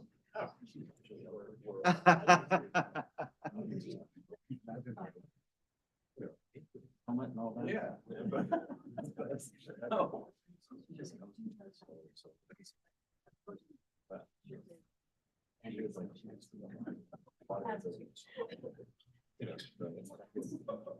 Yeah.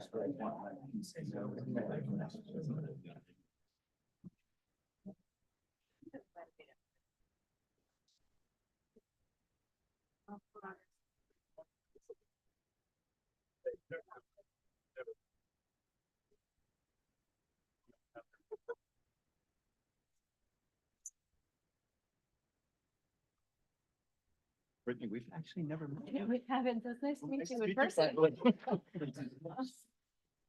I prefer not to. No, it's my time.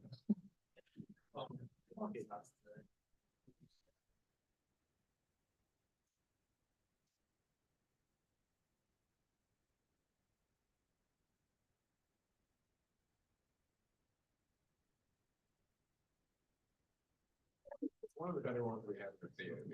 What? Everybody's right about how much you use stuff. Yeah. It's like number for your, yeah. Good right there, so. There's a lot of turning.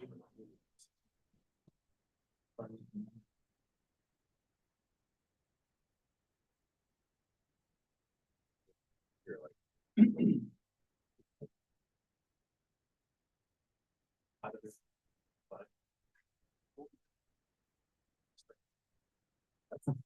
Oh, go to the section. Oh, this is, look at this old dirty 1961. Yes, it was Paul. Yeah.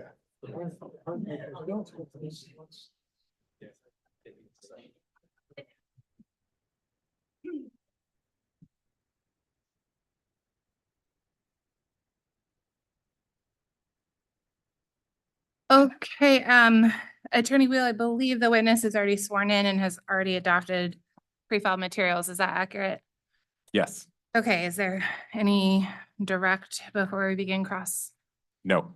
Thank you. Then we will begin cross with authority staff on behalf of authority staff, Mr. Pfaff. Good afternoon, Mr. DeFever. Good afternoon. I know we spoke yesterday, but again, my name's Ryan Pfaff. I'm a consultant with Pure Staff. Just a few clarification questions. Can you please go to page 15 of your direct testimony?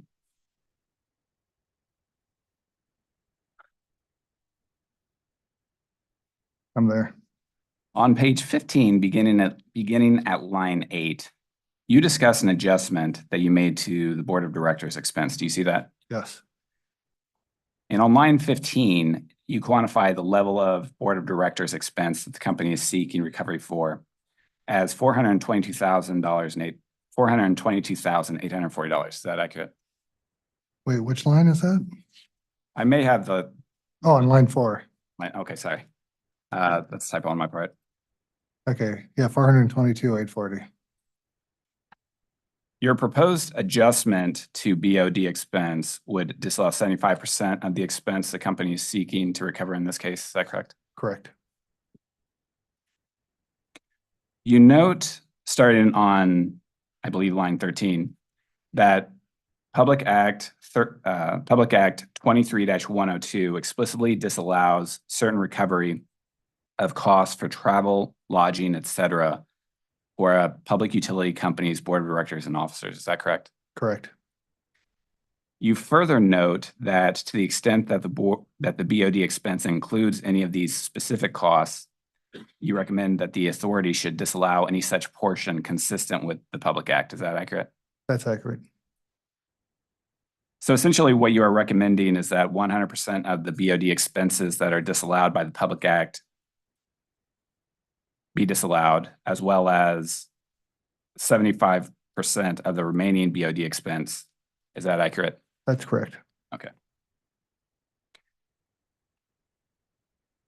Were you able to determine the amount of costs that are embedded in the $422,000 BOD expense that the company is requesting? Could you ask that again? Were you able to determine the amount of the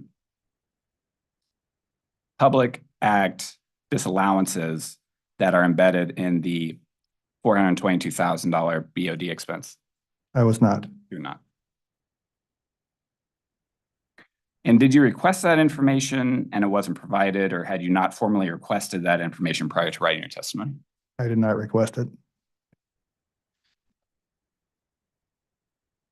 Just one other short line of questioning. Can you please go to JD-1, Schedule C-11, page 2?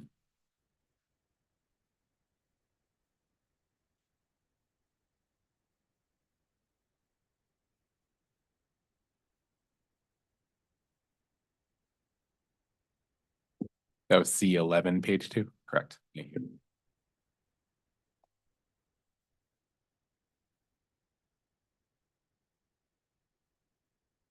Okay, I'm there. I'm there. Starting at line 6. 77, there's a section called unrecovered reserve for amortization. Do you see that? Yes. As I was working my way through your revenue requirement model, I was able to identify most of the information, or it was formula driven, but I wasn't sure where this was coming from. Can you provide me the source where you got that, those figures?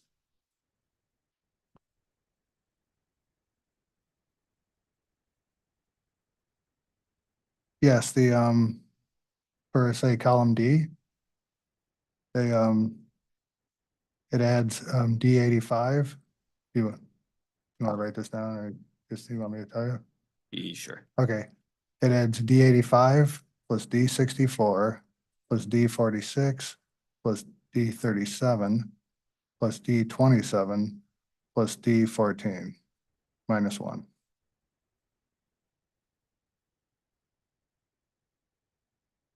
Give me one moment.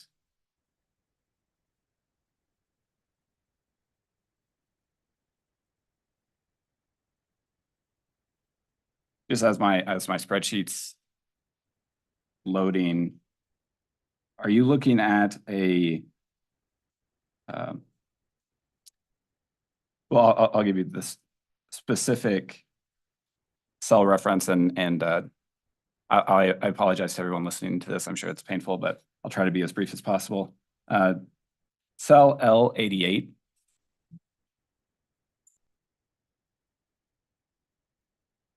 Okay, Which is 224,600. Is that correct? that's correct. Okay, and that number is hard coded. And you're saying that it's actually a sum of, No, I was referring to D87. oh, okay.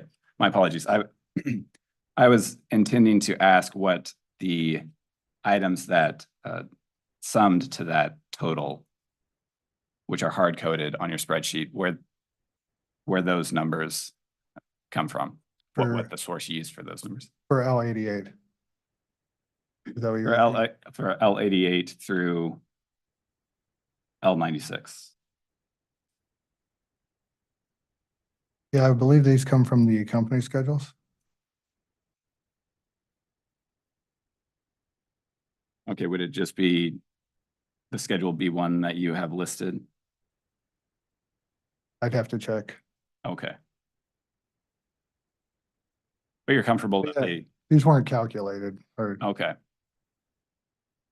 So you're comfortable that they came from some fee Companies. schedule? Okay. And just one final question, and it's similar to what I just asked, but the line 90, the overhead allocation, which is also hard coded. Okay, Would that be the same answer? That you're comfortable they come from the company's fee No. schedules, but you're not certain necessarily which one? Okay. correct. Those are all my questions. Thank you very much. All set? Great. Attorney Bogan.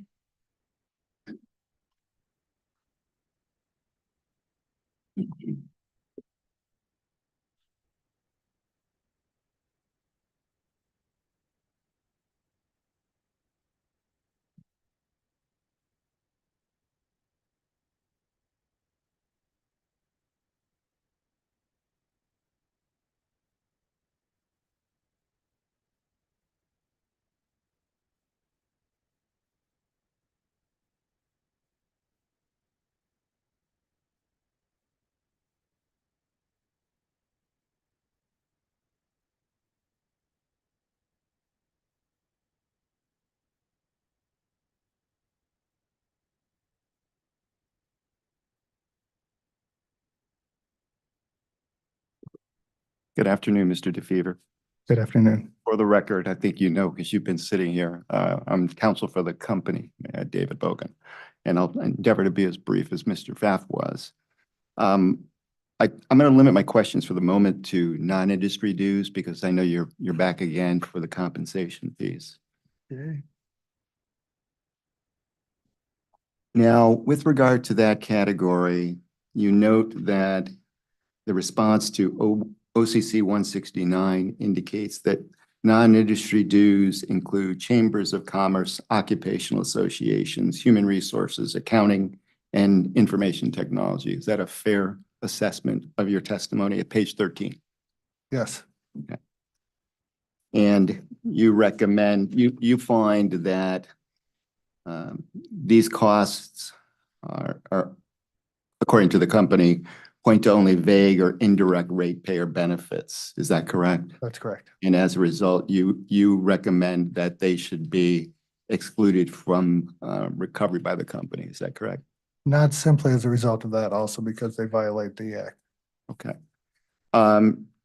Philosophically, you would agree that these non-industry organizations allow the company to coalesce and get together with other like-minded or corporate entities. Is that a fair assessment?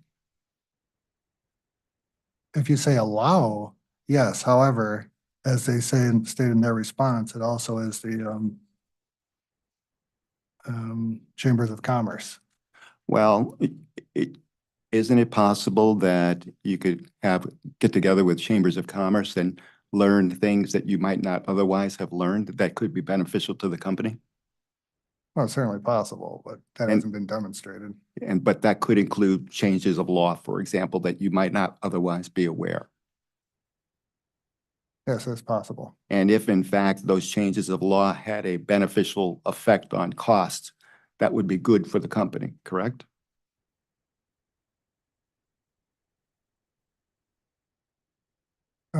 Yes, And if it's in that respect, good for the company, it might have the effect of lowering costs, correct? yes, that is I'm correct. gonna apologize. I'm gonna object. I think we're four layers deep into speculation here. I've kind of lost count. The questions call for speculation. Attorney Bogan. I stand on the questions. I mean, he said that they're only vague or indirect benefits. I'm asking him questions regarding to potential benefits. And the form of the questions were all hypothetical, asking, isn't it true that if certain things happened, that certain circumstances might occur? And there was a string of 3 or 4 of those. Okay, Attorney Bogan, I'll sustain and, but if you'd like to rephrase with a specific question.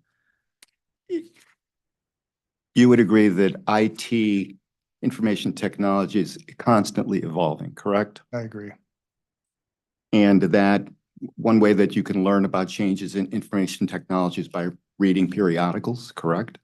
That is correct. Might also be by connecting with other information technology professionals. That is correct. And to the extent that you learn something that would reduce your cost, that would be good for the company, correct? Correct. And to the extent it's good for the company in that respect, it's good for ratepayers, correct? Same objection. Again, I think it's a valid question.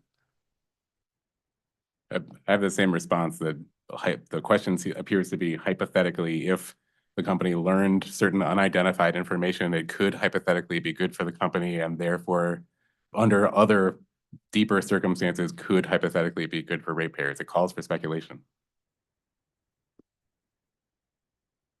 Okay.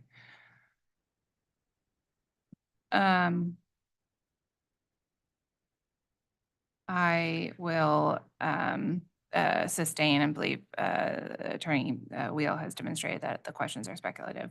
So you're not suggesting that there are no benefits that can come from participation in non-industry organizations? I'm not. I do want to point out, though, what we've been discussing is not what the company stated when we were asked what benefits they receive.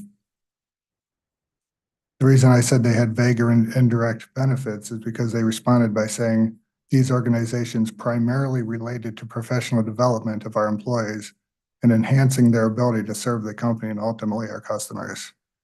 I consider that vague and indirect. Okay, so it's not because you don't believe that there could be benefits, but because the company's response did not articulate specific benefits.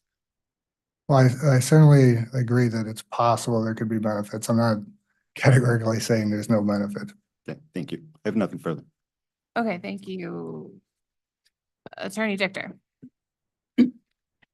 Attorney Wright, Attorney Anna Ouija. Attorney, okay. No questions for EOE. Okay, Commissioner Karen.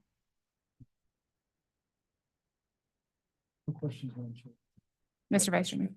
Okay.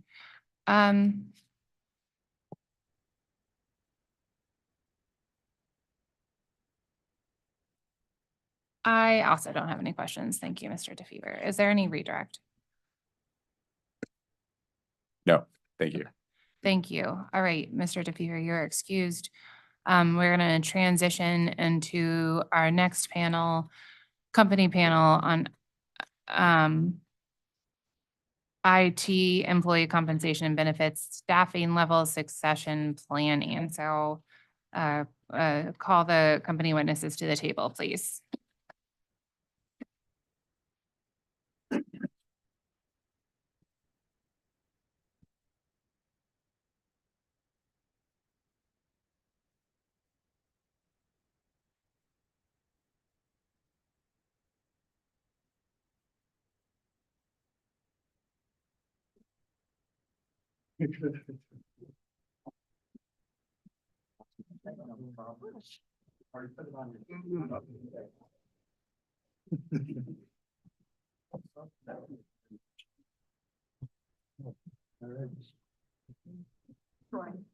Where did you want me?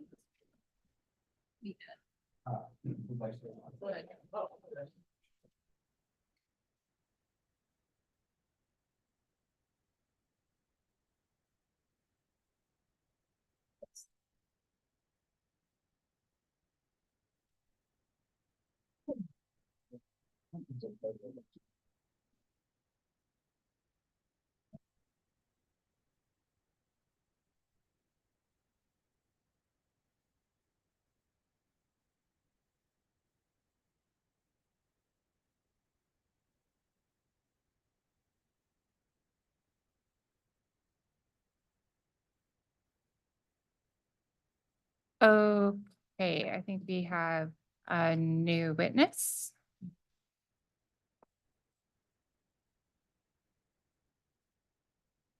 Okay. Ms. Longfellow, if you could please raise your right hand. I swear to tell the truth, the whole truth, and nothing but the truth under pains and penalties of perjury. I do. Thank you. Attorney Bogan? This will be quick. Ms. Longfellow, could you state your name and position with the company? Yes, Madeline Longfellow, Director of Human Resources. Madeline Longfellow, Director of Human Resources. And did you have occasion to prepare or oversee the preparation of certain interrogatory responses submitted on behalf of the company? Do Yes, I did. you have any changes, corrections, additions to make to any of those responses? No, I don't. Is the information contained in the responses true and accurate to the best of your knowledge and belief? Yes, it is. And do you adopt that as your sworn testimony in this proceeding? Yes, I do. All is available. Thank you. All right, Mr. Pfaff, please. Thank you, Madam Chair. Hello again. My name is Ryan Pfaff. I am a consultant for Pura. You can please bring up RRU 289. And if you could bring up on your end both the narrative response and the exhibit, I think that would be helpful, but I'm mostly going to be discussing the exhibit, which is being displayed. And let me know when I can move on.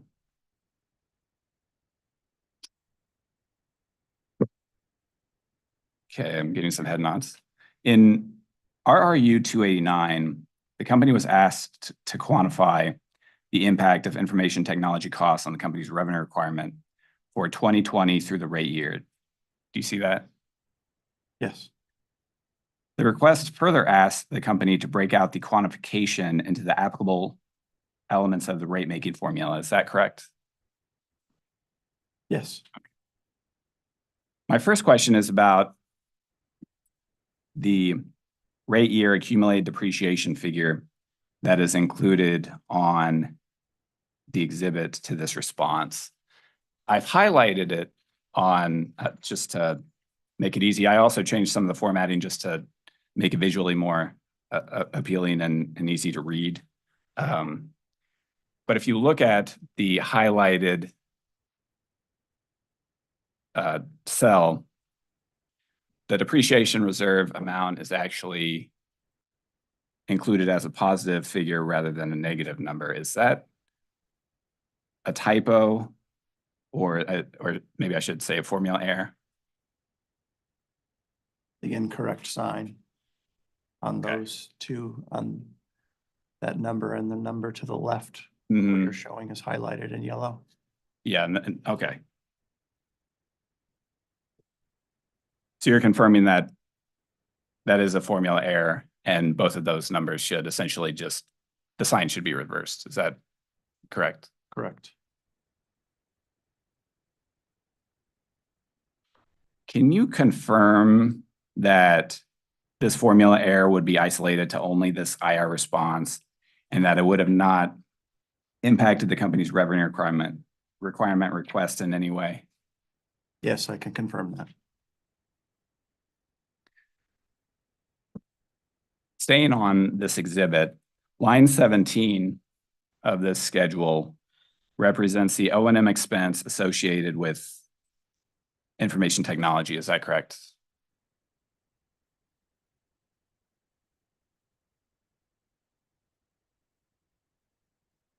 Yes, is there, this document breaks out the billing system costs and the information technology and the total information technology. Mhm. Yes, Yeah, that's what yeah, I'm thank looking you for at. that clarification.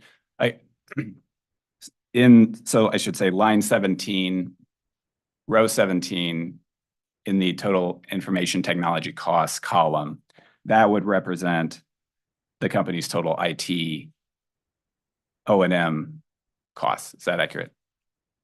The total O&M costs that are charged to the IT information technology business unit as we've defined as a company from an internal reporting perspective. Okay. The IT O&M costs in 2020 were approximately $2.5 million, and they increased by about 40% to $3.5 million in 2021. Is that correct? That's what's illustrated on here, yes. I'd like to request an LFE where the reasons for those increases are broken out and discussed, as well as the components of that broken out into the different general ledger and accounts and sub-accounts. And Jim, if you could please, sorry, Mr. Riley, if you could please go to the LFE language tab. And if you could zoom in, thank you. I've actually was anticipating this LFE, and so I've written it on this. It's just to make it easier for you all.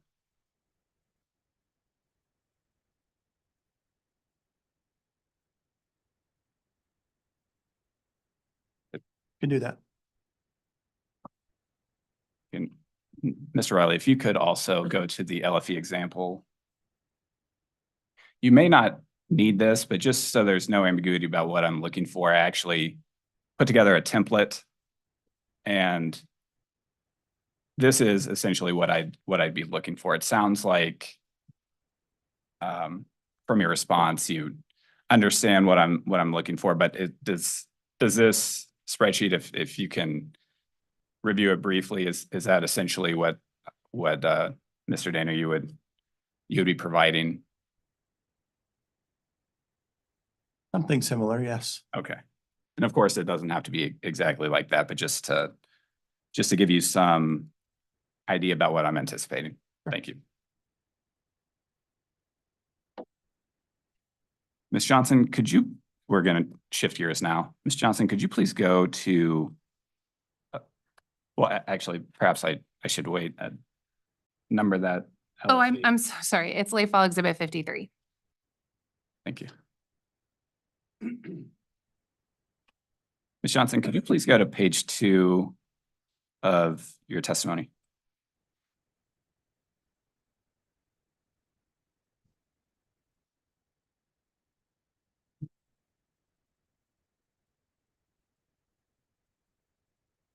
And could you direct me to a line?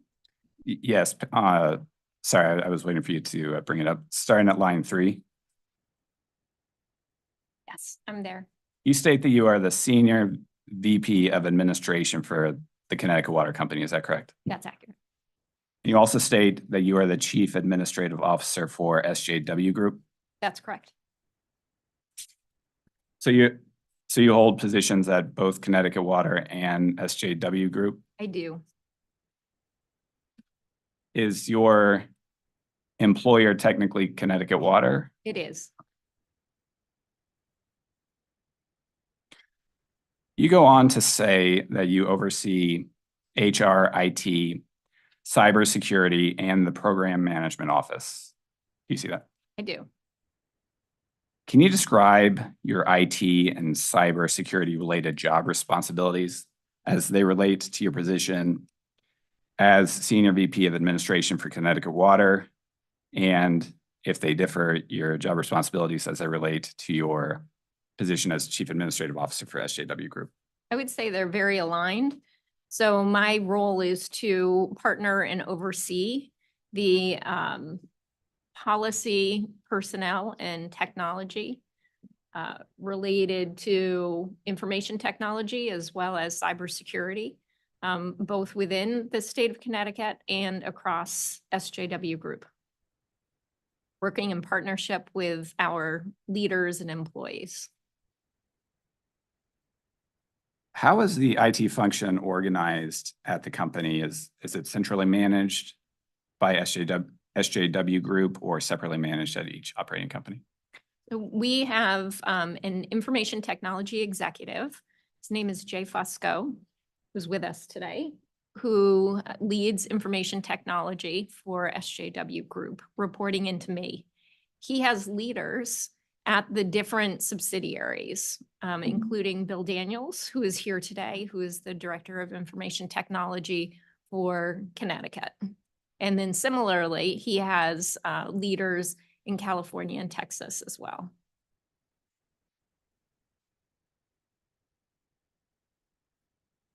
Okay, so perhaps you could give some examples of IT-related activities and functions that are centrally managed, and some, if there are any, that are separately managed at each of the operating companies.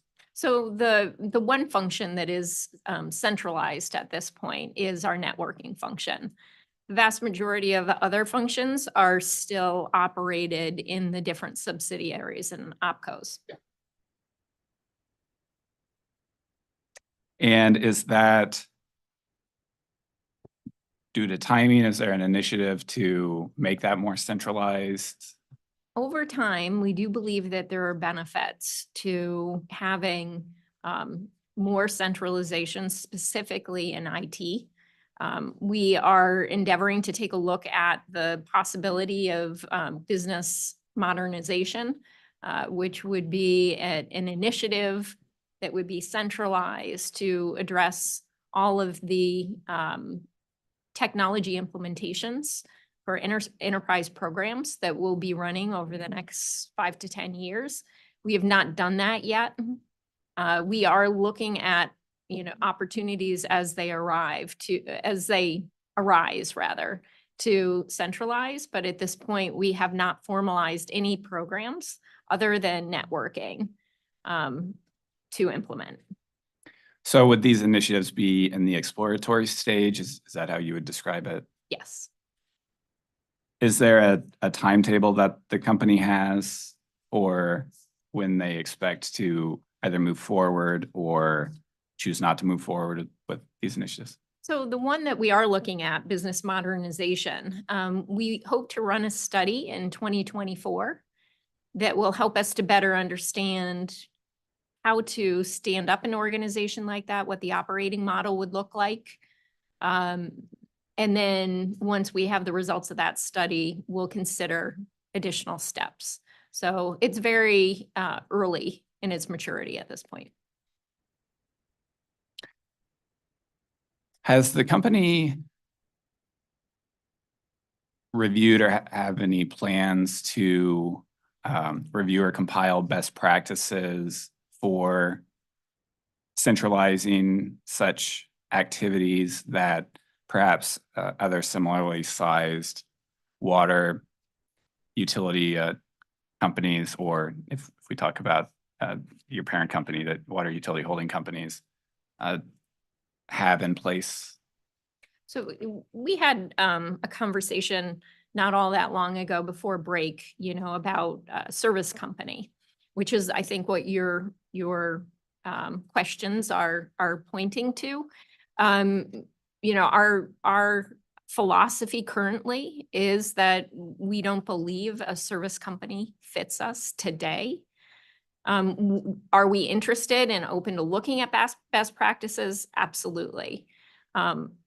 Culture is very important, and assuring that we have the right org structure and design to meet the culture and the business strategy for the overall company as well as the individual subsidiaries is very important to us. And to date, our feeling has been that we are structured appropriately without a service company. In your position as the Chief Administrative Officer for SJW Group, is within that position, do you have IT responsibility for all of the operating companies in SJW Group? In that the technology executive reports to me and I am ultimately responsible for that function, yes. And the technology executive you talked about before, is that the individual that you mentioned a few minutes ago? Yes. And would that individual be one of the 28 people that is over the entire global employee, for lack of a better term? That's accurate. And he resides and works from Connecticut. Okay. Would you also be one of those employees? Yes. Okay. So is his job responsibility essentially overseeing each individual operating company, because it sounds like they operate in a decentralized manner? Would that be accurate? Well, I guess I would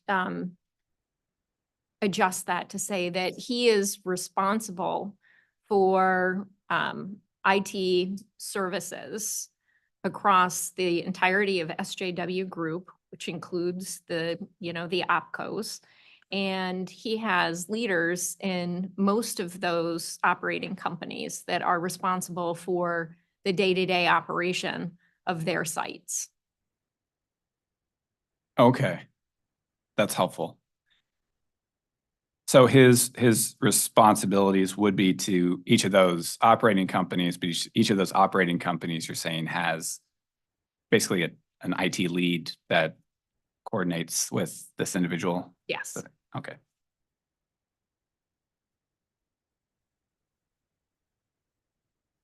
Going to shift gears again. If you all could please bring up RRU-299 and RRU-301.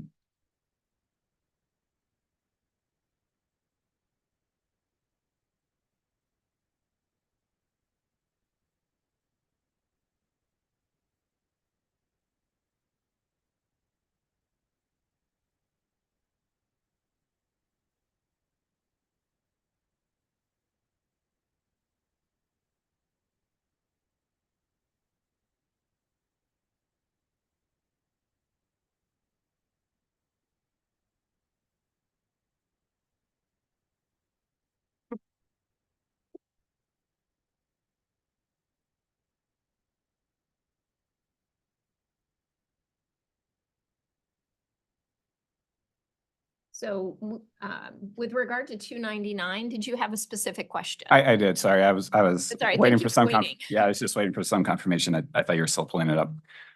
So RRU 299 and RRU 301 ask the company to provide copies of any benchmarking of the costs and or effectiveness of its IT organization and its billing system within the past 5 years.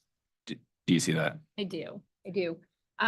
We do not have any reports, but what I can say is that we do measure our effectiveness on a variety of different levels, including actually have a little.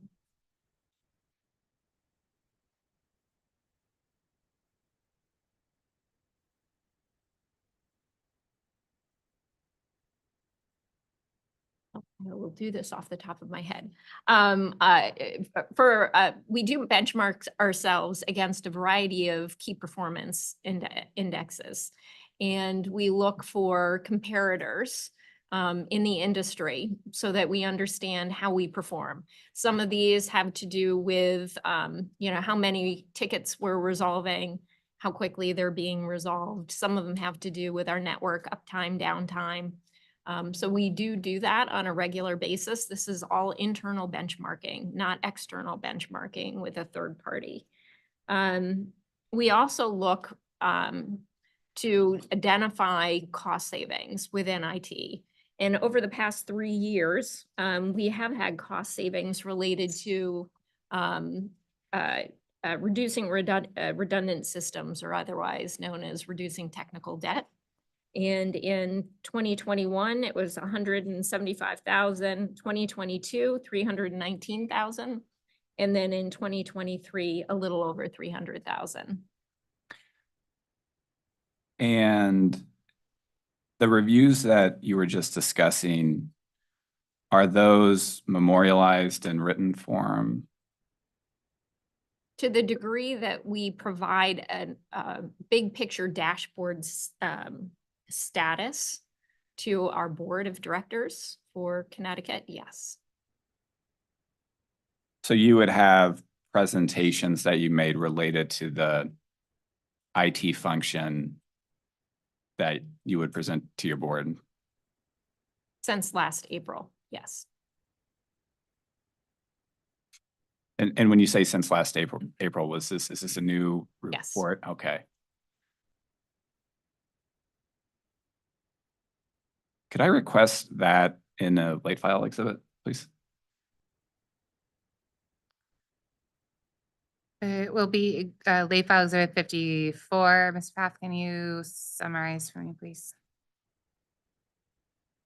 The IT benchmarking report submitted to SJW Group's Board of Directors. We could say CTWS Board of Directors. Okay. The records. And I have one final question. If you could please pull up RRU 300 and while you're pulling it up, I'll go on with my question because you may not even need to look at it directly. But this request was similar to 299 and 301, and that it asked to provide copies of benchmarking. But this was specifically related to the cybersecurity framework. And in the response, the company stated that an annual third-party review of your cybersecurity framework effectiveness is performed.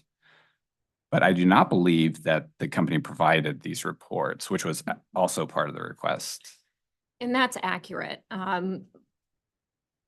We are uncomfortable with providing specifics about our cybersecurity program for confidentiality reasons.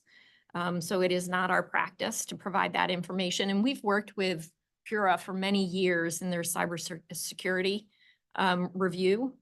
And, I've had robust discussions, I think for at least the last 4 to 5 years. In those discussions, we highlight information about our cybersecurity program, about our framework, and about, vulnerabilities and where we're doing well, but we do not provide any documentation, because that documentation, if it got out there, could highlight some of our vulnerabilities. You could give me one moment.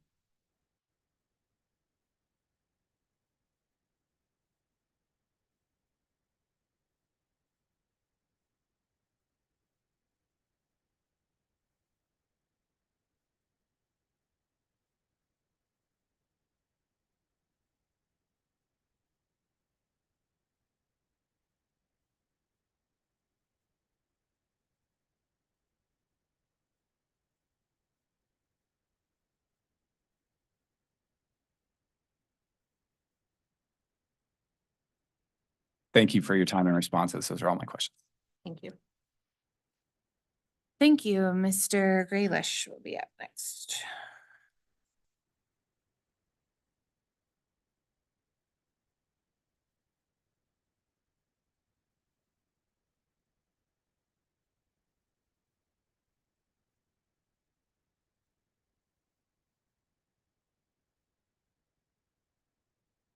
Good afternoon, panel. Thank you for your time once again. I'm going to discuss a little bit about the FTEs. And I would ask if you could please refer to RRU 163.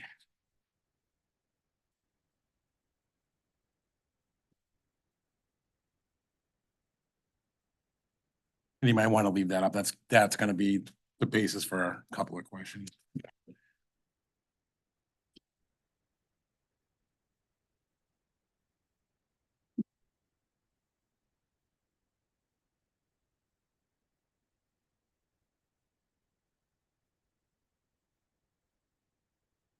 All set? All right. Okay, so the company is requesting the following new positions: the Director of Corporate Sustainability, Supervisor of Distribution Engineering, FPA Manager, Treasury Manager, and a Corporate Counsel. This is just a kind of a side question. The NE, I'm assuming, means New England. Is that correct? Okay. That is correct. I was hoping you could describe the business needs that have changed, that create the need for these new positions and the operational efficiencies anticipated by filling these positions. And if you could just discuss each position separately, that would be fantastic. All right, great. I'm going to start from the top and just go down. The Director of Corporate Sustainability and ESG is a new position for CWC, but is a function that we've had in our organization that was turned over. So as you'll see, this is one of the allocated positions that we have on our list. So we're really just looking to fill that here in Connecticut. Okay. So it's an existing need. The Financial Planning and Analysis Manager is really our growth of our accounting and finance team. I think earlier there were some questions to Mr. Danner about our budgeting processes, where we talked about, our continual development of both, how we allocate roles, but of how our teams work together. And so this is one of those roles where we're able to have specialized skill set. So before we had local teams that were, let's say, wearing many hats, right? So you have an accounting team that's doing many different things. By having this specialized role, we can really have a focus on that budgeting element. The New England Corporate Council, we've discussed in previous testimony. That one is primarily offset of cost that we were able to articulate. Supervisor of Distribution Engineering. This is a new position of a role that we have already. So now, instead of having one Supervisor of Distribution Engineering, we will have two. We do a lot of work in succession planning as we've experienced impacts with the labor market and our high levels of turnover that we're experiencing, because infrastructure replacement is so important to us and to our customers, and especially the geographical difference to have one supervisor being able to oversee all the different teams. It was time that we had that other one. And the Treasury Manager is a role that goes towards the specialization. I will say this role has been filled, but it was filled in SJW and is no longer a CWC employee. Okay, and I'm sorry, that was the treasury manager? Yes. Okay, so with the treasury manager, would you want to withdraw that from the new positions that you? No, because it's one of the roles that's going to be an allocated cost. So no matter where it was going to be situated, it was going to have cost allocated. I will say we did aggressively look for this role here.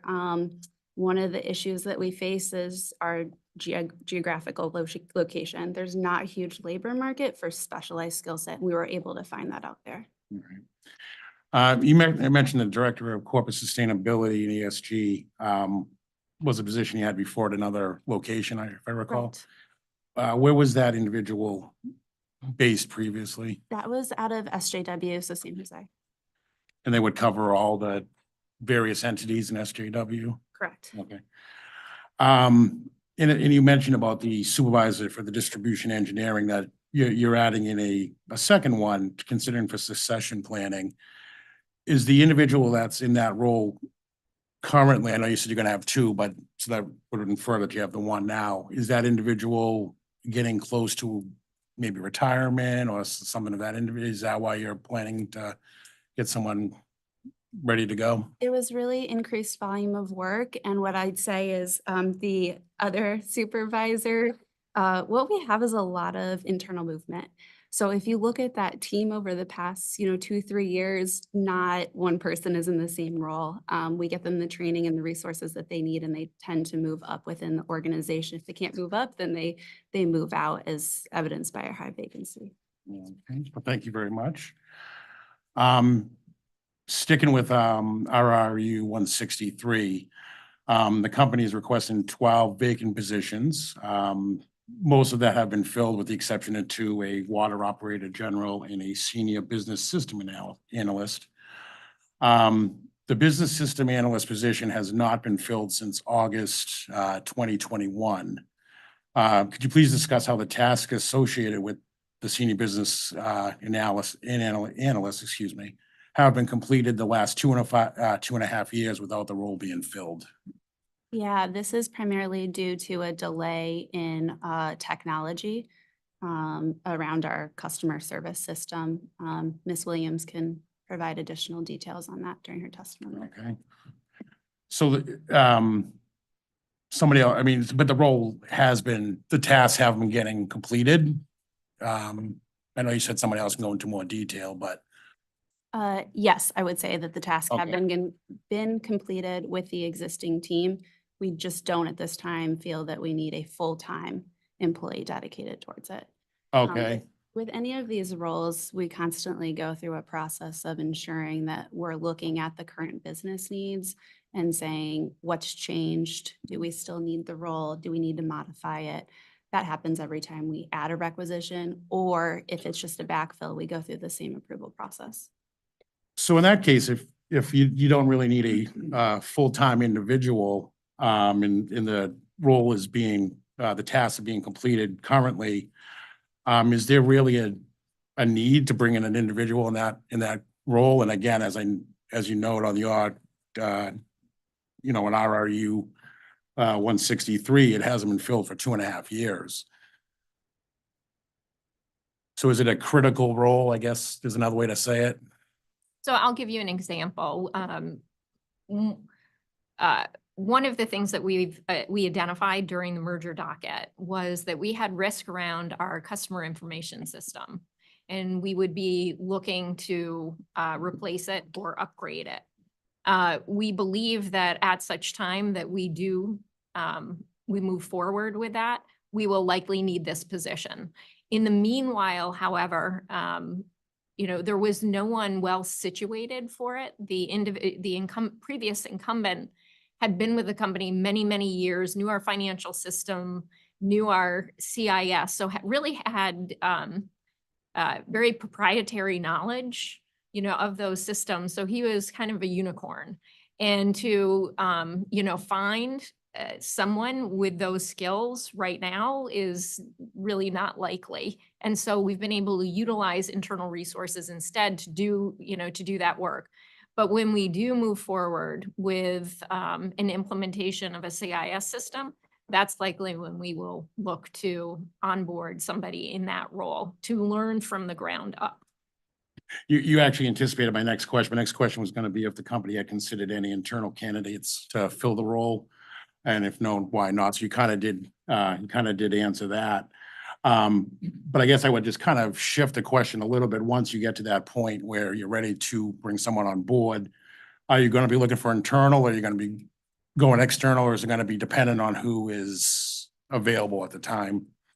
You know, and I'll let Ms. Longfellow interject here. You know, we always look for opportunities for our staff members to move up in the organization and take on new challenges.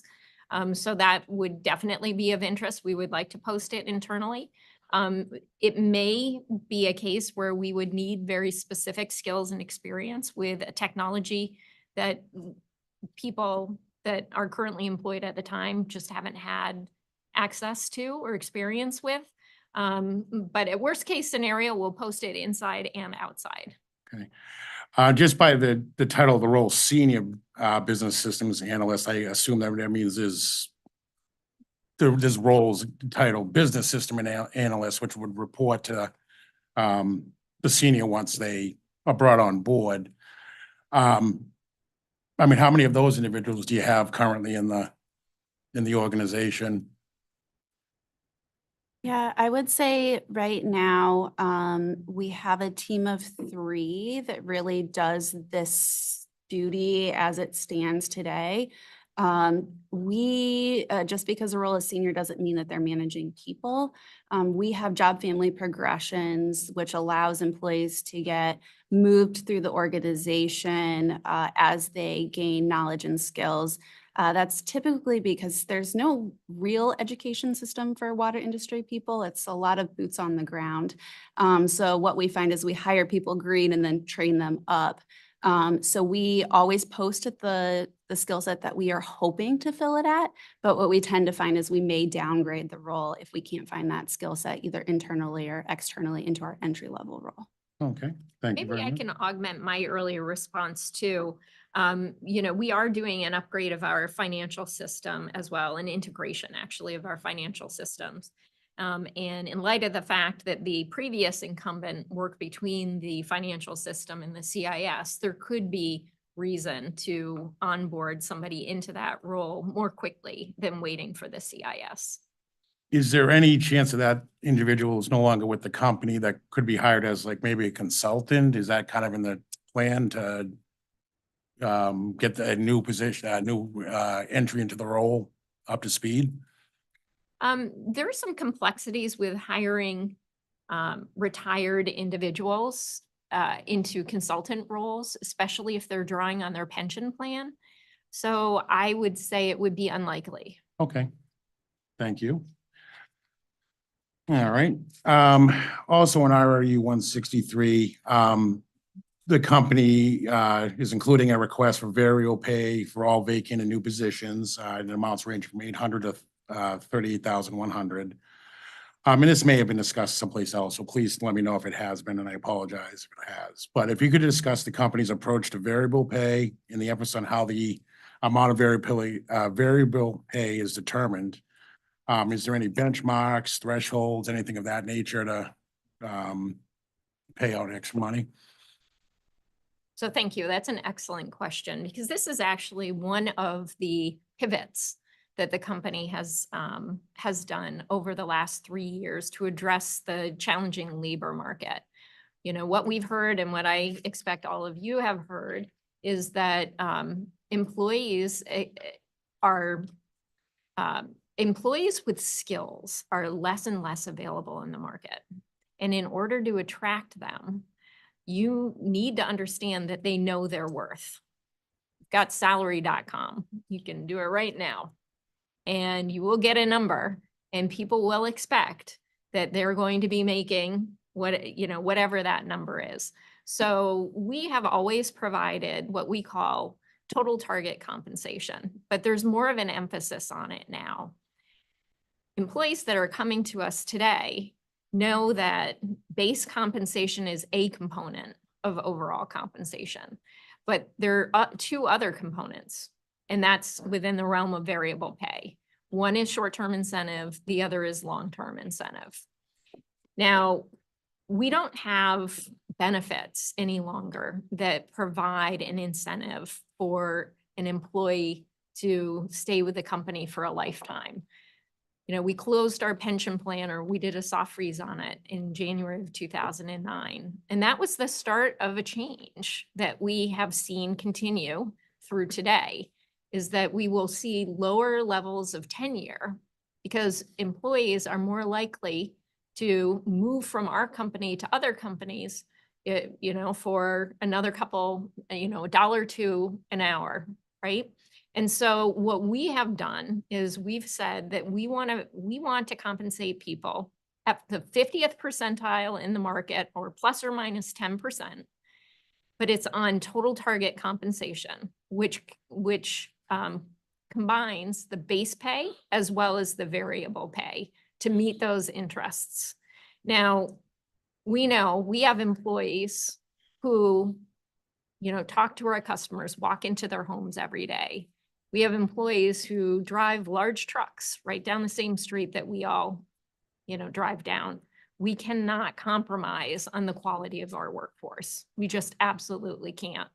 So in 2022, we actually looked at our workforce from a compensation perspective, and we said, where are the employees who are the least competitively paid? And we increased their compensation. We have looked at our entire organization and determined what is market-based from a total target compensation perspective. So that's both base pay as well as the variable compensation. And we're driving that through our programs this year so that we can attract and retain the talent that we need. But even with that, we have delays. Even with that, we have longer time to fill. Even with that, we may make many offers, especially to the Director of Sustainability and ESG. How many offers have we made for that role? Yeah, we made 2 offers here in Connecticut. Both were denied. And to add to that, one of our practices is pay transparency. So to really have that conversation up front.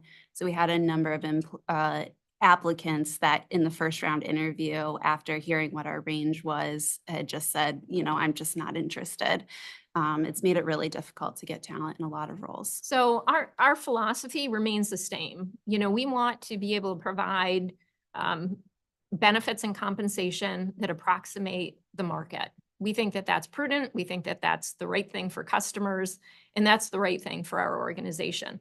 But how we go about it is changing, and it gets directly to the question that you asked. Okay, yes, it's been a very weird time the last few years. It has. Okay, so the last question about FTEs I have is kind of a catch-all, just kind of encompassing everything we talked about, but if you could look at RRU 162 Exhibit 1 and also Schedule C 3.2, page 2.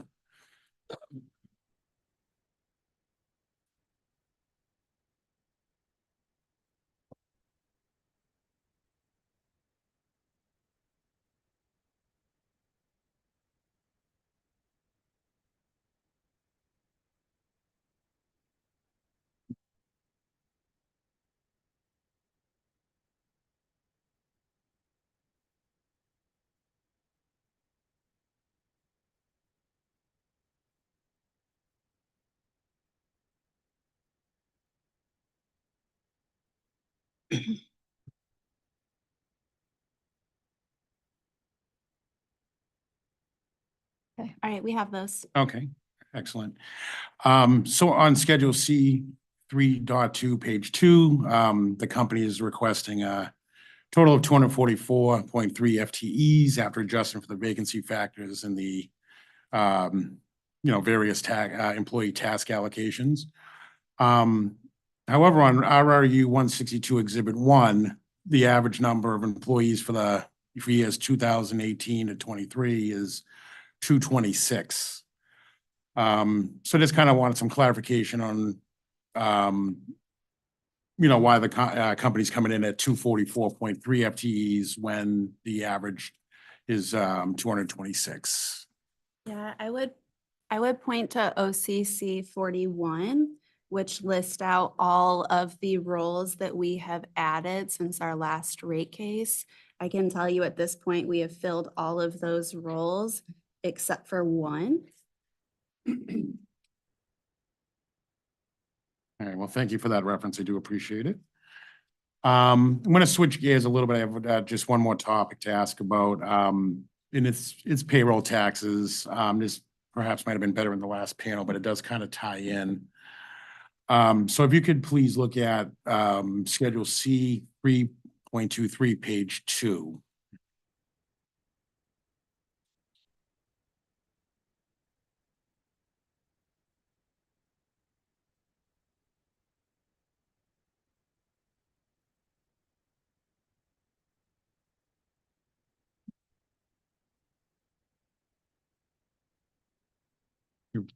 You have it up?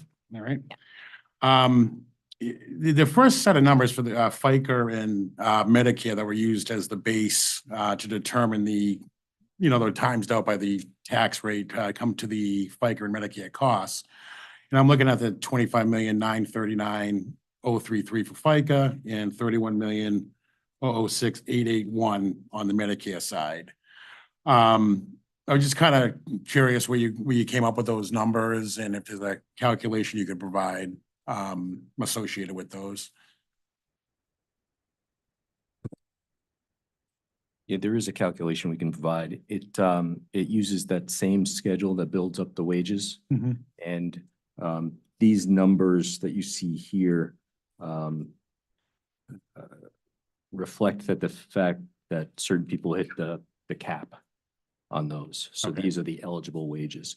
But in the schedule, which is very consistent with one of the final ones we filed with EOE, there will be basically a buildup of the wages, and then that transfers over into the payroll tax calculations. It's done employee by employee. So what I'll do is I'll number it employee 1 through whatever, similar to what we did with the EOE Yeah. response. That's perfect. I do appreciate that. So I would like to request a late file exhibit for that calculation, if I may. Okay, so it's late file exhibit 55 and it's to provide the calculation. Sorry, Mr. Graylish. Yes, the calculation used, also calculation or support used to arrive at the base numbers for FICA and Medicare that were then in turn, used to determine the actual cost for the taxes.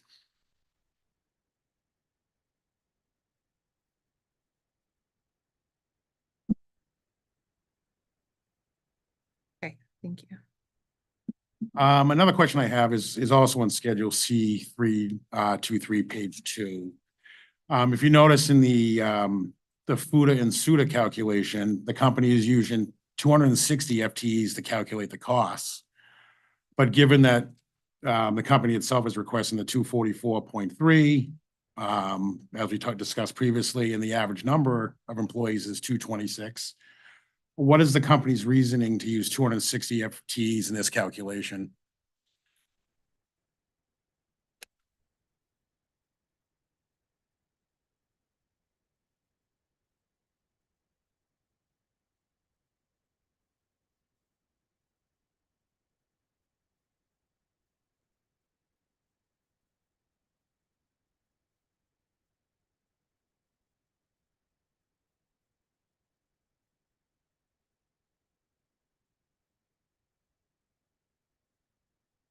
Apologies for flipping around.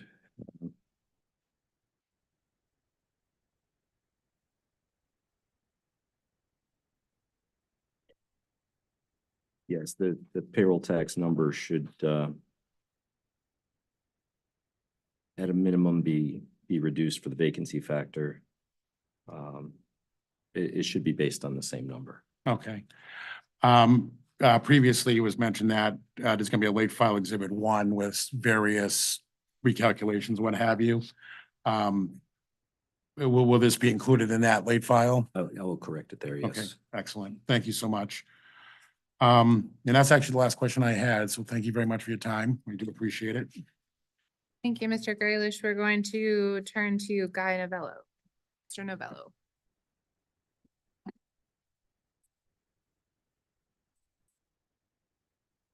Thank you. Good afternoon, everyone. My name is Guy Novello, Authority staff. I know we touched upon the topic of the 401k, and there's been extensive interrogs on the topic, giving the pro forma adjustment and the test year numbers. So I'd like to go into that a little bit. If we could reference RRU 528, please.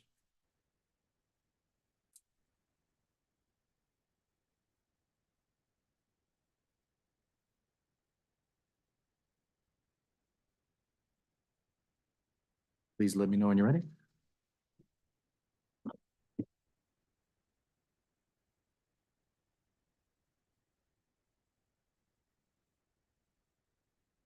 I'm ready. Okay. Ms. Johnson, in your pre-file testimony, you indicated that 401k employer match will include a discretionary non-elective company contribution of 3%. And in this response, the company's 3% non-elective contribution for the non-pension eligible participants is non-discretionary. So for clarity of the record, that 3% the authority would like to know, is it going to be included all the time? Do we assume a 7% number on the eligible compensation? Or is there going to be any variability or does the company have any variability in exercising the 3% discretionary allotment? No, I appreciate your asking that because we did use the term discretionary earlier and it is not discretionary. It's a non-elective contribution that the non-pension eligible employees are eligible for that would be on top of the matching contribution that they would earn for making deferrals out of their salary. Okay. Non-elective means they're required, you guys, which I think is fantastic. They're required to get a 401k. That's Okay. accurate. Okay, so based on that, the 7% number is what we'll be using to quantify the 401k expense. Specifically for the non-pension eligible participants. Right, and the pension ones are reduced. Okay. Yes. Okay, so thank you for that.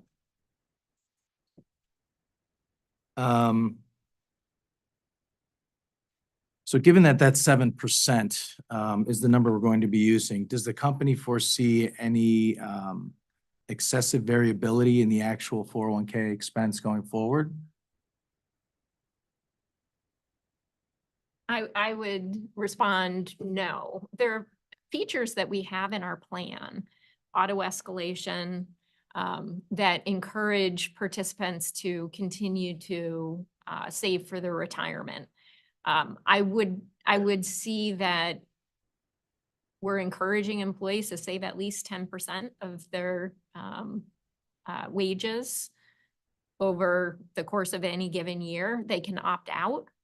But I would think that over time, many employees will get to that point. So I would not expect there to be extreme volatility in the expense. Okay, thank you.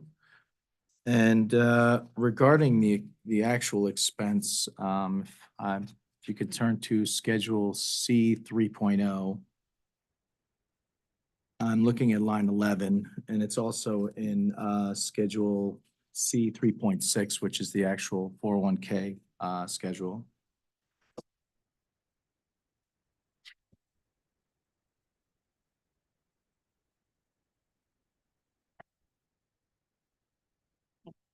There. There, great. On page 26 of the company's last rate case, 2012-30, we approved $817,000 for the rate year expense. Now, in the test year, the number is 545, I believe. So could you, I don't know if you can here, but could you explain the disparity in what the authority allowed and the rate year expense? There's a presentation difference in how a lot of the benefits were presented in the last case. When you look at the 401k expense here, for instance, if you look at line 13, $1,757,000, that's the gross level of expense or the gross level of cost. but then you apply the factor of 68.2% to get the expense level. Okay. What's reflected in 2012-30 was all gross. Okay. So you'll see that in all the different expenses in the case, and then the capitalization factor is addressed elsewhere. Okay. Okay, and I don't think I requested this, but this was also in the last rate case, but Madam Chair, could I get a late file exhibit with the following information, please? And you can refer to, there's a chart on page 26 in the last rate case for more clarity. But basically, the last 5 years of 401k actual expense contributions. And along with that, the plan compensation total comp, the deferral amount, the total employer contribution amount, and the total number of participants.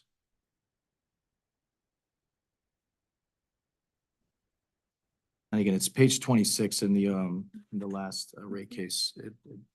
5 years. On the chart. Yeah. I believe that information is included in OCC 134. Based on what I heard, I think that information is all there. It was their question last time, so I would not be surprised if that's the case. OCC 134? Right, thank you. Okay, just a couple of follow-up questions on 1 second, please. sorry. I don't believe, if you're saying that's there, then I don't think I need it. Thank you. Oh, okay, so we think it's OCC 134. That's right. And OCC 134 also included the last 5 years of 401k plan contributions, or did we get that? That is correct. Okay. Okay. Through the end of 2023, is that correct? We have a year-to-date 2023. We can update that chart if needed. Okay. Can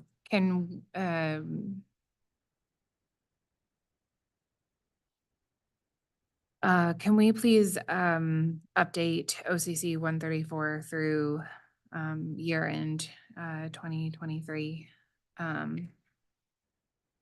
And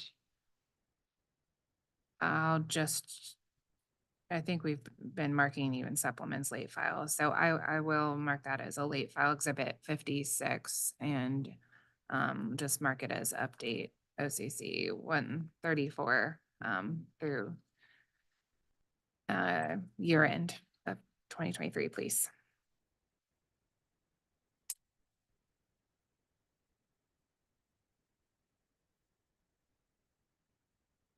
Awesome.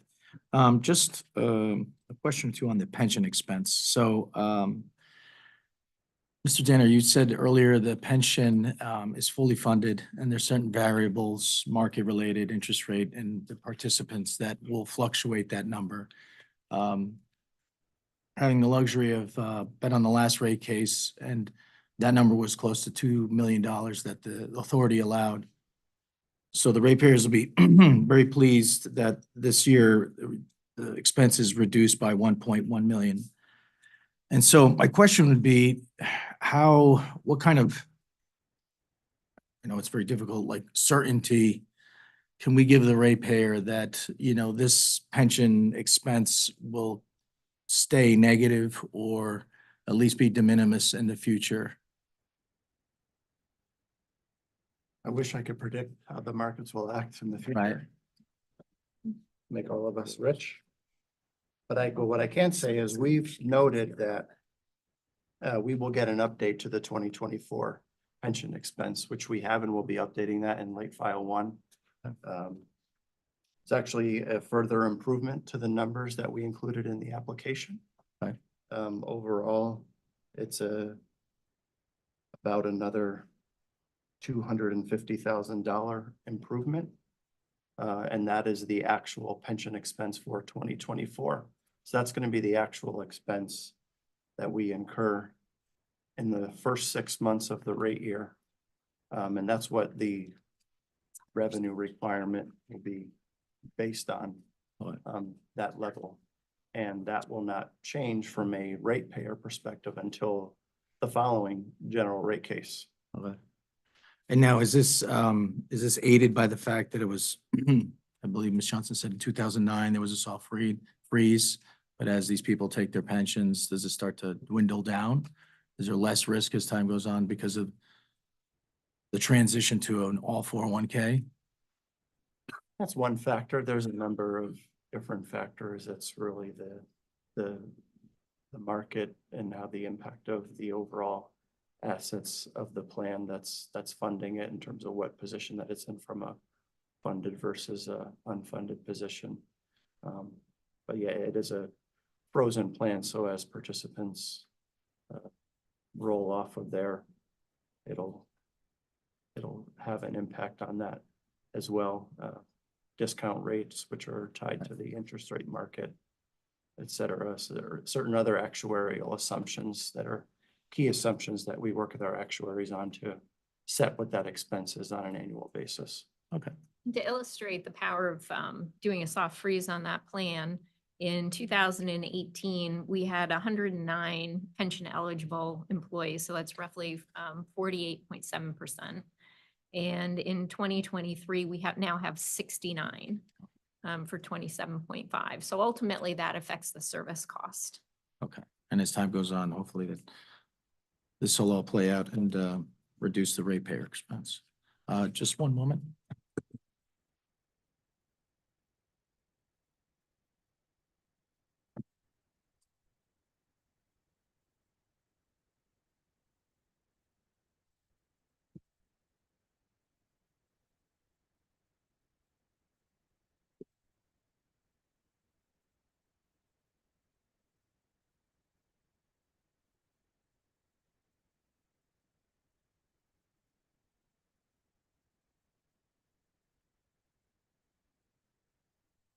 Just one follow-on question. On the 7%, what is the employee is required to contribute a minimum of an X percentage or 5% in order to qualify for the 7%? Yes. So the first 3% is matched dollar for dollar through the plan. The second 2% is 50 cents on the dollar.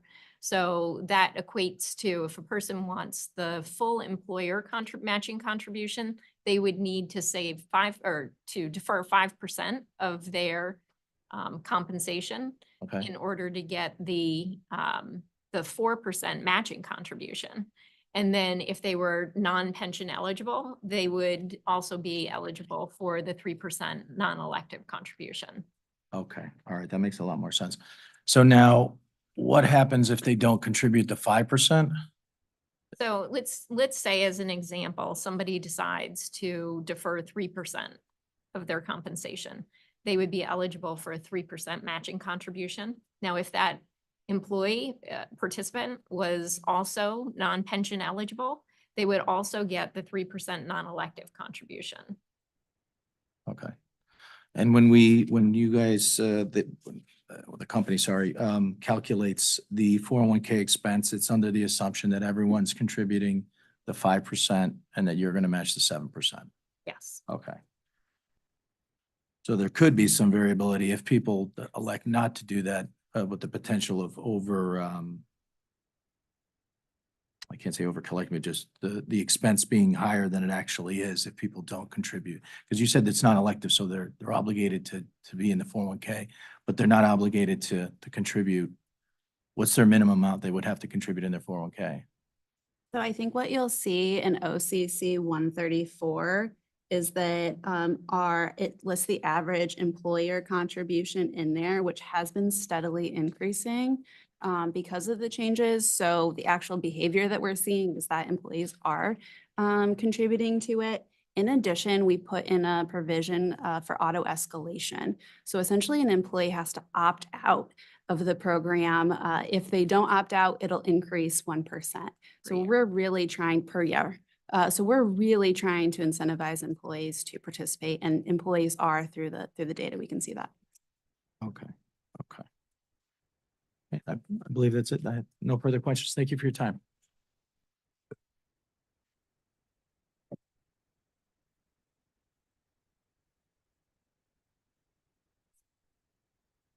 Mr.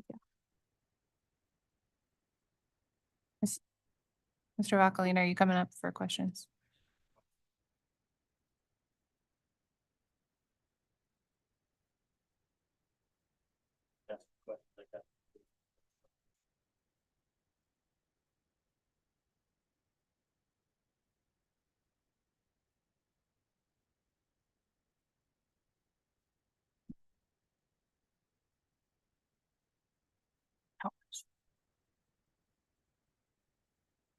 Okay, good afternoon, I'm Jim Bacalina, Bureau staff. Following up a couple of items here. I'll start with temporary help.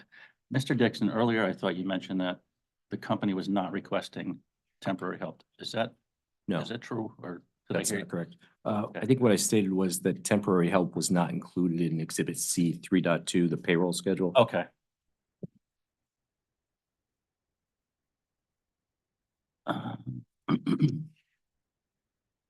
Going to RRU 442, please.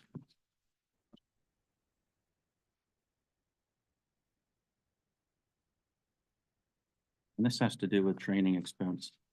The amounts that the company mentions here, the $197,000 escalated to $211,000. Those would show up within the inflation adjusted 3.20, $13 million figure? That's correct. Okay, and that is summarized in EOE 191, Exhibit 1.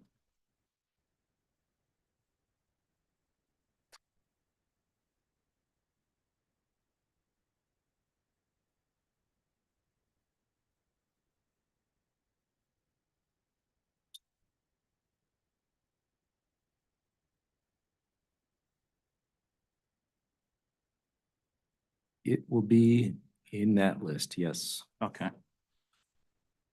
Now, I have a little difficult time going through and finding exactly and trying to match these amounts up to that. What items would I use to arrive? The number here would be the 197, would be the test year amount. It's quite possible it's a collection of different accounts. Okay. So, I mean, that's one I'd have to take away if you wanted me to itemize where it is specifically. Okay, and I may have a couple more on that too, so we can hold that for a minute. I'm sorry, I think we're having difficulties hearing Mike's, Mr. Are you on? Yeah, okay, I'll speak up. I'm sorry, I have a cough drop in my mouth. Better than the alternative. Okay. Going back to 442.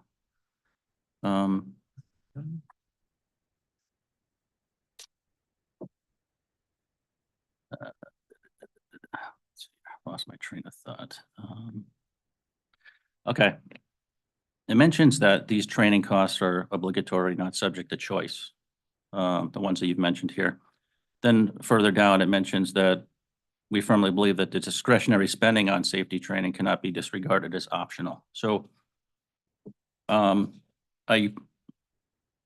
took mandated and obligated to be different than discretionary. So are there some buckets of costs in here that are actually mandated compared to some that are discretionary among those, among the $197,000 in the test year? There are, if you look at that response, you'll see a list of the required training for OSHA, which is what we really view as the minimum.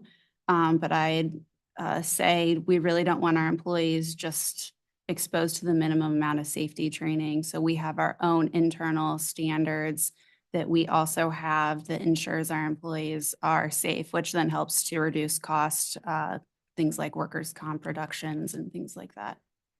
Okay, if we could please have, I guess we don't want to do supplements. Are we doing late file exhibits? I think it's easier to keep Okay. track of.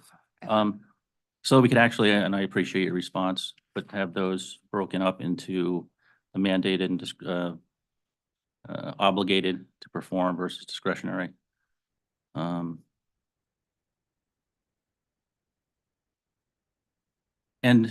if we could have multi-part late file exhibit, going back to the issue that we had was trying to determine which figures on here make up that amount. Also have that as part of the late file exhibit. What was the exhibit reference, please? EOE 191, Exhibit 1.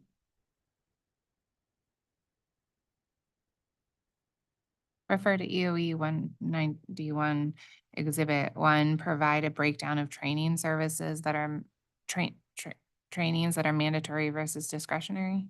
Is that? Yeah, where the 100, essentially, sorry, this is a little more difficult than I thought. 100, where the 197,000 lies within EOE 191, and then splitting those up according to discretionary and then mandated. Can I supplement my response on that? I would just say even the ones that are not mandated, we see as something that we should do done under the general duty clause of OSHA. So I can create that list, although at the end of the day, I do feel like all of the costs that are included in this, we have a requirement, whether it's specifically spelled out or included under the general duty clause to provide a safe and secure workplace. Understood. Okay, so that's late file exhibit 57.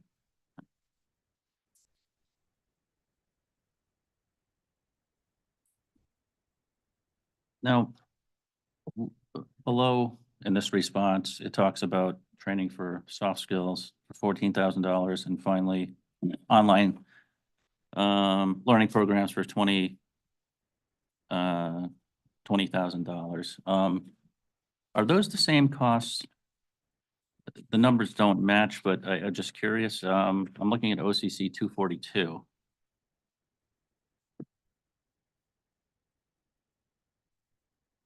And do those line up with the $41,901 that we see in OCC 242?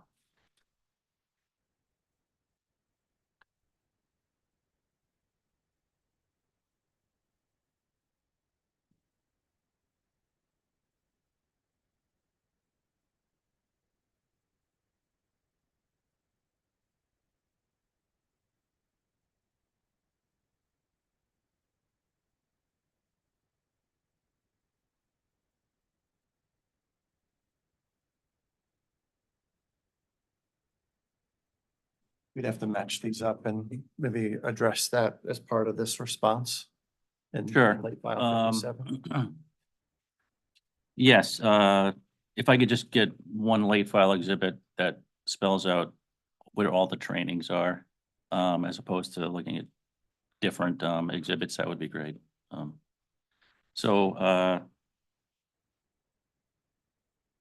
Yes, the ones on 442 would be great to have those explained, and then also where those lie within EOE 191. Okay, thank you. Okay, so that's a addition to late file exhibit 57 is to also delineate all trainings. Mhm.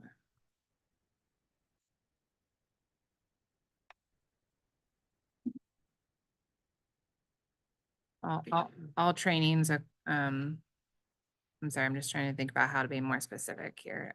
Delineate all trainings in the rate year. Yeah, okay, yes, good point. Test year and rate year amounts. Perfect.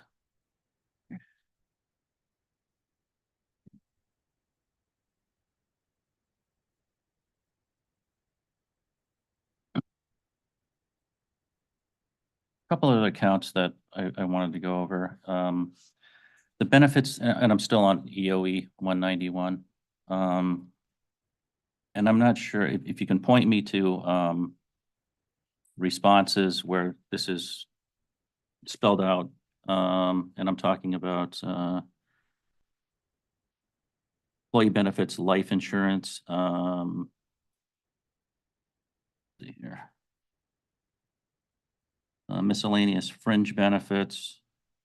And again on EOE 191.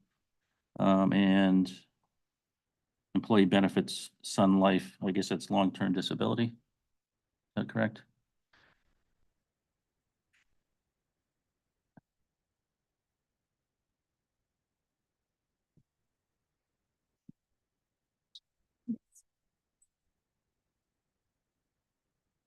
The line 50, that is LTD, long-term disability.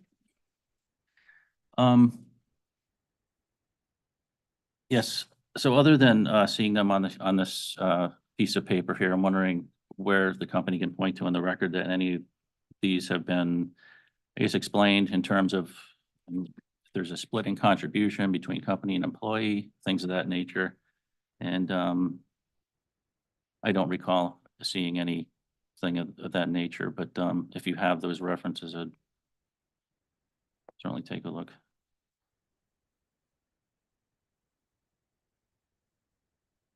OCC 171 might, I'm gonna pull it up and check. I know it has expenses for it, but I don't know if we define the programs.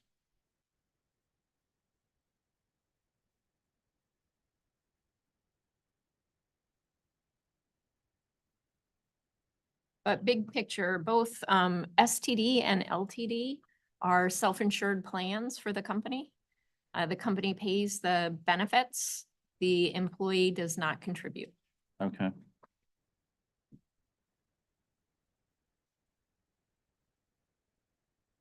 We do use a third party to adjudicate the claims. And so there are fees associated with the adjudication. Okay. The miscellaneous fringe benefits that I see 9143 on line 36. What would that relate to?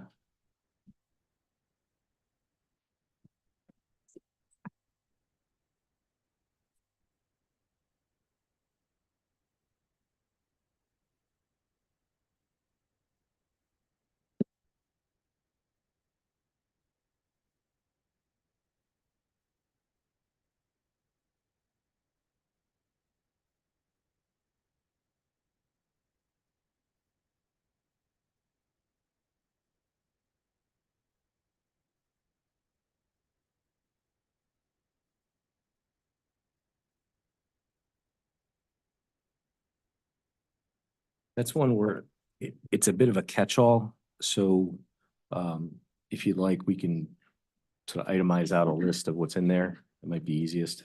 Okay, that would be, yes, that would be appreciated. So that would be employee benefits, miscellaneous fringe benefits. And again, reference is EOE 191. Okay, we are it's up to leave file exhibit 58. Excuse me. So it's to provide the employee benefits, miscellaneous fringe benefits. Sorry, is there a length of time? Just a breakdown of what this number is in this exhibit. In exhibit 1. Yes, and this is, any amount here is of course subject to inflation, so that's what the rate year amount's gonna be. Yes. Okay.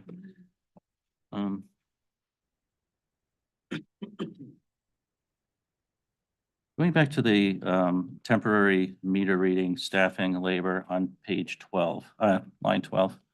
The exhibit I referenced earlier, the number doesn't tie into OCC 239.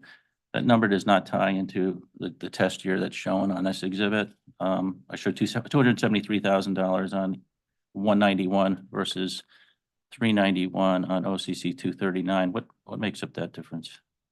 OCC 239 includes not just our meter readers, but it includes our interns and other temporary labor that we might have.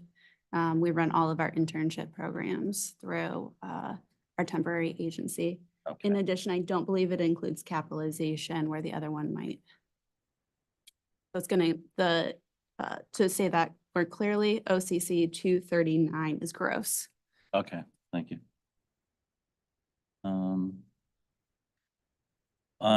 Yep. I do have the final number for 2023 Okay. for that Mhm. supplement. That was $425,170.66.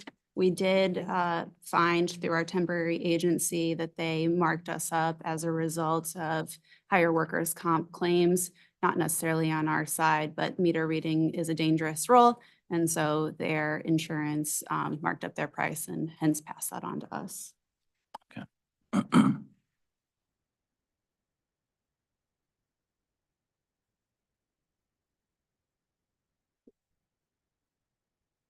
Going to, just a couple more questions on that.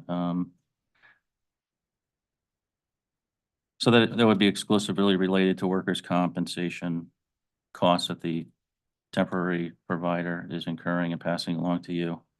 Has the company,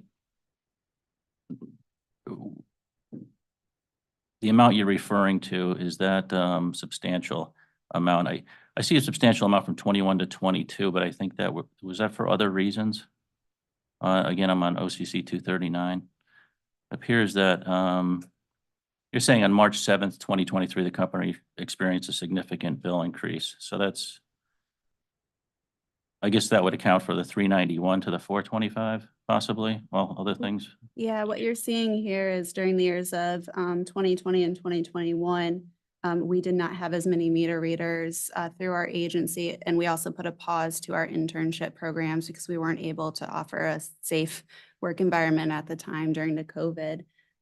We were able to deploy some of our full-time employees to do meter reading activities as opposed to having those temporary employees on as we shifted workloads. But you'll see that number goes back as we phase those activities back in. Does the company, no, this is, meter readers are temporary labor. Do you work with multiple agencies or is it contracted with one particular agency? We have a contract with one particular agency, AR Mazada. And have the costs incurred with them been, I guess, tested to get a feel for the reasonableness of what they're charging compared to maybe other temporary? They did. When they came to us with the cost increase, we went through our standard procurement process to see if there were other vendors out there. There is a limitation due to the nature of meter reading. A lot of agencies won't even touch it.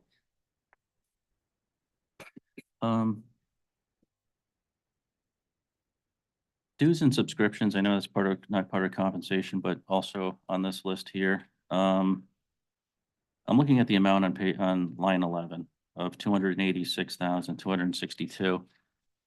And I noted that in another response, 337, we talked about dues of 109 for industry and 19 for non-industry. So I'm wondering the other portion of that being subscriptions. And if you can point to a response that breaks those down. And if not, if you could explain what, let's see here. What we have. $160,000 might be. 100. You referenced an interrogatory response, 337. Was that RRU? Yes, RRU. And that's letters E and F for that response.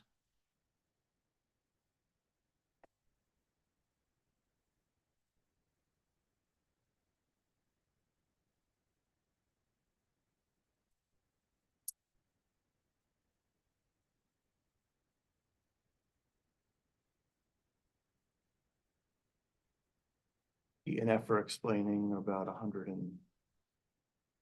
under $130,000. Okay. 109 plus 19. 39. Yeah, on EOE 191. Yeah. It's 286,000. So we'd have to, but similar to the other, just query that account 930 to okay. list what else is in there besides what was listed on the response to RRU 337.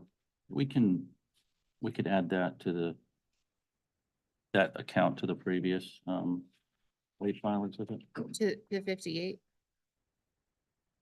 Yes, that was, miscellaneous fringe benefits. Mm-hmm. Yeah, if we could add also the breakout of the dues and subscriptions.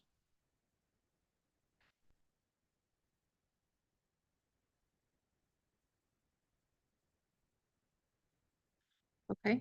Okay. Just a couple more. The seminar and conference fees that show up here on line 44 on 191. Is that the other part or I'll say, registration fees, things of that nature for what was related to the travel and lodging, that we talked about earlier?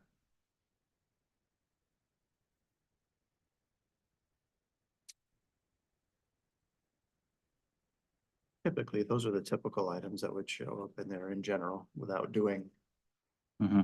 a query and looking at all the itemized items or itemized lines that are in there. Okay. All right.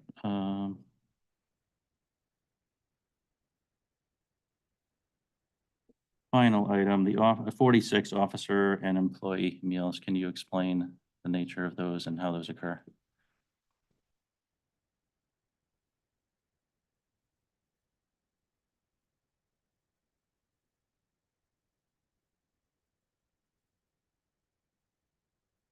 So again, another, just typically without querying exactly and seeing all the different line items in there, that's where all meals, so whether it be for travel, for those conferences, it's really any meals that are, it's any employee meals really that go there. So it could be for travel purposes or non-travel purposes. Okay. Okay, that's fine. Those are questions. Those are all the questions I have. Okay, thank you, Attorney Riley.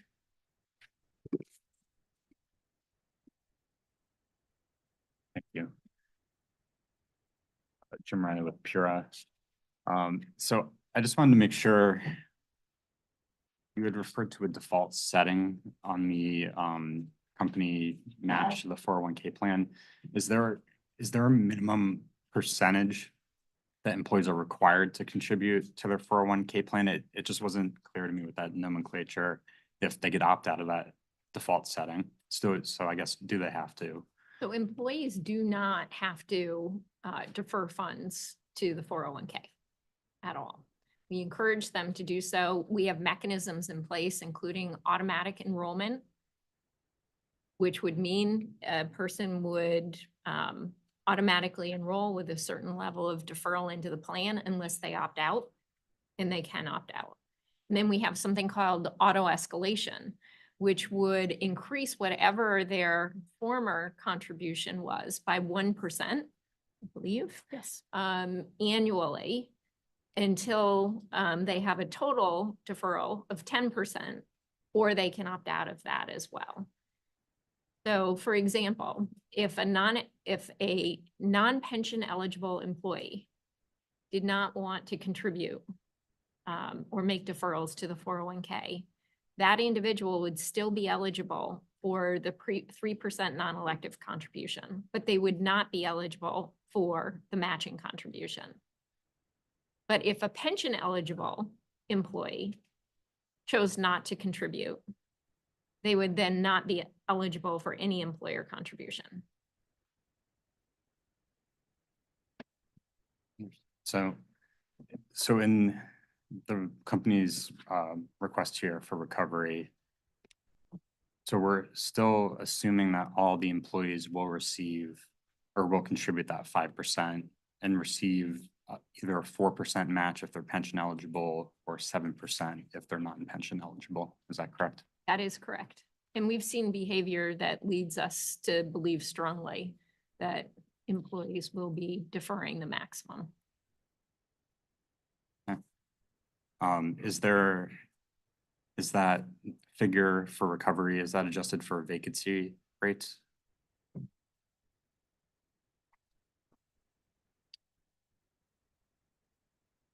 to look quick.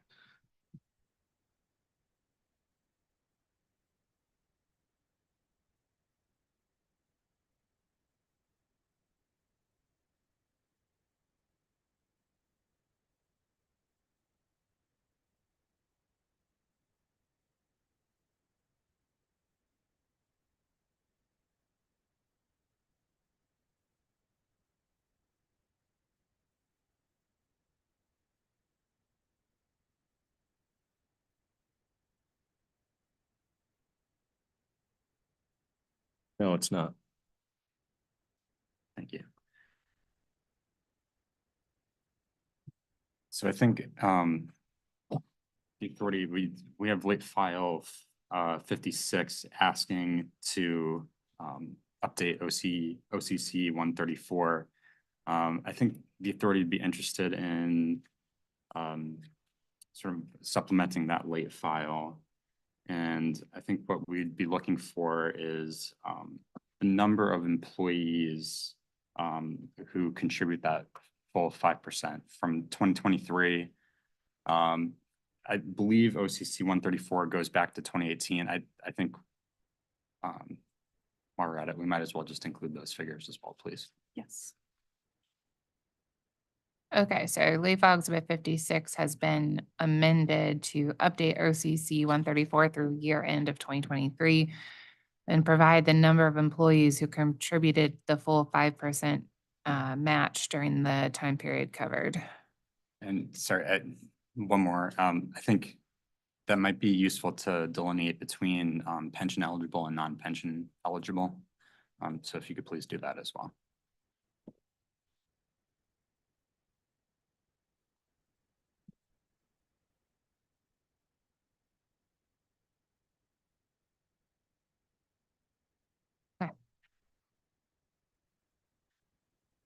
The last one. Line 41, ESPP, is that, what is that reference? Is that an employee stock purchase plan? Is that what that would be? Okay.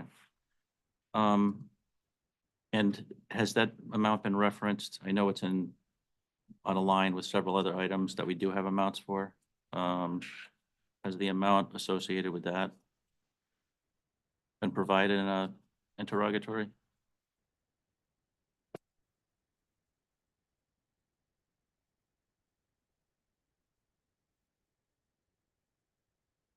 It's not out there on the record at this point. Okay. Can we add that to 58? Please. Add what to 58? The employee stock purchase plan amounts for next year. Thank you.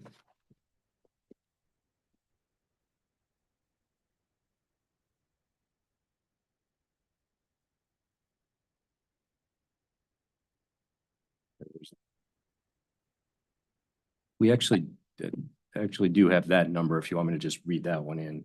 Okay. It's 31,621 and 80 cents. 31,621. Yes. Thank you. That was the amount for the test year, I'm gathering. Okay. Attorney Riley, did you have any further questions? Nothing. No. Okay. I think that wraps up authority staff questioning. Attorney Wheel, you want to start at least? Okay. Yeah.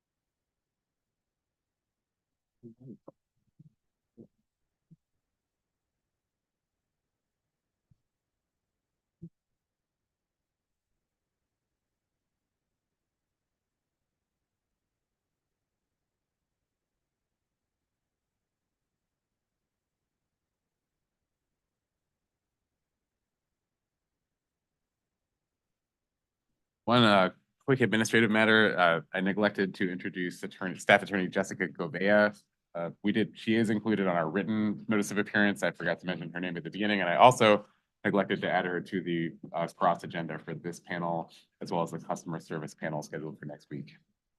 Apologies for that. But I think we'll start with some cross from Attorney James Talbert's legal. Great.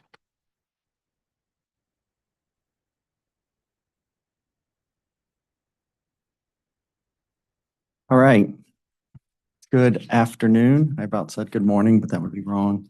James Talbert Slagle, staff attorney here for the Office of Consumer Counsel. Just have a couple questions I wanted to ask about the incentive, the short-term incentive program. Could you just explain how that short-term incentive program operates? Sure. So on an annual basis, the company defines objectives for the subsidiary as well as the overall company, SJW Group. And depending upon our business plan, we will determine goals that we would like to use to drive performance throughout the whole organization. We have a philosophy that I've talked about previously around total target compensation, which includes both base pay and variable pay, including short-term incentives. And we have a philosophy that's backed up by organizational psychology that talks about the fact that broad-based incentive plans raise the bar of performance for the whole organization. And so in determining the goals associated with the incentive plan, we follow another philosophy that is talked about through compensation advisory partners or the Harvard Governance Law Group, whereby we set targets, threshold targets and maximums for these different goals by which we could have we can reasonably believe we can hit target about 80 to 90% of the time. We can reasonably believe that participants could achieve, that was threshold, 80 to 90% of the time, where participants could achieve target between 50 to 60% of the time, and whereby participants could achieve maximum roughly 7% of the time. So that is our philosophy around how we actually set the thresholds, the targets, and the maximums. The reason we do that is because we have found that moving the actual thresholds, targets, and maximums on an annual basis does not necessarily mean that we're setting accurate thresholds, targets, and maximums. What we need to do is make sure that they're reasonable and achievable at those levels on an annual basis. So some of the things that we consider in terms of goals for the organization, we've articulated throughout this case. There are some that are financial. Those are diluted earnings per share and capital additions, which we believe benefit many of our stakeholders and especially our customers. We believe in setting goals for customer satisfaction, employee satisfaction, water quality, water loss and reducing water loss, and other strategic initiatives. And then all of those are then approved by the company, communicated to the participants. And then we update that information to the participants as we go through the course of the year. So they have a general idea of how we're trending against those goals to keep that motivation high and to drive that performance throughout the organization. Okay, thank you.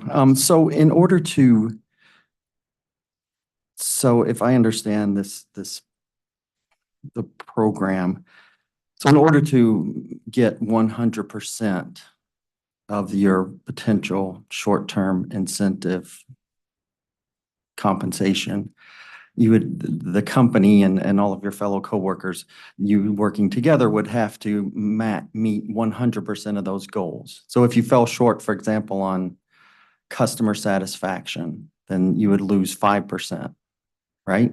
That is accurate. Okay. Now, let me just make sure that I'm understanding though, because some people, do you mean 100% of their potential award, or do you mean 100% as in target? I don't know. You tell me. I just want to make sure I'm understanding what you're asking.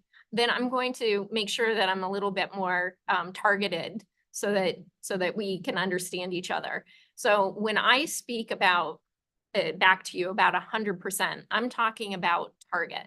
So that would mean that a person has exceeded the threshold level of performance and they have attained target, which is 100% of what we have asked them to do, but they have not achieved the total of what they're eligible for. So for example, if let's say we had 5% of the weighting of the award associated with customer service, and we achieved the target level award, today, let's just say it's 82%.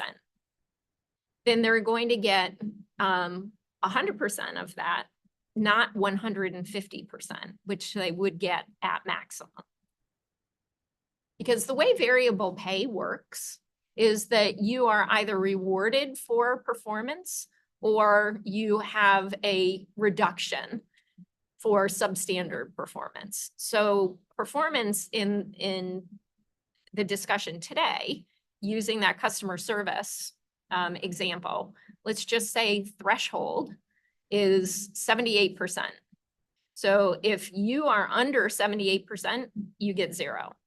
If you're between 78% and 82%, there's an interpolation calculation that's done, but you will get something along that continuum up to target. If you hit target, it's 100%. But let's just say that maximum is 85%. And we hit 83%. There's an interpolation of where 83% is on the continuum to 85. And then you would be eligible for that award, which I'm gonna say is like 137% of target. Okay. I don't know that I got all that, but that's okay. So looking to the percentages that are in the pie diagram in your testimony at page 10. So you said that those were set by, and then also in EOE 74, which is your response that's specific to the short-term incentive program. You said that those are established by leadership and approved by the board of directors. And from your earlier testimony, I understood, is that SJW or is that Connecticut Water? It is different depending on the incentive plan. So for the executives, in this case, that would refer to Mr. Patla, myself, or Mr. Andrews. Those goals are recommended by the CEO to the Executive Compensation Committee of SJW Group and approved or amended. Then there's another level within the plan, and that information would also go for the 3 individuals that I noted to the board of CTWS for our merger commitments. And then those goals could be approved or amended. And then there's the next group, which is the local operating subsidiaries. And those goals are approved by local management. Okay.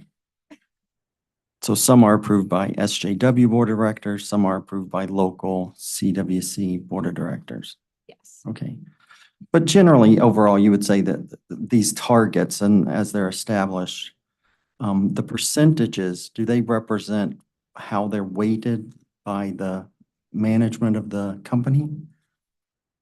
Yes, how they're weighted for the plan, the incentive plan. So the importance that they place on each individual aspect of the program. At that point in time. Okay. So I'm just going to go through the list and reflect the percentages, and you can correct me if I've done it wrong. So capital additions is 20%. Yes. Diluted earnings per share is 15%. Yes. Sustainable savings is 15%. Yes. Employee satisfaction is 10%. Yes. Environmental leadership and water quality is 10%. Environmental, social, and governance is 10%. Yes. Customer satisfaction is 5%. Yeah, and let me make a note about that. We actually had to make a pretty substantial change to the methodology that we were using to survey our customers that was going to have a potentially material effect on the overall scoring. So traditionally, before this year, through 22, we were doing phone surveys, but it became so challenging to get anyone to answer the phone. I think the statistic was they had to make 200 phone calls to get one individual to answer a 20-minute customer satisfaction survey on the company. And so we transitioned to fully digital surveys. And in alignment with that, there was a study that was done by our survey company, Great Blue, and they assessed what the likely impact on making that strategic shift would have on the overall score. And so that's the reason why for that year in 2023, the first year that we were going to experience that, we actually reduced the weighting from 10% to 5%. But we would typically want to be at 10% for customer sat.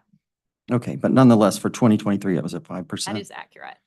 And then distribution system water loss is at 5%. Yes. Employee safety reportable incident rate was at 5%. Yes.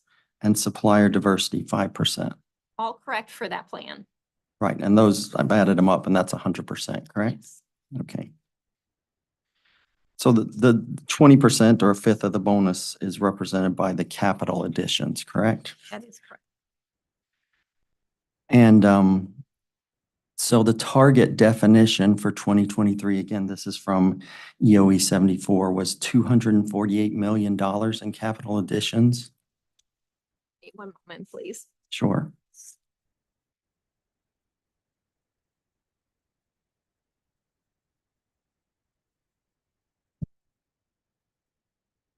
Target goal, 248 million. Okay. So if I'm understanding this correctly, the company's employees are rewarded if the company overall spends $248 million and makes those capital expenditures. That is true. Okay. And if they were to spend more than $248 million, would it be a greater STI payment? Yes, if you could look at the maximum goal is 258, that would cap out the award under that program. Okay, and this is set by SJW, you said? So this plan is for the Combined Leadership Council, and it's set by management for that team. Management at SJW or management at Connecticut Water? Management at, across SJW Group, Craig Patla, myself, and Andrew Walters, all from Connecticut, are 3 members of that group. Okay. So, and savings, the savings aspect of this is 15% of the bonus, correct? We already established that, 15%. And the savings, again, from EOE 74 was targeted at 815,000. That's accurate. Okay. Okay, so, and similarly, employees are rewarded for the group diluted earnings per share. Now, how does that metric work as far as when they are successful or not? So there's a definition of how we calculate earnings per share. If I'm understanding your question, is that your? Yes. Okay, so do we have that?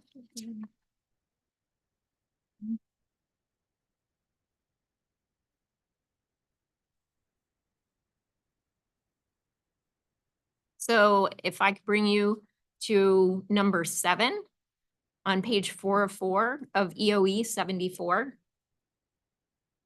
There's a description of the calculation. So basically, the target goal was $2.61 for diluted earnings per share, correct? That was the target? I think it says at the top of number 7. That's right. Just have to move our book around a little bit, sorry. Yeah, okay. Now, I understand how this diluted earnings per share would benefit San Jose Water Company, but how does it benefit Connecticut ratepayers? So it is our firm belief that delivering sustainable earnings attracts capital. And we believe that attracting capital provides us with what we need to be able to do to drive our capital budgets, to be able to serve customers and communities in Connecticut. So we believe that Connecticut enjoys, at least our customers enjoy, a resilient system. And that's largely due to the fact that the company can drive those consistent earnings and attract the capital. So it benefits Connecticut ratepayers in that it makes it more attractive to potential investors who are going to buy new stock in the company and potentially dilute the value of the stock more. Is that accurate to say? We need to be able to perform at high levels to attract shareholder equity and then to be able to deploy that through our capital programs, which the ratepayers, I call them our customers in Connecticut, as well as our communities, which depend upon our infrastructure, enjoy. Okay. I also like to think about our sustainable savings as something that we also give back to customers. So in this regard, what we're looking to do is to save on O&M dollars. And at the time that we come in a rate proceeding like that, that actually, benefits customers. Okay. I'm going to turn to a new topic now, just pension plans. We've talked about that a little bit already. So according to your earlier testimony, I think you just have one pension plan that you operate that is vestigial, one might say, because it was ended in 2009, correct? Yes, we have a defined benefit pension plan, and it was closed to new entrants, which is called a soft freeze on January 1 of 2009. Okay. Now I'm referring here to EOE 81 attachment 2, which is this, I think it probably what looks like a PowerPoint presentation from SJW or from, I'm sorry, the Willis Tower.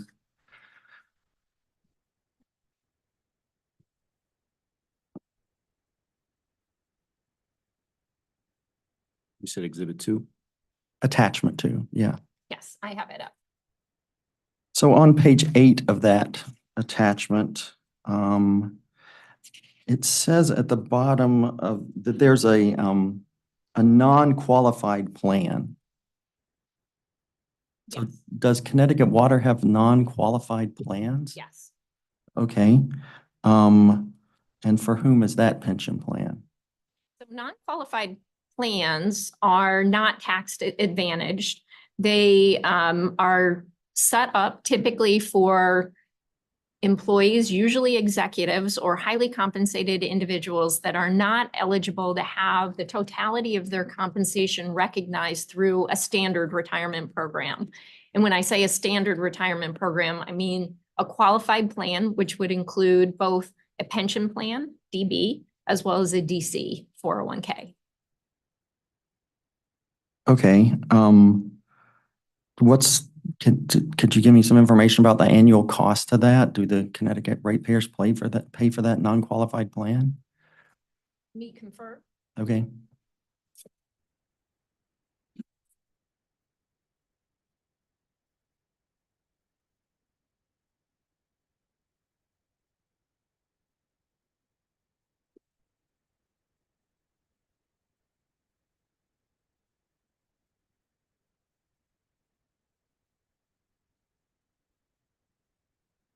So we are not seeking recovery of any non-qualified plan expense through this proceeding. Okay, so it's not in the rate plan anywhere? No. That's okay. All right.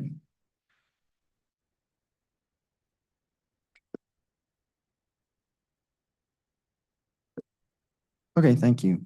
I just have a couple more questions. So I was looking through your testimony and talking about merger commitments, and you as the IT person are uniquely qualified for this one. Number 16, merger commitment number 16. You indicated there that the company will continue, quote, supporting cybersecurity with staff in Connecticut. Now, you've talked about this a little bit about kind of how you're planning now, and when I reference back to your testimony in the 2020 rate case, that read just a little differently. And I can read it to you or you can look it up. So in that testimony at page 12, you stated merger commitment number 16, and you said supporting cyber with staff, and then in parentheses, you said including full-time consultants in Connecticut. So I was just wondering, do we no longer have consultants? Are they now full-time employees? If you could just elaborate a little bit more on that and the difference. Thank you. It's a great question. We have 2 full-time employees that are fully dedicated to cybersecurity in Connecticut. So is that less than you had in 2020? It's more than we had in 2020, and it's also more efficient for us. So did you just have consultants in 2020 or what was the difference? I believe we had 1 employee and then we had consultants filling the second slot. We wanted to build institutional knowledge. Cybersecurity is ever evolving. We have, risks at every turn, and we determined that we would onboard a second full-time equivalent, and we would save about $200,000 in consulting expense. Okay. So as far as the cybersecurity aspect of this, it's pretty much the status quo as it was. I would say we're in a better position right now because instead of consultants, you can have revolving consultants, who may not be up to speed on your, the maturity of your framework, your, emerging threats. Now we have 2 people on staff here that are experienced in the culture and they understand our current status. Okay. Thank you. Thank you.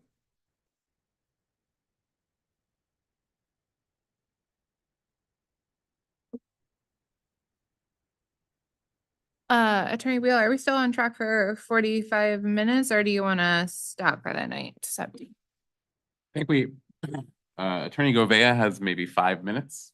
Okay. And maybe that would be a good place to stop. Okay. After Attorney Govea. Sure. Is this on? Sure. Gouvea. You're welcome. Hi, good afternoon. I have a few questions about Ms. Johnson, your testimony. So if you could look at page 9 of Exhibit A3. You discuss customer service satisfaction compensation, and then you indicate that all employees who are not eligible for short-term incentive compensation are eligible to receive an additional compensation component upon achievement of 85% customer satisfaction. So my question is, are you referencing the customer service index there? So when we talk about customer service satisfaction compensation, you articulated that accurately. So employees who are not otherwise eligible to participate in an incentive program have the ability to be compensated based on achieving world-class levels or better of customer satisfaction as surveyed by Great Blue twice per year. And then those payments, if they're made, and they traditionally have been made because we're well-performing, on that survey, are made at the end of the 4th quarter of the year. Okay, thanks. But I guess my question is more about terminology. Sure, sorry. Within the company, is that metric, is that referred to as the customer service index? We call it customer satisfaction. Okay.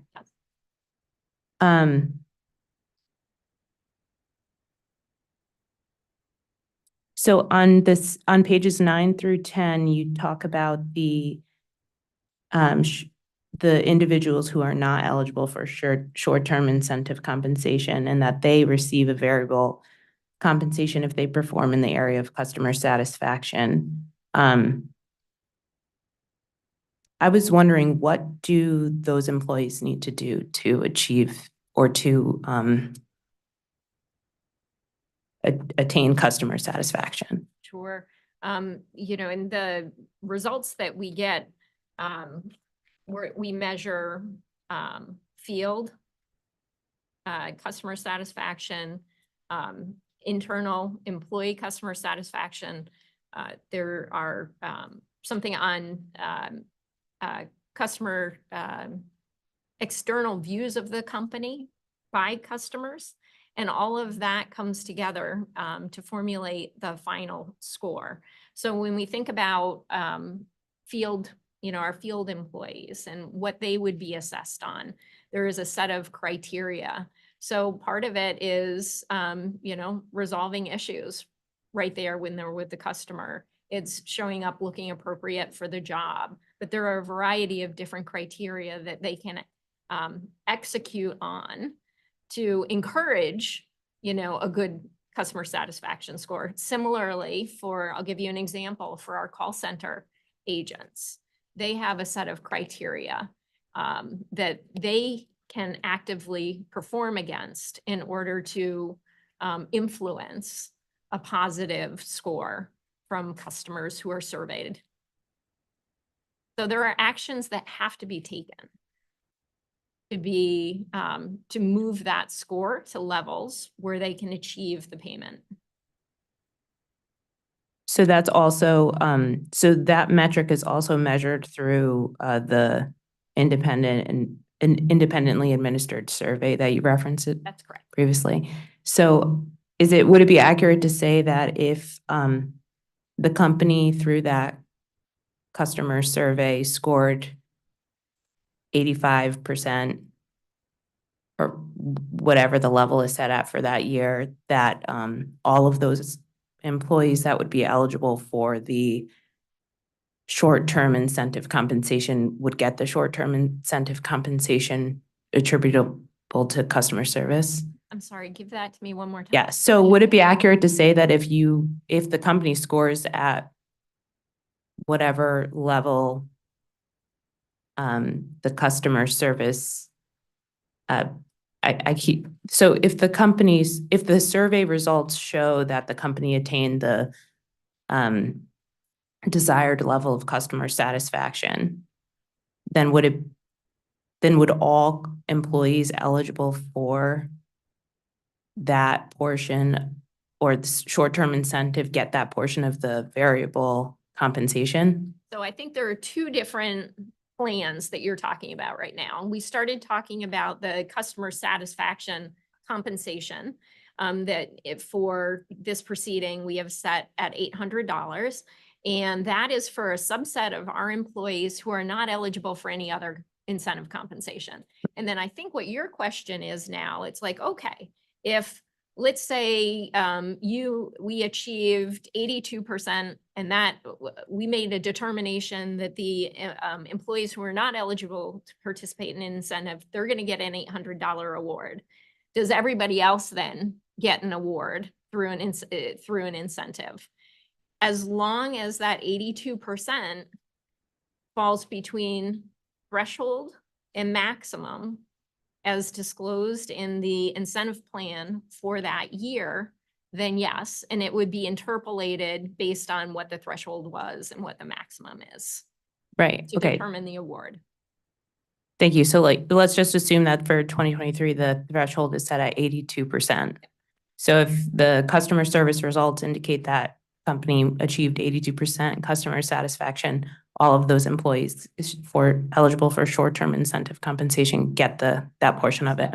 Would also get that. And think about it. So the rationale here is that we need, and the people who are eligible for the incentive compensation are largely leaders for the most part. There are some other individual contributors, but they are in roles where they have the ability to influence the organization and the employees, throughout the organization to, meet those standards. And whether it's help the field employees meet those standards, or the call center, or company characteristics. How are we encouraging people to think about the company? What are we doing in terms of communication around rate cases? They have the ability to affect those things. It's called line of sight. And therefore, we believe it's appropriate for them to also be rewarded.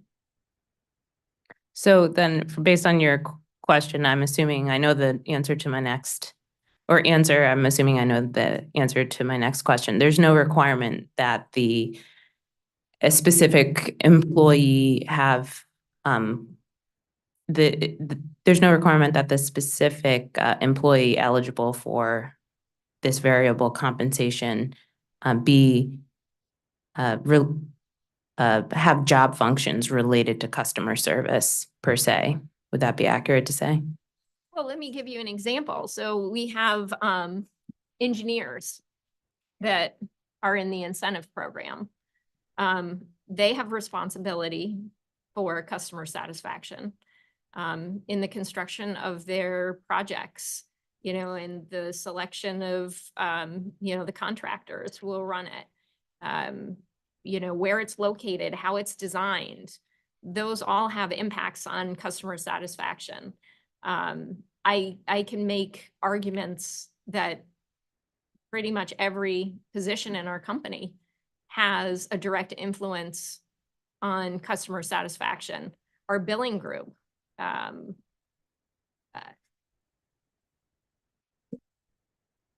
happy to extrapolate more if you like. No, that answered my question. Thank you. And just one final question for me is, if an individual set of employees who are responsible for a specific function in the company underperformed per the survey, for example, field staff, they underperformed, but you nevertheless attained that we were using the 82% level. Is there any way, or would the level of variable compensation be impacted by that at all? So I guess I can take it up a level, and I can say that we have rewarded at different levels throughout our history. Where did we provide that? I think it was RRU 343. And you can see let's see. And I don't think this exhibit is on RRU 343, but we could provide you with information from 2019. We had a score of 90.4, 2020, 88.7. You will see a variation in the award that was provided for those 2 years. The year that we had 90.4, we paid $900. For the year we achieved 88.7, which is still over world-class levels, we paid $600,000. So we do provide variability based on how what the score tallies to, and the attributes of the different components of the score. Right. EOE 15 has those full details, but just to supplement Ms. Johnson's response, no, if a specific group is underperforming, variable pay is really focused on group, right, metrics, and it's usually tied to one metric. However, this is why we're really advocating for the total target compensation, because we can use base pay as a way to motivate performance on individual goals. So the idea is if somebody's underperforming in their role, they're likely going to get a non-performing on performance management, which would then have an impact on their base rate of pay.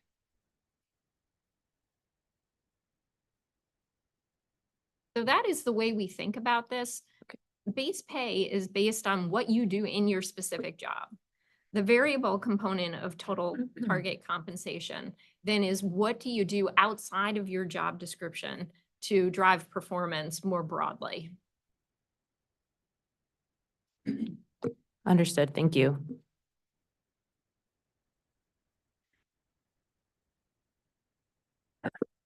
Okay, that's all I have. Thanks. We have more. Maybe 15 minutes.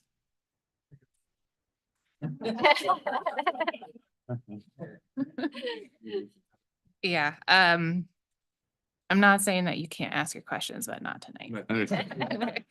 All right, so we'll resume here in the morning with Attorney Wheel. By my records, we have one open read-in. I think it's read-in L. So we'll check on that in the morning, and I should have done this last night, Attorney Bogan. I would help, like your help keeping me honest. My records show that I'm through lay file exhibit 58, meaning the next one would be 59. Okay, all right, very good. So we're on track. Fiercely adding up the hours here. I still think we're gonna have a full day tomorrow, but I'm confirming that we won't start depreciation until Monday morning regardless. So we will see everyone back here tomorrow at 10 a.m. Thank you. Madam Chairman, I'm sorry. I have one quick administrative matter. Yeah. It's my understanding from authority staff that they no longer have cross for Mr. DeFever in the next panel. So I'm just raising, Mr. DeFever is prepared to stay here until tomorrow, but could fly back to Michigan if he's not needed for the next panel. Attorney Bogan, do you have cross for Mr. DeFever? I might, but we might be able to avoid it.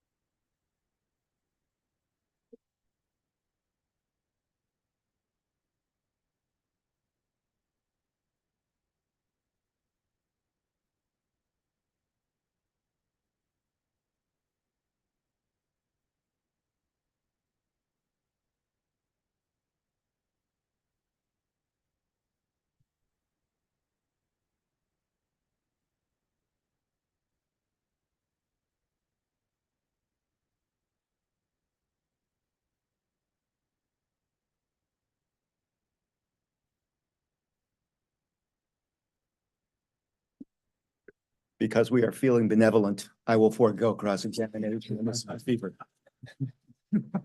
Okay, and I'm looking at my staff. I'll specify, I heard from Mr. Pfaff that he no Oh. longer had cross. All right, thank you. Not that I didn't believe you. So did my colleagues have questions for Mr. DeFever? No. All right, then Mr. DeFever will be excused since he has already adopted his materials. Yes. So then we will start tomorrow and continue with this panel with OCC's cross, and then we will proceed to the panel list on page 10, which is a cost of capital panel. Okay. Thank you very much. Thank you. Thank you.